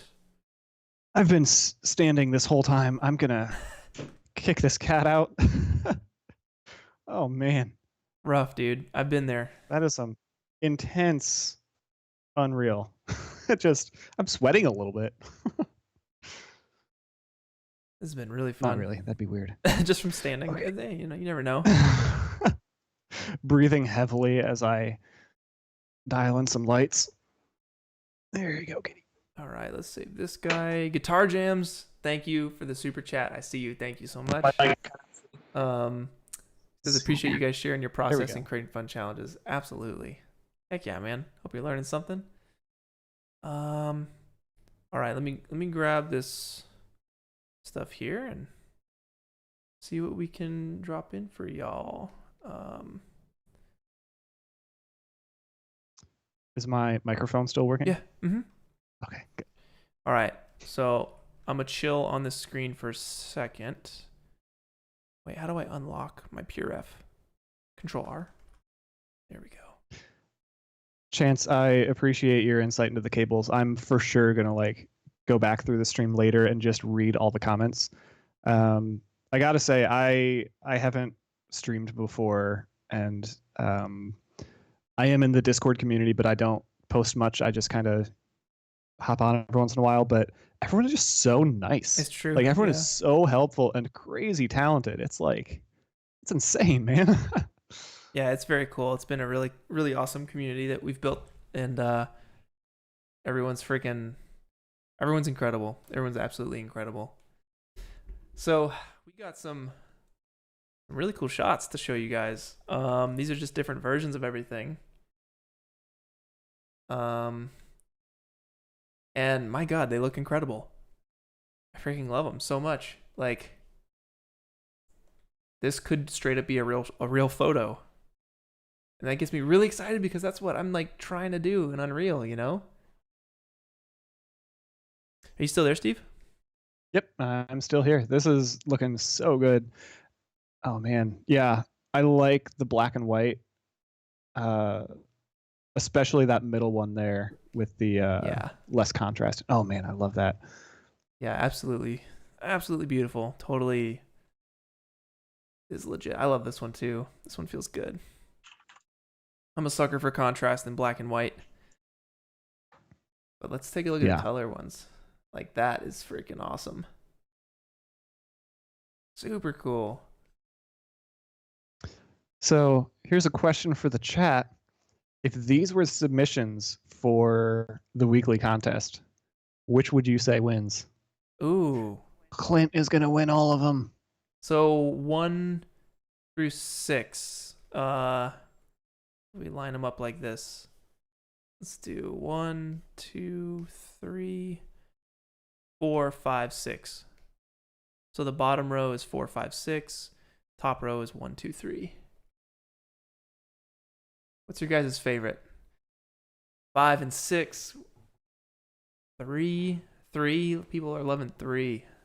3, really? Okay. 6. I definitely, I'm thinking 6. 6 and 2 for me, maybe. Yeah. Man. Just going crazy in there. 2 Yeah. and 5. I really like the bloom effect. So I was using convolution bloom for number 4, which is a newish feature, really performance heavy, but it helps simulate like realistic bloom on like cars that you get in like product photography. And that looks super cool with like the color fringing. But yeah, no one likes 4, evidently. That's funny. 3 turned out. I was proud of that. Like the detail and like the side of the paneling, I think looks really nice. Yeah, I think 6 for me. 2 and 6, and yeah, it's tough. 1, I like 1 and 3. Ooh, number 7. Yes, agreed. Absolutely, the hidden one. But yeah, dude, I'm super proud of this. Like, I feel like I could just tweak that lighting all day long and just like endless options. It's so much fun. Yeah. Between the directional light and the sky atmosphere that's like realistically creating sunsets and using like dynamic clouds and stuff, there's literally endless possibilities for what we could make here. Yeah. I dig 1 too. Yeah, I like 1. This feels like an actual photo. I mean, they all do, but this one, I don't know. The way this one's framed, I really like this one a lot. Mm-hmm. All right. Well, I think that's it for the lesson here. I think this is super cool. I'm very excited with this. I'm very excited with how this turned out. So I think we are at the point now where we are going to review the weekly challenge winners. We're going to do it together. We're going to talk about the things we like about it. There's 5 winners, and then there's a number of honorable mentions that I just want to throw out that we can give our 2 cents on. So let me see here. Let me go to studio mode to make sure the winners aren't already popped up here. Nope, we're good. Let's switch over. All right. So I switched it up a little bit so it looks like I'm looking at the art. We're on the top right now. So guys, the challenge this week was what was the challenge this week? It was negative space. Oh yeah. Yeah, so everyone had to, Google what negative space was and figure it out and make a cool render. Utilizing negative space, and there's a couple different definitions. There's the idea of like, basically having your subject be on the far right or the far left of frame, and then there's like a big empty space or negative space left where it's just a background or a wall or something, but it should tell a story and it should evoke an emotion. And then there's the other idea where like a lot of you guys messed around with black and white and silhouettes and stuff, and you it's like a window within a window, or it's like two positive shapes fill up a negative space and make it feel like a different image. And there's examples that I'm about to show you guys, but let's jump into our winners. All right, guys. First off, we have boom, Red of Paw is our first winner with this really cool video, heavily inspired by, what's his name? Fan Ho? Is that his name? The photographer? Hopefully I'm not butchering that. I believe Fan Ho is his name. He is a black and white film photographer in Hong Kong, I believe, and man, does some really incredible stuff. If you guys don't know this guy, look him up. Yeah, so Red of Paw, congratulations for winning the weekly challenge this week with this awesome video. It's very well done. Your composition is great. It's like the brightest point is right down the middle with the sky, and it kind of falls off, and it's very easy to look at, and there's a lot of detail going on. Steve, do you have anything to add on this one? Yeah, I love the depth that we get here. Like, it's not, as the camera pans forward, we're not getting like a uniform movement. There's parallax. There's the things draping in the foreground. The particles are a really nice touch. Whenever I see particles in a black and white video like this, usually it's like way overdone, but this is like the chef's kiss, just like perfect amount. I am curious, are the people like Mixamo and Cinema 4D? I'd love to hear your approach on that. Yeah, totally. Feel free to just like shoot me a message or something. Like, I'd love to hear more about your process here. This is real cool. He's in here. He's in the chat. Also, he's saying there's sound. Yeah. I turned it off purposely because I don't know if it's licensed or not licensed. I'll get the video pulled for that, or monetization will get cut off.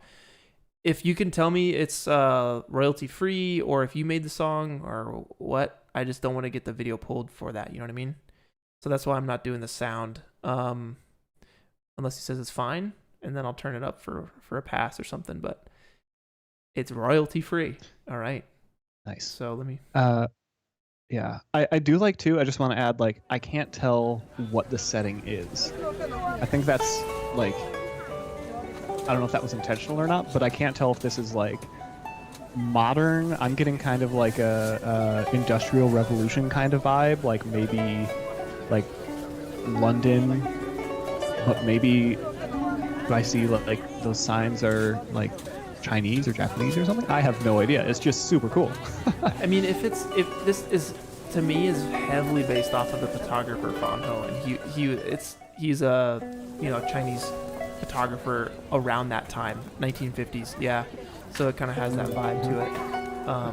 But yeah, I really dig this one a lot. Very, very nice. Yeah, nice job, man. Yeah, absolutely. All right, guys. So moving on to the next winner here. Let's see.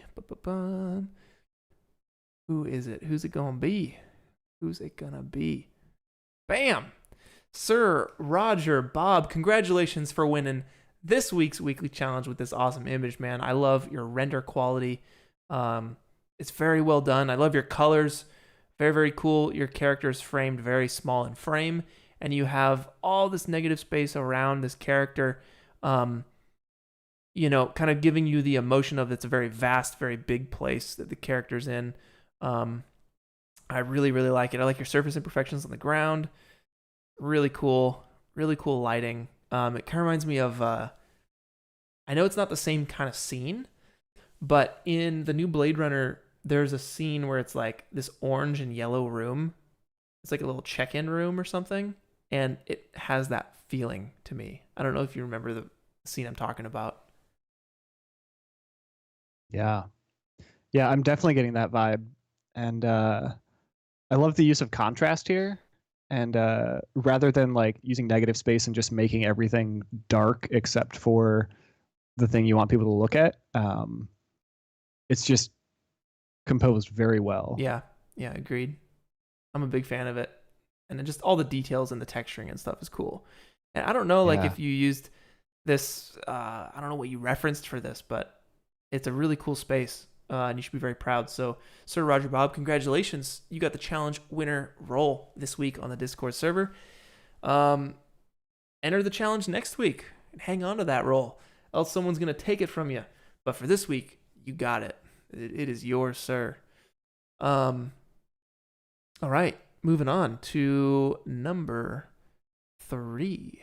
All right, let's do boom, boom, and boom. This is visual. What an incredible render. I'm such a huge fan of this one. It's very simple, but it is so well lit. I love all the detail that you caught in that picture frame with your top light and your characters hidden in a really nice way. It's like, I want to know more. I like how simple it is. I love all the negative space in this image. Steve, you have anything on this one? Yeah, it would have been really easy visual for you to just like have a flat wall and like a flat picture frame or something, but I'm really drawn to all of the detail that you have here. Like even just that, like, you know, you took the time to put a nice material on the background and it like meshes well with what we see in the foreground and the midground. Like the use of color is really nice. It's very calm, and the contrast top to bottom feels really good. Absolutely. And you have like the opposite color situation going on with the green and the pink, which technically it's red and green are color opposites, but you're very close with the pink and the green. So that's a nice little touch there. Maybe motion blur. I don't know. Motion blur on the person. That could be interesting if it's like cranked. I don't know. I don't know if he tried messing with that, but I love it the way it is, man. I think it's awesome. Visual, congrats, man. You deserve it. You freaking deserve it, man. So you're getting the challenge winner role this week, and we're moving on to number 4. This is in no particular order, guys. It's just the top 5. All right, we got boom, the Game Factory. The Game Factory coming in as the 4th winner this week. Absolutely beautiful. I love your setup. I love your scene. I think you put a lot of good work into it. Obviously, I'm a huge fan of Ghost of Tsushima.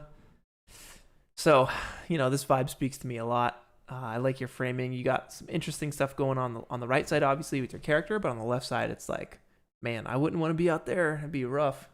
It'd be a rough one. Steve, you got anything to add to this one, man?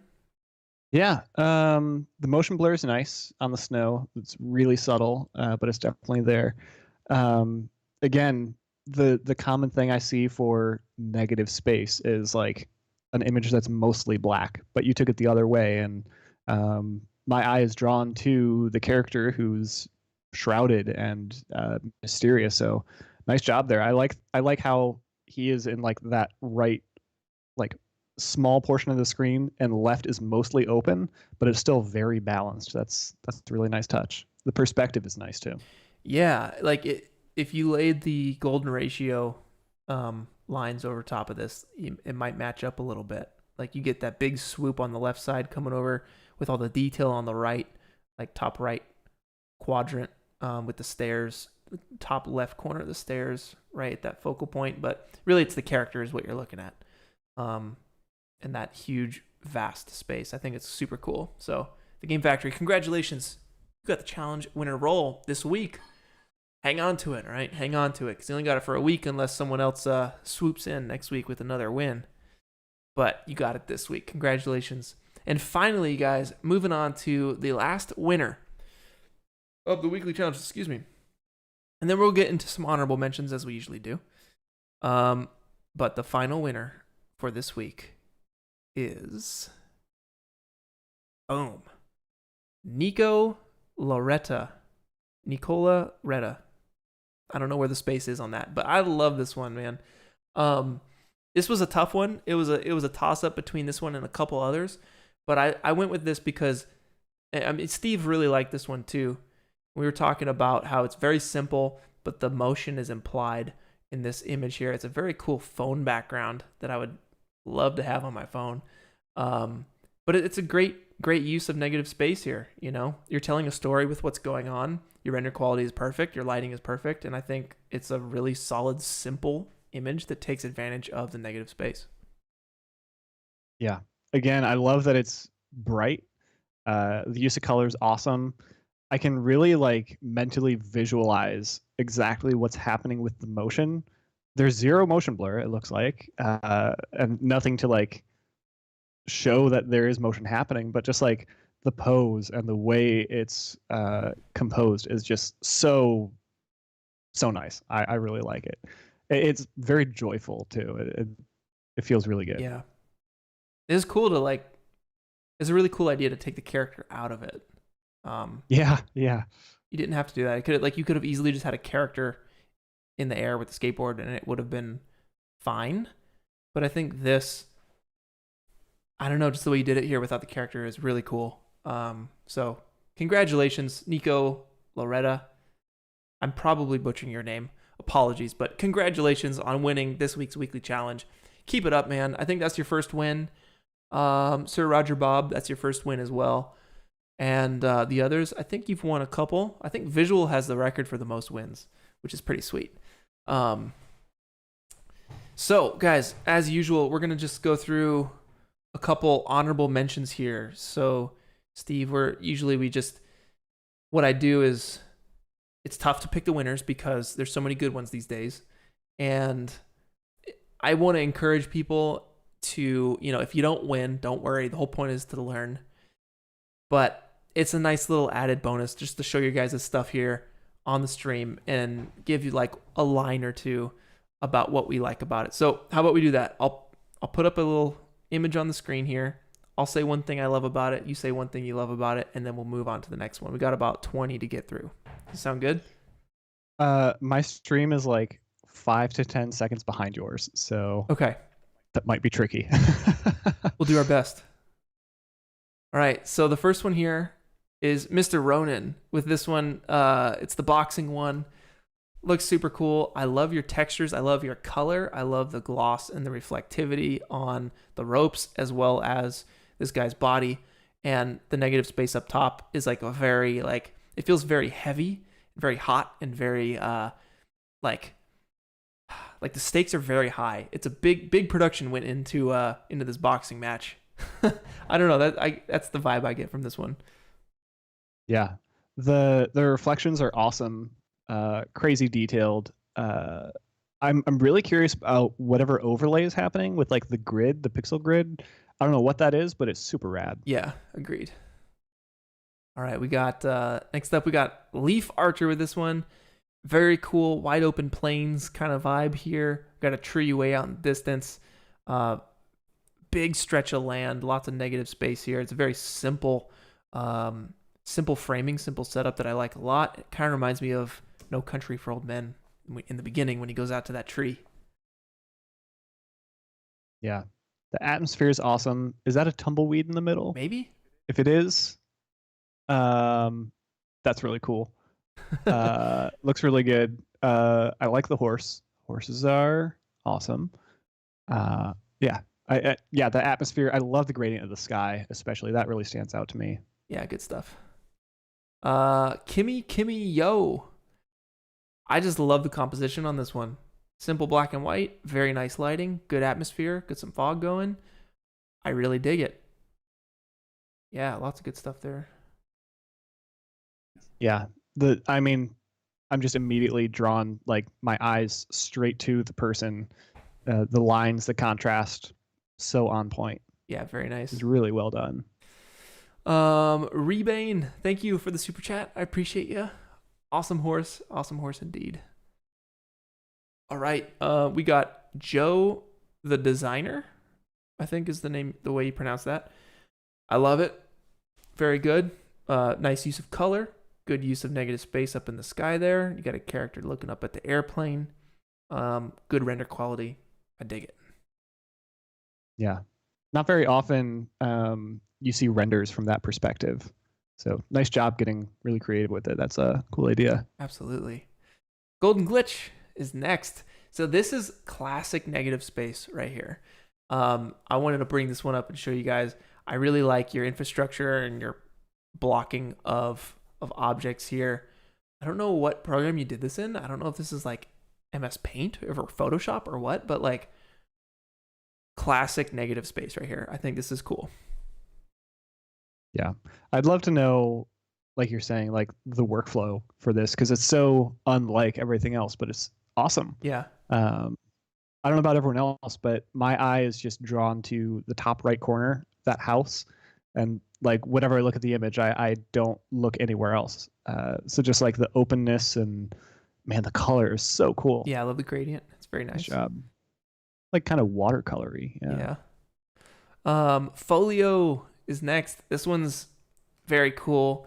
We got a train cutting through on frame right, going to frame left, which by the way, I read anytime you have a character or something going from frame right to left, because in English we read from left to right. If a character is going from right to left, it feels like they're returning or going back to where they came from. And then if you're going from left to right, then you're moving forward. Yeah, like that cinematic language. I love it. It's the best. Yeah, the lighting is super cool. Like I love how it's illuminated inside, and that's lighting the landscape around it. Snow is probably a bit too big, but I love this. Makes me feel kind of like cold, and the contrasting color between the grayish blue and the interior light is really nice. Nice job. Heck yeah. Next up, we got Burn Scopes Alley. I think that's the full name. This one's cool. This one's really cool. It's very simple. Very, very simple. Tons of negative space. This could totally be in some photo gallery somewhere. But the background, there's like some, it looks like some sort of city, some buildings or some smokestacks. I can't really tell. But I think this one's very nice. Good composition. Yeah, if you told me this was a black and white photo from like the 1920s or something, I'd totally believe it. Yeah. Yeah, this is just super cool vibe. I could see this on my wall, actually, like on canvas. yeah, seriously. Seriously, it's very cool. So congrats on that one. We got Baron is next with the penguins. I love me some penguins. I thought this was like a fun little negative space thing where you just cut them out and put a background in. It's very fun and it's very playful, and I thought it was cool. Yeah, I'd also be curious about the workflow on this one as well. It's such a cool like commercial art style. Yeah, I'm such a sucker for this. Yeah, agreed. Next up is Arcadia. This one's pretty dark, but it's really cool. You have the one central point of light going to the chair here. Now, there's not much really going on in terms of negative space. Like the focus is the TV and the chair, but everything else kind of falls off into darkness that you're not really seeing. But it feels like it rides the line, and I just thought it was a nice render. I thought it was pretty cool. Yeah, there's like just enough illumination to show that the artist knows exactly what they're doing and like how to compose a scene and control exposure. But I agree, it would be nice to see a little bit more, but I love that the amount of detail you're implying is awesome. Yeah. Like pristine. Yeah. I thought this one was I cool. love the grunge. Same. I'm wondering if that's Megascans you used, because I feel like I recognize that wood grain. That's awesome. Anto is next. This one is creepy, man. This reminds me of like an old lithograph or something. Some old creepy charcoal.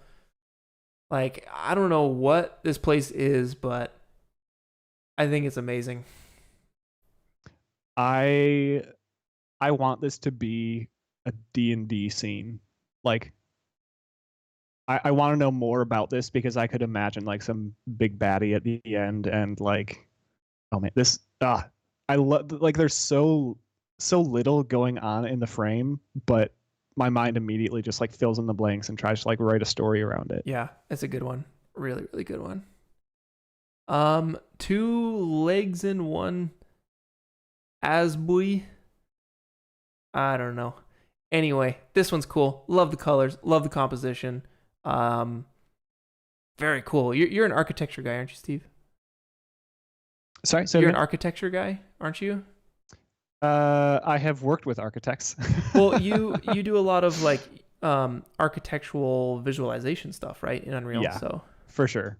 Yep. Yeah. So the attention to like ceiling or roof materials and walls, how those would reflect light, that's really awesome here. Again, curious about the workflow. Like if this is done in Cinema 4D with some weird, awesome shaders and materials, that's really cool. But if you told me this was hand painted, I'd also totally believe it. Yeah. The gradients in this one are just really nice. I love the colors. Yeah. Yeah, there's a little bit of banding on my end, but if anything, it makes it better. That's funny. Zephyx is next with this one. Classic negative space. Your canvas is white and you're just filling in the black, like the hole, the negative space. And I think it looks really cool. You got your foreground with the hiker and the mountains, and then the background. This kind of looks like a record. I'm imagining this as a record, but yeah, it's cool. Yeah, this is 100% an album cover. If it's not, you're probably lying to me. It's a lot of care and detail went into this, and it shows. Yeah, super cool. CGMD always puts out incredible work. This one's really, really cool. It's like you have a spotlight on these guys, but it's in the shape of some like looks like a police detective, an anime police detective or something. I think it's super cool. Yeah, there's a lot going on, a lot of detailed textures, reflection, lighting, all around really well done. And there's a lot of implied story. Yes. I like Which it. is the next level. You want the story. That's where it's at. We got Willie next with this one. Freaking massive scene with a tiny little star on the right third. Willie does really good work. He works in Blender. He's like 14 or 15 years old. It's crazy. Wow. Just awesome. Like, yeah. Yeah. I mean, it's a realistic kind of rendering, but everything is just so washed out with detail. But that's Yeah, definitely. That was for that distance. Yeah, that's. I've just noticed how dusty my laptop screen is. So thank you, whoever made this image. like, wow, the detail in the stars, like, dude, that's just your dust, man. That's hilarious. Awesome. We're a little bit more than halfway done here. Probably got another 10. We got Surrey C. Troopa with this one. Again, classic negative space. I love it. Freaking cool. That's about all there is to say about that one.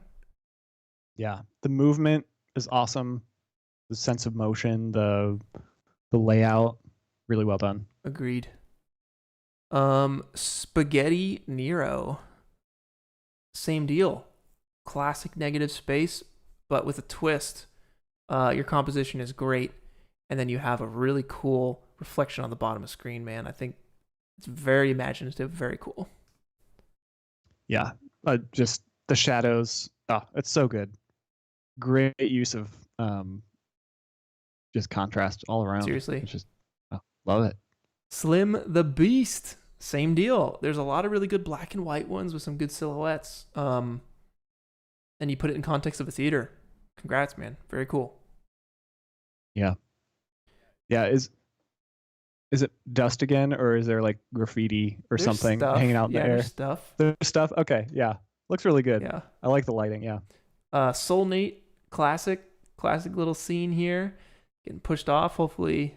Nope, looks like no ropes and no parachute. So that's gonna be a rough one. Oof. Yep. Yeah. Love the motion. I mean, whenever I see a still image like this and I feel like I can anticipate the motion that's happening in progress, Yeah, that's just really well done. Nice use of the rocks too. agreed. Yeah, agreed. Roller Bob 13. This one came close to winning for me. I really liked it. Very creepy. It has a really dark vibe to it.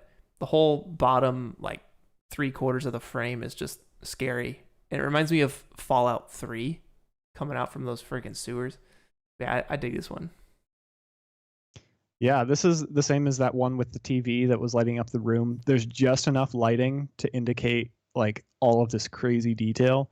Nice job on that. Yeah, absolutely. Yeah, 128 days later. Definitely, I get that vibe. Oh yeah. Powerless. Classic negative space. Very cool. Love the subject matter. I feel like the foot, though, you have that white spot in the arch of the foot. I feel like you could lose it. I think you can just have it be completely black. But otherwise, really nice. Yeah. I like the how distinct they are and just the logo is really well placed. Feels like there's a lot of story happening here. Yeah. These are all desktop backgrounds. You guys are putting out good stuff. Play Raise is next. This is just a solid render. I like your lighting. I like your the materials that you used. I think it looks really good. It's just for me, it's just missing a subject. But it's very nicely framed in the sense that you have that X on the right side there. I think that's pretty sweet. You got the lighting.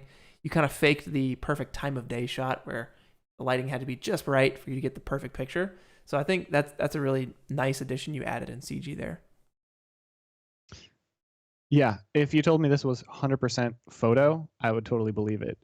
Are most of these just like part photo, part composite? Is there any sort of like limitation there, or does it have to all be CG? No, it's all CG. Yeah, these guys are like full CG.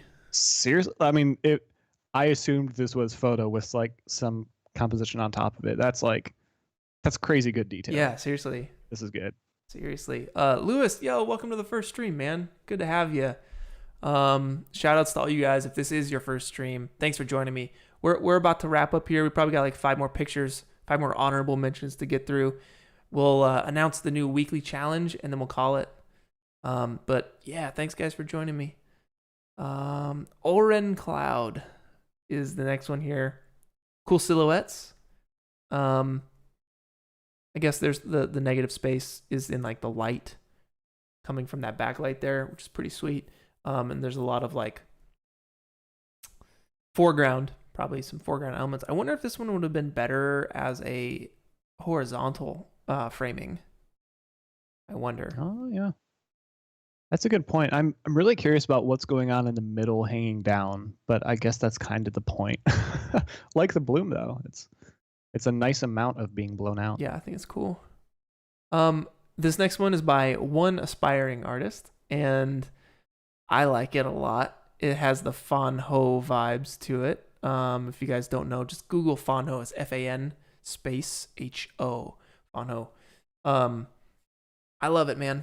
I really like the negative space that you're filling in with the shadow from the like the fire escape from the opposite building, maybe, or the same building, but I think it's really cool. Yeah, usually when people light a scene or cast shadows, most of the time those shadows tend to be like uniform diffusion. So it's cool that we're getting like different like feathering on those shadows. I like that. Super sick. 3 more. Noodle-chan. I love your colors, man. Your colors are really good. I like your framing a whole lot. You're using your squares and your rectangles to get some really nice framing here. Your textures are fantastic and your lighting is spot on. You got the sunlight going from like the bottom left on the stairs up to the top right, and it's perfectly lit, perfectly framed. Yeah, really nice attention to detail, especially like the leaves on the street. Don't think I didn't notice that. The little bit of grass peeking out. That's like world-class detail right there. Yeah. Super necessary to getting something above, above the rest, standing out. I think it's very necessary. So congrats on that one. We got Niar with this other one. Super cool. Love the silhouette. Negative space up in the atmosphere and the clouds and stuff. Really doing a good job with the lighting there. I feel like you just could have did a little bit more detail on the bridge itself. It just looks like a couple rectangles with some splines. It'd be cool to get in there on the bottom to have some like escape hatches and different levels on the bridge to build it out a little bit more. It might have taken it to the next level, but I mean, you're still in honorable mentions. Like it feels good to me. Yeah, I love the way it like fades into solid white in the background. That's a really cool style. But I totally agree. If the bridge had like more thickness and more detail on that might be cool to see. Agreed. And lastly, Natty. With this one here, this one almost won. It came very close. It's a perfect image. Like, dude, your shadow is perfectly lined up with the bridge, so it looks like one straight line. Your shapes are incredible. Your rendering quality is incredible. This is so good. And this is not a photo. Oh. I don't believe that for 1 second. It's so good. I know. It's incredible. So y'all, congratulations to all you guys for joining the challenge here, for hanging out with us. It has been amazing. It has been a long stream. What do we got? Almost 5 hours. Man. Yeah. Man. Seriously. Whirlwind. So the last thing we need to do here is just decide the next weekly challenge. That's the last thing we need to do. So Steve, let's do this together. Yeah, man. What should these guys work on? We've done robot, we've done black and white, we've done silhouette, we've done negative space, we've done sci-fi, we've done Star Wars, we've done so many different things. What do you think these guys should work on this week? What's a fun challenge? Maybe give it like 3 options, and then we'll do a poll to pick. Yeah. So I mentioned earlier how every time I see an architecture visualization, especially with Unreal, it's always Eastern European minimal, black and white minimalist apartment.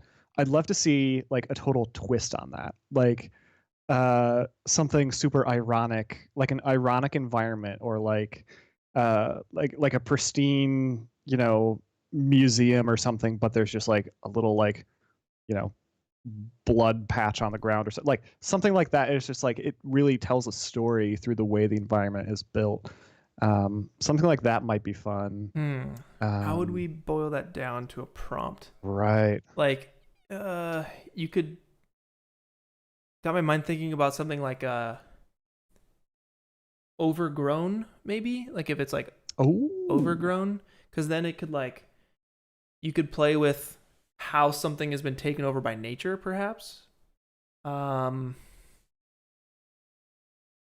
that kind of where you're going, or yeah? Like nudge it someone back? said in the chat, environmental storytelling is a good way to put that as well. Overgrown, definitely like that, and that kind of ties into what we just made as well. Is my video looks a little choppy? Your video is fine. That's just on my end. My you just went black on my I'm end. dead. Yeah. Dead. We streamed too hard. Oh no. Oh no. Let me try to cut my camera off. What happened? Hold on. Weird. Well, I'll just keep coming up with ideas. What about? Can you still hear me? Like, I mean, I'm getting levels up in here. I don't know why my camera just exploded. It's back. Maybe it overheated or something. Oh yeah. Overgrown is good. Okay. Something with like hot and cold might be good. Ooh. And like implying heat and temperature through the use of color and composition. Ooh, okay. Hot and cold is very cool. I'm just gonna put that as an option. Okay. So we have overgrown, we have hot and cold. What is one more that we could throw to these guys, and they'll all vote on it? I'd love to see a modern recreation of your favorite memory, or like a scene from an old school video game with your own modern twist to it.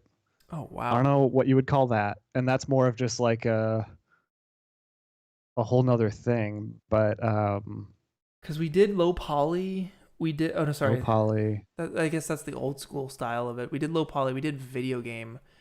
I wonder, like, modern. We did steampunk, which is like old school but with like the tech. Um, Ooh, I got it. I got it. Nostalgia. Someone just said, if you can post an image that makes me nostalgic for something I've never seen, ever experienced, someplace I've never been. we did. So we did sentimental. Ah, that's so, yeah, that's the same thing. Nostalgia would be very along those lines. Dang. What's another one? Remastered nostalgia. What's another one that's like a feeling? Um, maybe indecision, or like, Oh, what about nervous? ooh, Yeah, what does it visually look like? Nervousness okay, in an let's environment. do it. Nervous. Okay. Um, I'm gonna throw a link out to you guys, okay? And I'm gonna pin it. And I want you guys to vote on what y'all want, okay? So let's create this poll. Uh, weekly challenge. One of you guys also mentioned announcing the challenge on Friday because the new deadline is Friday. I cut it back by a day to give me a chance to go over all the awesome submissions. So I think I'm gonna try and get the new weekly challenge to you guys by Friday as opposed to Saturday on the stream. So you guys get an extra day to do it. But let's share this URL with you guys. Boom. And can I pin this? Yes. All right. So we have the link pinned in the chat. Go there and vote on the weekly challenge this week. We have 3 options: overgrown, hot and cold, and nervous. And we'll see. Man, these are good ones. Yeah. Super cool. And while you guys are doing that, I do want to show you. Let's see. I want to show y'all the new Instagram page where we're going to be housing all of these things. So there's a new Instagram page. It's called Create with Clint. What are we at? 80 followers, 233 followers right now. Very cool. So get on it, guys. Create with Clint. I'm going to be posting all of the awesome winners here. I'll probably be doing some stories throughout the week too of some honorable mentions. But we got all the submissions in here for like the ramen challenge, and shout outs to all the moderators who really helped get this Instagram going. We did SpongeBob back in the day, and we're going to just be updating this a few times a week to really display and show all of your guys' best work to the community. And just, you know, everyone's tagged in here, everyone's got their Instagrams shouted out, so we want to just get as much traffic over to your guys' page as possible. We also include an art station if you want to do an art station too. And we're debating going back and forth, like, do we want to post each winner as its own image, or do you guys like them stacked like this? And I think right now we're thinking, we obviously started it this way, but I think we might switch it up too, so that every winner is an individual post, just so nothing gets really hidden. You know, we want everyone to really shine here. So yeah, we want to make it as good as it can be for the community. So yeah, go follow it, Create with Clint, and yeah, start doing these challenges. They're really fun. So let's see these results here. Let's give it the old refresh and see what we got. Ooh. All right, y'all. So it looks like the winner here. Yeah, the winner, if I'm going to switch over 2 seconds for 2 seconds. This is when I lose my mind. Is at the end of the stream. I'm like, what is going on? Overgrown is the winner by 3%. Very close to hot and cold. That would have been fun, but we can always get it next time. So the new weekly challenge is overgrown. I want you guys to use that prompt to create a render that fits the prompt. All right. If you guys are focusing on like one specific item, like if you're gonna do an overgrown water bottle, model the water bottle, please. Don't just download it. If you're gonna do a more general scene, it's okay to kit bash stuff. You know, obviously we're using and pulling materials from a bunch of different places. But the point is to just create as much of this stuff as you can. Don't just download stuff, follow a tutorial, and call it your submission. That'll get you kicked. You don't want that. We just want to be able to learn as much as possible, push ourselves so we can get better at our passions every single week. So yeah, if you guys want to join, the link to the Discord is in the description. Just go to the weekly challenge. I'm going to type it up right after I call this stream here. We've been going for about 5 hours. Yeah. So my brain is gone at this point. I have no more words. Man, this is fun. This is just a good time. Heck yeah, dude. I'm jealous you get to do this every week with people who are just having such a good time. It's freaking cool, man. It's really cool. Everyone has been so supportive. You guys have been sticking with me every single stream here. So I just really appreciate you guys. And Steve, thank you so much for helping me in Unreal for the last few months and for doing this stream with me, man. We got to get another one. Maybe we'll do a big old master material breakdown or something. I don't know. Oh man, that'd be fun. I'd love to join anytime. Right now, we're currently in the process of moving to a new house. Congrats. And I also have a newborn. So yeah, thank you. It's time is, tricky. Absolutely. But I would love to join anytime. We'll figure it out. Man. Yeah. I really appreciate you, man. Thank you so much. And guys, keep creating, keep doing cool stuff. I'll see you on the Discord this week. And until then, peace out, y'all. See you, Steve. Thanks, man. Later.